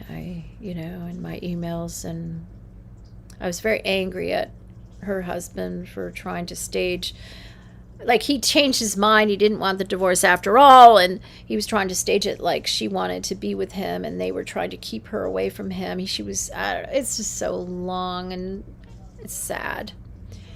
And, you know, I tried to set him straight, and I don't know, I might have helped his cause, and the divorce didn't go through. But the court found out that David was, you know, was the real OJ, thanks to, I mean, I you know, thanks to my emails to his stepfather, who was trying to divorce his mother. And I don't know, they had been going on for years and years before they ever looked at one of my emails, but it's not like I changed any outcome there. But yeah, suddenly they were assigned a judge whose first name was Elizabeth.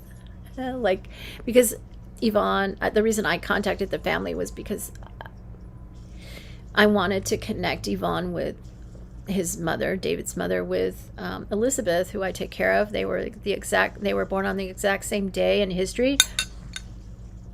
I knew Elizabeth was her long lost twin, separated at birth, grew up in another family. I mean, I know I don't have any proof of this, but I'm so sure and I probably have knowledge in the back of my brain that I'm operating from. But anyway, yeah, Yvonne died before ever meeting her twin, and it was a real tragedy for David, and definitely helped to fuel what happened in Idaho, and I'm sad to report. Okay, so and now he's working with another legal team. It's like he was getting his chops up all these years working on his mother's divorce, and now he's working on his own defense with his legal team in Idaho. All right. Let me get this done. I don't have much time here. Okay.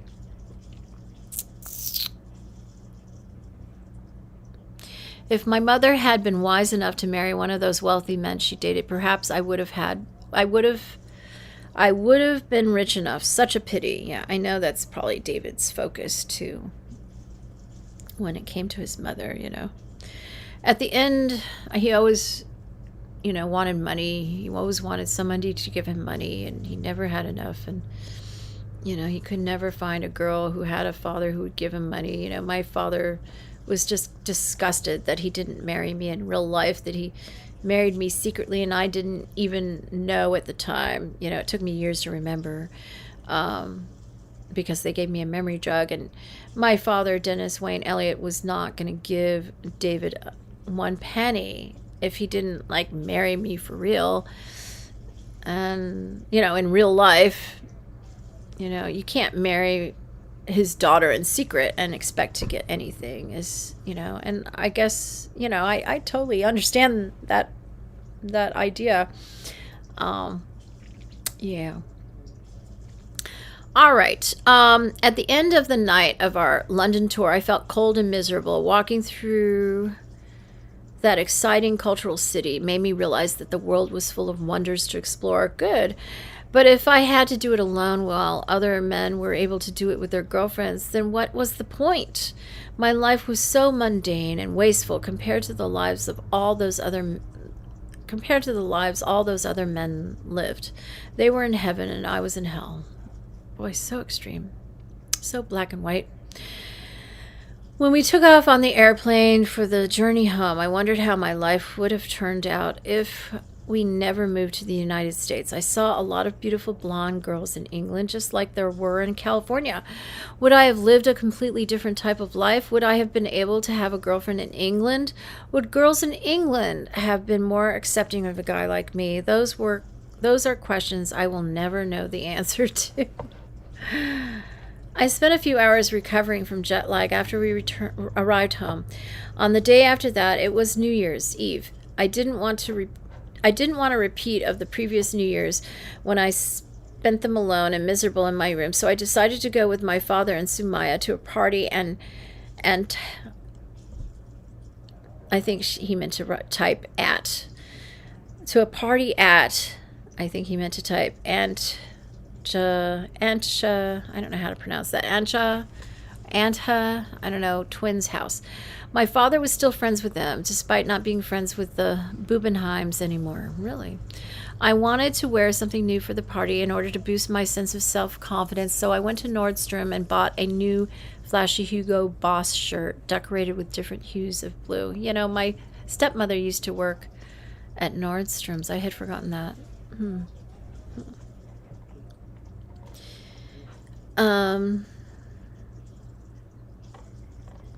I didn't have dinner before the party because I expected dinner to be served there. When we got there, I saw that they didn't offer dinner, only a few party snacks. But there were lots and lots of wine. Boy, he likes wine, doesn't he? I heard from Aunt Jay, I guess it's Aunt Jay, that Vincent was in town, but he was attending a party at Leo Bubenheim's house with all of Leo's popular teenage friends. The mere mention of Leo put me in a bad mood. I couldn't believe that Vincent, too, was now experiencing the pleasures of partying with young people while I sat all alone at the adults' party, sipping my wine in lonely depression. I should be partying with my own friends and my own girlfriends, but I had none. After I had already gotten quite drunk from having so much wine on an empty stomach, I overheard Aunt Jay talking to her friend about how Vincent had a beautiful girlfriend. She was so proud of her son. That is something my mother was never able to tell her friends about me. I had never had a girlfriend in my whole life. I remember when Vincent used to be a little 9-year-old boy while I was 13. He used to look up to me, and he always watched me play my online games on my father's laptop. Now he was 16 and I was 20. He had the pleasure of having a girlfriend. Only 4-year difference, really. I mean, give me a break. Some people, you know, you're a late bloomer. It's no big deal. Everything evens out in the end. Well, I've never had one. Okay, so he had the pleasure of having a girlfriend. Well, I've never had one. He's 16, he's 20. I was 4 years older than him. Yeah, only 4 years. But he surpassed me. So what? You probably surpass him in other ways, okay? The envy, rage, and feeling of inferiority I felt almost made me explode with rage right there at the party. But instead, I went to the bathroom and vented to myself in the mirror of how much I hate Vincent and wanted to kill him. Oh, no. I drank a lot more wine that night, pouring myself glass after glass. By the time Vincent arrived after his party at Leo's, I greeted him with drunken contempt and drank even more wine. I drank too much. On the next morning, I thanked the heavens that at the end of the party, I had the sense to go to the bathroom to vomit instead of vomiting in front of everyone. That would have been extremely embarrassing. I spent a week at my mother's house before I went to Santa Barbara to give my life there another try. During this week, I once again met up with Philip and Addison. This outing was much longer than the last. I decided to wear the same Hugo Boss shirt that I wore for New Year's. First, we went on a hike up to the Hollywood sign. I crossed paths with some... Did I? Yeah, I did. With someone, the brother of someone I've known a long time by the Hollywood sign. We went on a hike up to the Hollywood sign and watched the glorious sunset. Afterwards, we visited the Getty Museum to admire the brilliant scenery and architecture. While there, I overheard Philip. Oh, his name was Philip, too. That's so funny. I wonder if David is referring to that incident that I must have told him about. Maybe. I don't remember telling him anything about that. He was already out of my life at that point, I think. Could I have mentioned it to him somehow? I don't know. It's kind of wild. I asked Philip if any of those girls checked me out. Okay. While there, I overheard Philip telling Addison that some girls were checking him out. Feeling jealous. Okay, so this is at the Getty Museum. Okay, let me reverse here. Afterwards, we visited the Getty Museum to admire the brilliant scenery and architecture. While there, I overheard Philip telling Addison that some girls were checking him out. Feeling jealous, I asked Philip if any of those girls checked me out, and he had the audacity to say no, none of them did. I felt so heartbroken. He just sets himself up to fail, doesn't he? He just does. I felt so heartbroken that I left the two of them and cried to myself, ruining my whole experience at the museum. How could girls check Addison out, but not me? I asked repeatedly as I tried to hide my tears from people who walked by me. I walked out to the edge of the grand terrace of the museum, looking out at the city lights of Los Angeles as well as the stars above. In that moment, I fell into a sort of despair-ridden trance, contemplating my reason for existing in this universe and what was in store for my future. It was a very ominous and surreal experience. I calmed down when we left the museum and acted cordial to both of them. I didn't want to spoil the night with my emotional problems. Yes, emotional problems. Emotional problems. That just reminds me of somebody in my past in the organization, the Buddhist organization, SGI. I remember him talking about emotional problems. He knows who he is, and he's the one that ended up with emotional problems in the end. It's kind of sad. We toured around Hollywood for a bit, and while there, that's probably why he said that, didn't he? Yeah, David knew all about it. There was just some... Oh, my God.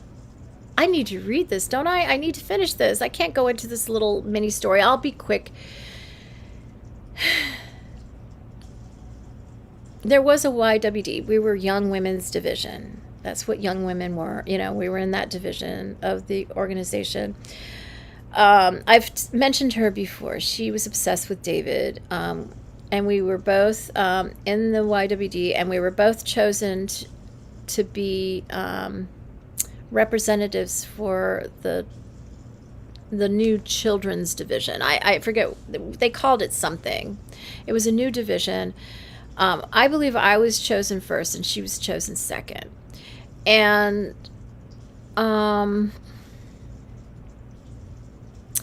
I believe this person was the leader who chose us. He was a great guy. He was from France, and I really liked him. We had a nice relationship. He was one of the leaders that understood me, and we got along well. Anyway, the other woman who was chosen was the one who ended up getting pregnant. And she thought she was pregnant. I guess it was later. And she thought she was pregnant with my boyfriend's baby, my boyfriend being David. And she went on and told the whole organization this. And I was like the laughing stock of, everybody, all the girls loved that he was humiliating me. And, the third week of August, he needed his space after the murders. And that's when they had a little thing. While her boyfriend, a producer, director, was in France, his home country of France. I mean, I don't think this guy had anything to do with that. It was just the way it went. He was in France shooting a film, directing a film, I think, or I don't know. I think so. He was a producer, but I think he sometimes directed. He used to be really successful. He was kind of like eager for work at that time, and the work had slowed down, and so I've said this. I go to my previous live streams. I've gone through the story. Her obstetrician, I don't know, he gynecologist, whatever, OBGYN. I guess she wanted to have a baby or something, and implanted her with my embryo, okay, which my embryos always take and are successful. But he said, look, it might not take, and if it doesn't, why don't you just take the jelly out of your I mean, this is some OBGYN, right? Making this suggestion, take the jelly out of your, what do you call it? Diaphragm, and, see if you get pregnant naturally. She couldn't get pregnant because she's actually my genetic daughter, even though she's 6 months older. I know this is so weird. But, this, it was at, the OBGYN is somebody I know, and he was like, he was just baiting her, okay? And of course, this planted in her mind, oh, yes, I'm going to get pregnant by David, Claire's boyfriend, who I was trying to snag before she ever showed up, and I'll show her, and I remember her raving about this in front of me, too, and to everyone who would listen. He'll never abandon his child, and he'll break up with her. She pretended she was talking about somebody else, and I'm right there, and she's totally humiliating me. This is what I went through, and it was horrible. Anyway, she went on and on and on. She just was so proud, and people were saying, oh, you should ask to see the birth certificate. David's name is on it. I'm like, no way. They said the little girl's last name was Craig. I'm like, anyway, finally a DNA test was done after I'd moved and left to move to Northern California, and surprise, it wasn't David's baby. And, after she had gone on for years, the baby was 2 years old by this time, and it was just I hope it was a humiliation for her.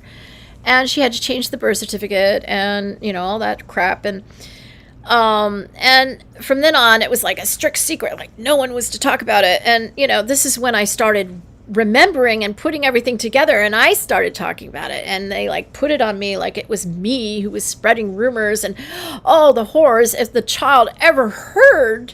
And I'm like, well, why was she talking to everyone who would listen about it? I mean, she did this to herself. I'm not doing it. I'm just talking about what I remember. And, anyway, I hope she finally told her daughter that for the first 2 years of life, her name was, but she's not his child. That's my child. The first embryo I ever conceived in England at age 13. And I've talked about this, and here I am wasting time talking about it again, but I just had to add that. I feel like that is what he is referring to here, with emotional problems, because I don't know what, but this same leader who selected me and her to be representatives of the child division, at a different point after that, he was talking about, oh, somebody with emotional problems referring to me. And I'm like, what? You think I have emotional problems? What are you talking about? And he's like, well, I didn't mean to offend you. And I'm like, okay. And then later on, it ended up that this was a very popular leader who everybody liked. And I really liked him too. And he was a really nice guy. And then it was later on that he was the one with emotional problems. That's what happens, when people, just like with this other woman, she was totally humiliated when she was wrong. And after she had told the whole world and named her baby after, he chose her name, the baby's name and everything. And, after all that, and she ended up to be wrong. That must have been a huge humiliation for her. See, that's how the Gohanzen works. That's how the truth works. That's how Nichiren Buddhism works. What you put out is what you get back. I mean, it's karma. Other religious groups and spiritual people understand that. The mirror. The universe is like a mirror. What you put into it is what you get back. And I hope she was humiliated. I never got to see if she was, but I know she's just like, she was so traumatized by the thought that I would tell anyone I never, I kept it a secret. I understood it was a humiliation.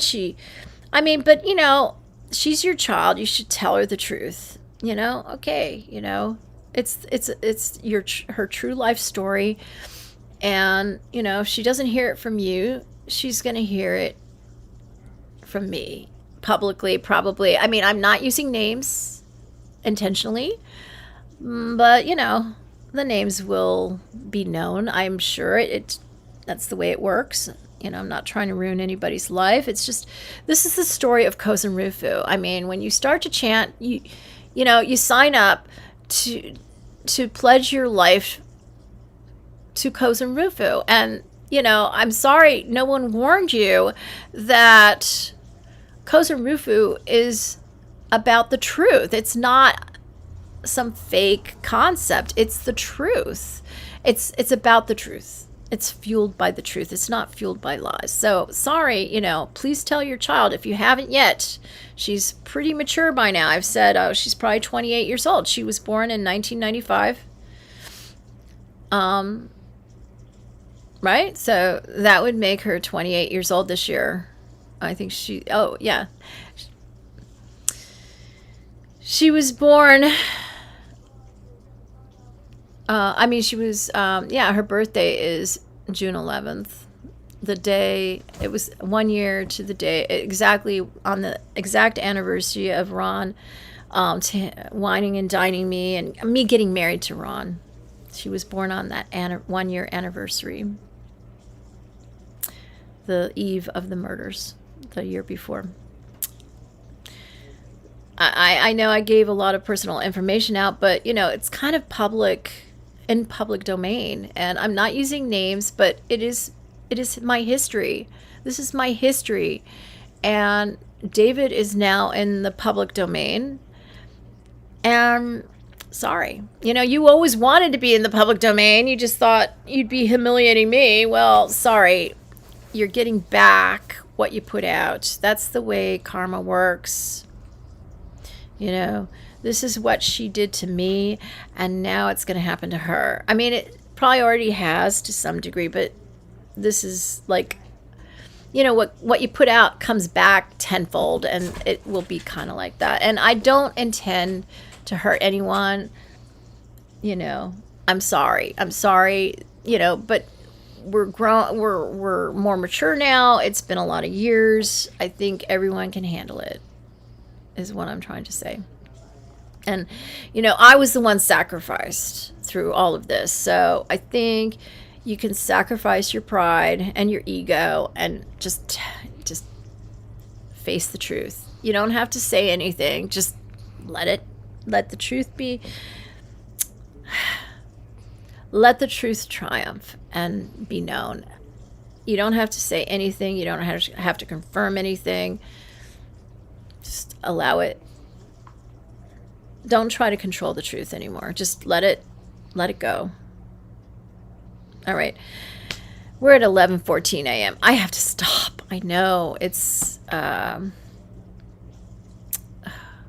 on it's page 98. I made a lot of progress, and I hope you forgive me for not exactly finishing by 9 a.m. Pacific, because I have to take care of Elizabeth now. Okay, I'm late taking care of her. She's making all kinds of noises, so I'll remember her. She thinks I've forgotten her. I've got to stop. Okay, I've got to take care of Elizabeth. I'm not even almost done. I am, but I have. Okay, so this is the end of page 98. I don't know where I stopped, but it doesn't matter. I'm going to stop now. So I have, I'm coming! I'm coming! All right, okay, I'm coming! So this is 99. 99, so it's one extra page. 100, okay, 37.